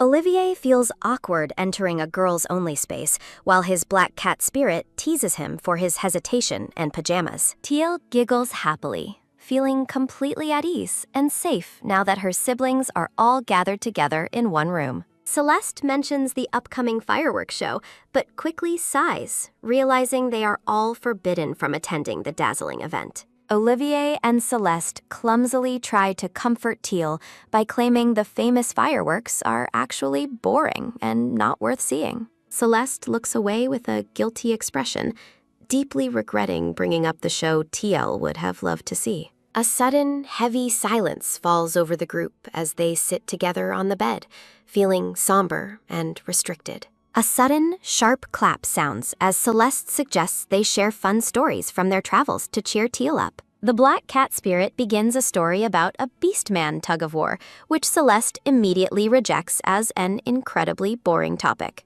A sudden, playful thud sounds as Teal laughs, enjoying the familiar and comforting bickering of her siblings and their spirits. A warm lamp illuminates a photo of Teal's mother as the young girl imagines what it would be like together. The siblings and their spirits fall into a peaceful sleep together, just as the first light of morning begins to rise. Teal sits diligently at her desk the next morning, focused on completing her homework in her quiet, sunlit room. Teal looks up in confusion when told they are going out, reminding the adults of the previous ban on outings. Her father explains that he doesn't want her to miss the very first fireworks show of her young life tonight. The scene shifts to a breathtaking landscape of golden mountains and a shimmering, tranquil lake at the break of sunset. Teal looks out at the beautiful lake with pure wonder, overwhelmed by the stunning and magical view before her eyes.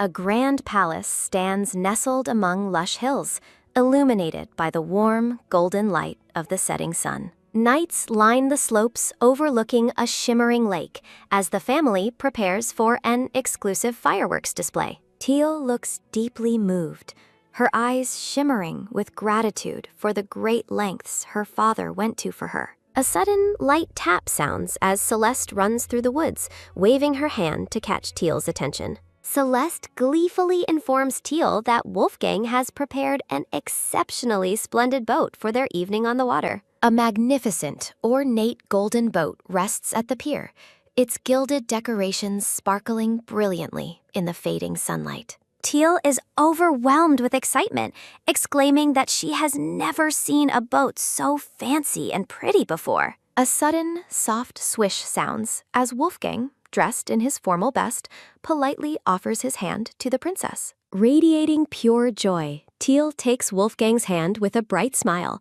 thanking her brother for his wonderful kindness.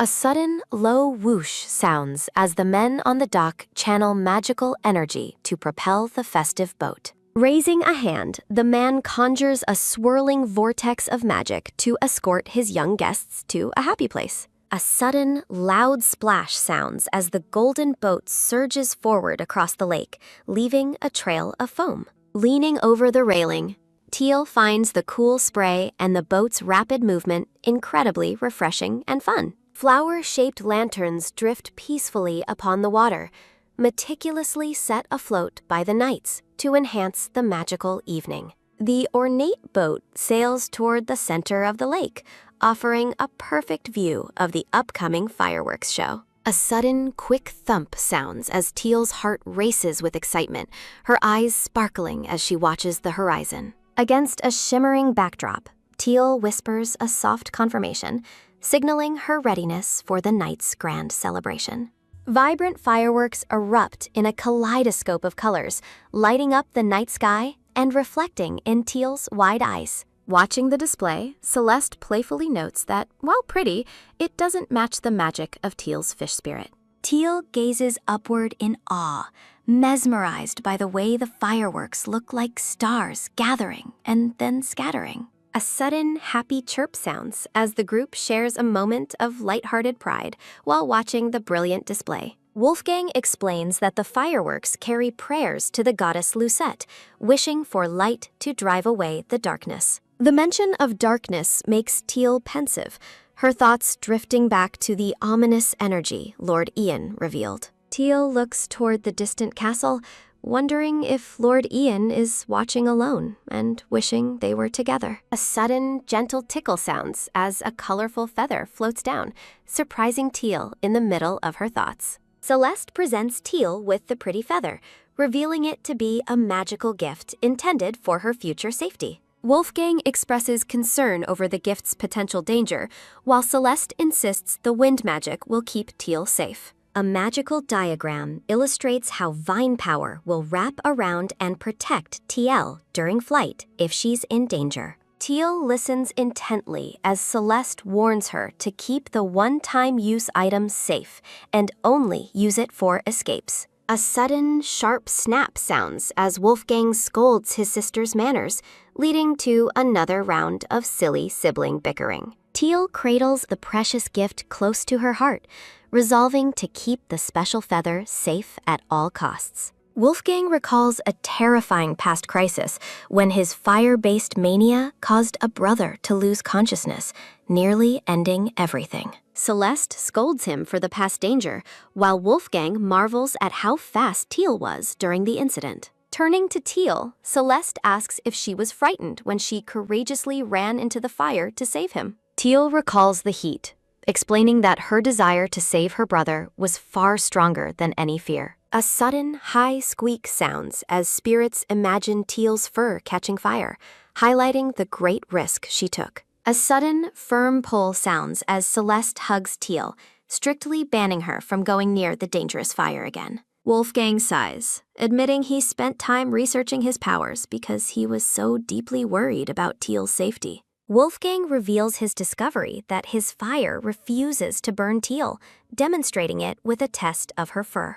Teal's radiant light power is revealed to be the key, shielding her from the flames and helping cure mania. Smiling warmly, Wolfgang vows to Teal that his destructive power now exists solely to protect and serve her. A sudden, angry growl sounds as the animal spirits bicker over who is better suited to protect their cub. Looking up at the fireworks, Teal realizes that the things she once desperately wished for are finally all here. Teal closes her eyes in silent prayer, thanking the goddess for giving her a second life filled with love. She adds a final, heartfelt wish for Ian, hoping that he is neither in pain nor lonely tonight. Lanterns continue to glow on the water as Teal hopes that tonight is a happy night for everyone. A sudden, massive roar sounds as the scene shifts to a grand stadium where the closing ceremony begins. The arena is packed with people as the Empire's grandest festival officially reaches its magnificent and final end. A sudden, steady rhythm sounds as Wolfgang walks through the halls, relieved that the festival passed without major incident. Wolfgang reflects on the investigation into the dark energy, concluding they must return home to their territory for safety. Teal spots Lord Ian sitting upon the throne, expressing her immense relief that he appears safe. Her expression quickly shifts to confusion as she notices something unsettling about the boy's distant appearance. Teal observes a dark, blurry aura manifesting only around Lord Ian, signaling an impending supernatural disturbance. Ominous black roses bloom as a thick, dark mist begins to swirl around the seated blonde boy. Celeste asks Teal what is wrong as the young girl points out Lord Ian's strange behavior. Celeste suggests they visit him after the ceremony concludes, as they are currently unable to leave their seats. The Emperor stands at a wooden podium, addressing the massive crowd to officially close the Empire's festival. Elegant nobles in the audience remain unaware of the terrifying power beginning to surge at the arena's center. The back of a golden-haired man is shown as he watches the final proceedings from his prominent seat. Teal breathes a weary sigh of relief, glad that the Emperor didn't summon her during the event. Teal notices Rowan keeping her head down, suspecting the other girl was severely scolded for her previous actions. A sudden loud bang sounds as an explosion erupts, shocking Wolfgang and Teal as debris flies through the air. Chaos erupts in the stadium as thick, dark smoke fills the air, causing panic among the seated audience. Amidst the smoke, the Emperor urgently commands his people to stay close to him for their collective safety. People cough and struggle to see through the heavy smoke as the stadium's peaceful atmosphere vanishes in an instant.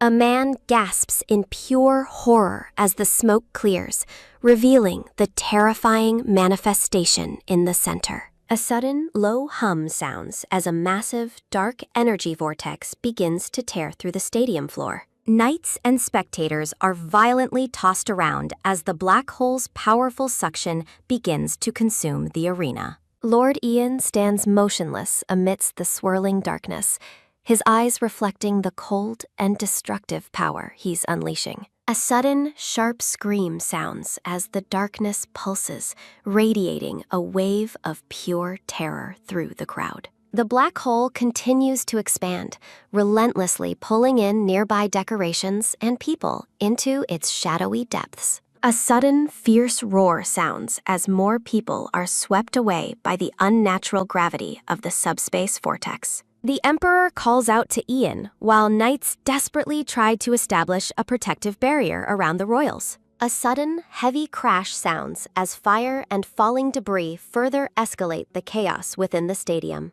The mustached man commands everyone to maintain their distance from the wall of fire and back away slowly. A young boy watches in shock, unable to comprehend why Ian would cause such massive and terrifying destruction. Celeste realizes that Ian is likely being consumed by his own madness or an external malevolent force. Wolfgang holds Teal protectively as they witness more people being sucked into the center of the dark subspace. The plaza's buildings and extravagant decorations are completely destroyed by the sheer force of the black energy. A sudden, deep rumble sounds as a colossal ram skull manifests within the heart of the dark vortex. Tiel desperately wonders if her power of light or the goddess Lucette can save Lord Ian from the abyss. A sudden, sharp crackle sounds as Teal fears that being pulled into this unfamiliar subspace would mean death. Images of her mother flash through her mind,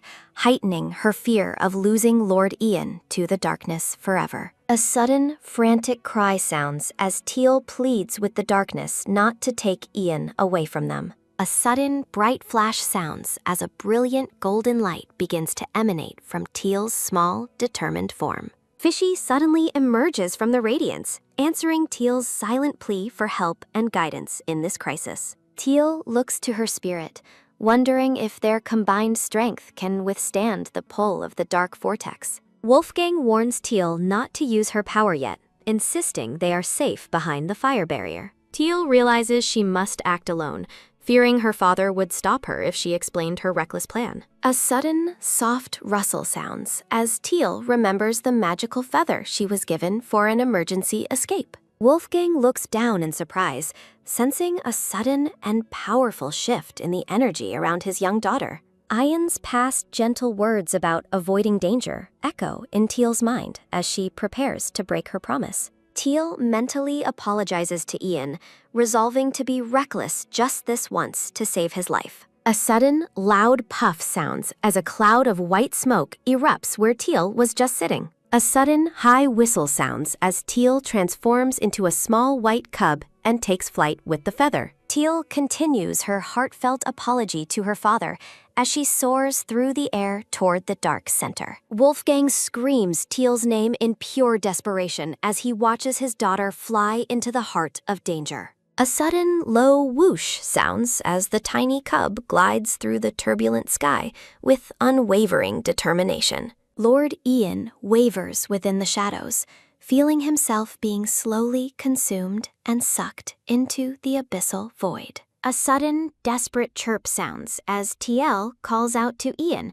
begging him to look toward her light. A sudden, brave cry sounds as the tiny white cub soars toward the center of the dark vortex. Lord Ian's eyes widen in faint recognition as he feels a small, warm presence approaching through the cold shadows. A sudden, soft thud sounds as Teal reaches Ian, desperately trying to grab hold of him before he's lost. The pair continues to fall into the crimson-tinged abyss, the dark energy of the subspace swirling violently around them. Gravity seems to vanish as they descend further, Ian's motionless form cradled by the determined little white cub. Back in the arena, a small, pulsating rift of red and black energy marks the spot where the children vanished. Panic spreads among the nobles as they realize both the crown prince and the child of light have disappeared. The golden-bearded emperor gasps in horror, his voice trembling as he questions how such a disaster could occur. A bird's-eye view reveals the total devastation of the stadium floor, with a dark, cracked crater at its heart. Reality begins to warp and fragment, signaling a shift deep within the unnatural subspace they have entered. A sudden, sharp yelp sounds as the white cub lands heavily on the unconscious boy's chest within the void. Teal wakes up in a luxurious, intact room, realizing she has been transported into a mysterious, dreamlike subspace. She observes the pristine surroundings, noting the absence of any debris or people from the stadium's recent destruction. A sudden, frantic tapping sounds as TL tries to wake Ian, her small paws pressing against his still chest. Relieved to find him breathing, Teal watches over the blonde boy, though he remains trapped in a deep, unnatural sleep. A sudden, heavy footstep sounds as Teal panics, sensing someone approaching and quickly hiding behind Ian's body. A younger version of the Emperor enters, his expression stern as he discusses secrets hidden within the Imperial archives. The Emperor stands tall, his gaze cold, as he declares his decision to be final and unyielding to any pleas. A blond man with a long ponytail watches the Emperor leave, his face filled with a quiet, sorrowful intensity. Teal peeks out from her hiding spot, surprised to see the Emperor looking much younger than he did moments ago. Her curiosity grows as she notices the other blond man, whose features bear a striking and unmistakable resemblance to Ian. The man in the ornate blue coat stands silently, the weight of a difficult choice clearly visible in his eyes. A sudden, soft creak sounds as a door opens, revealing a new presence entering the tension-filled room. A beautiful woman with long brown hair and green eyes enters, her voice soft as she calls out to her husband. The couple shares a somber conversation, the man apologizing for the loud noise that surely disturbed her rest. The brown-haired woman offers a gentle smile, reassuring him that young Ian is asleep and likely heard nothing. They hold hands tightly, expressing fear that the Emperor might use force to ensure his plans for their son. A heavy silence follows as they acknowledge their shared lack of will to ever have another child besides Ian. With tears in her eyes, the mother vows to protect Ian from any unhappy future, regardless of the cost. The parents embrace one another, resolving to risk everything they have to keep their beloved son safe and free. A sudden shimmering ripple sounds as the memory begins to distort, signaling another shift in the subspace reality. Teal watches in awe as the room's walls blur and fade,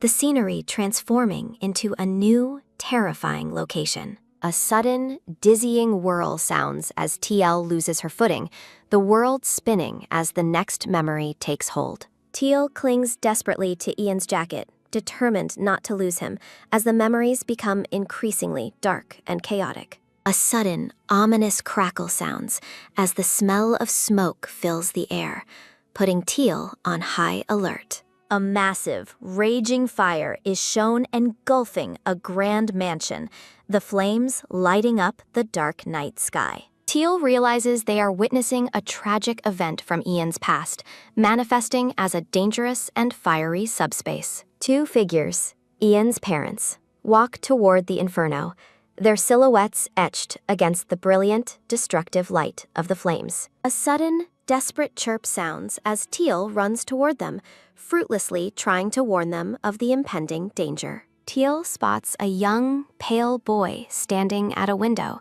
his expression blank as he watches his world burn. The mother's warm smile is the final image of peace before the memory is consumed by the encroaching heat. A sudden, loud shout sounds as a large boot steps forward, signaling a person frantically rushing into the courtyard. The younger emperor pleads with them, promising to change his decree if they would only step back from the fire. Ian's parents share one last look, firmly deciding that there will be no replacement for their only son. The emperor's desperate cries echo through the burning courtyard as the couple walks hand in hand into the black abyss. A soft, final goodbye to their baby lingers in the air, marking the end of their tragic sacrifice. The blonde-haired man's peaceful smile remains as the red flames close in, sealing his fate within the memory. Teal gasps as she snaps back to reality,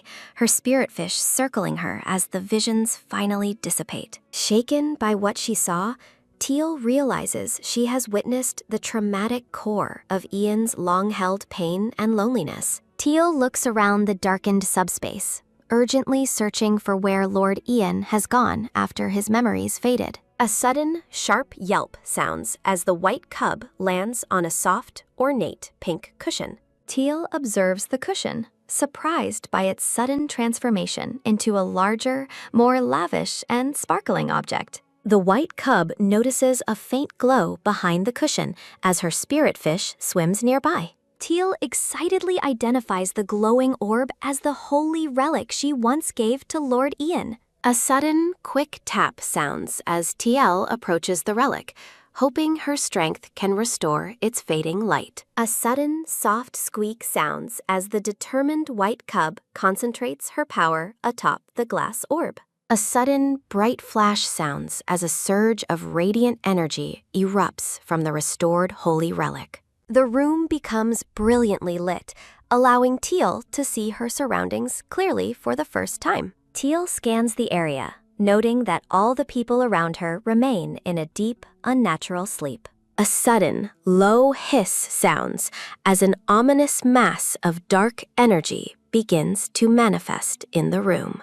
A sudden, frantic scuttle sounds as the white cub rushes toward the unconscious boy surrounded by swirling shadows. A sudden, brave shout sounds as Teal releases a burst of light to shield Ian from the darkness. Teal watches in horror as the sticky, dark energy clings tightly to Ian, resisting her efforts to pull it away. Returning to her human form, Teal commands the darkness to release Ian as she channels her full power. A sudden, sharp rustle sounds as the malevolent energy begins to tighten its grip around the boy's chest. A sudden, heavy choke sounds as the black smoke constricts, threatening to crush the life from the prince. Teal realizes the darkness is strangling Lord Ian, and her desperation reaches its breaking point. A sudden, firm thud sounds as Teal throws herself onto Ian, desperately trying to protect him.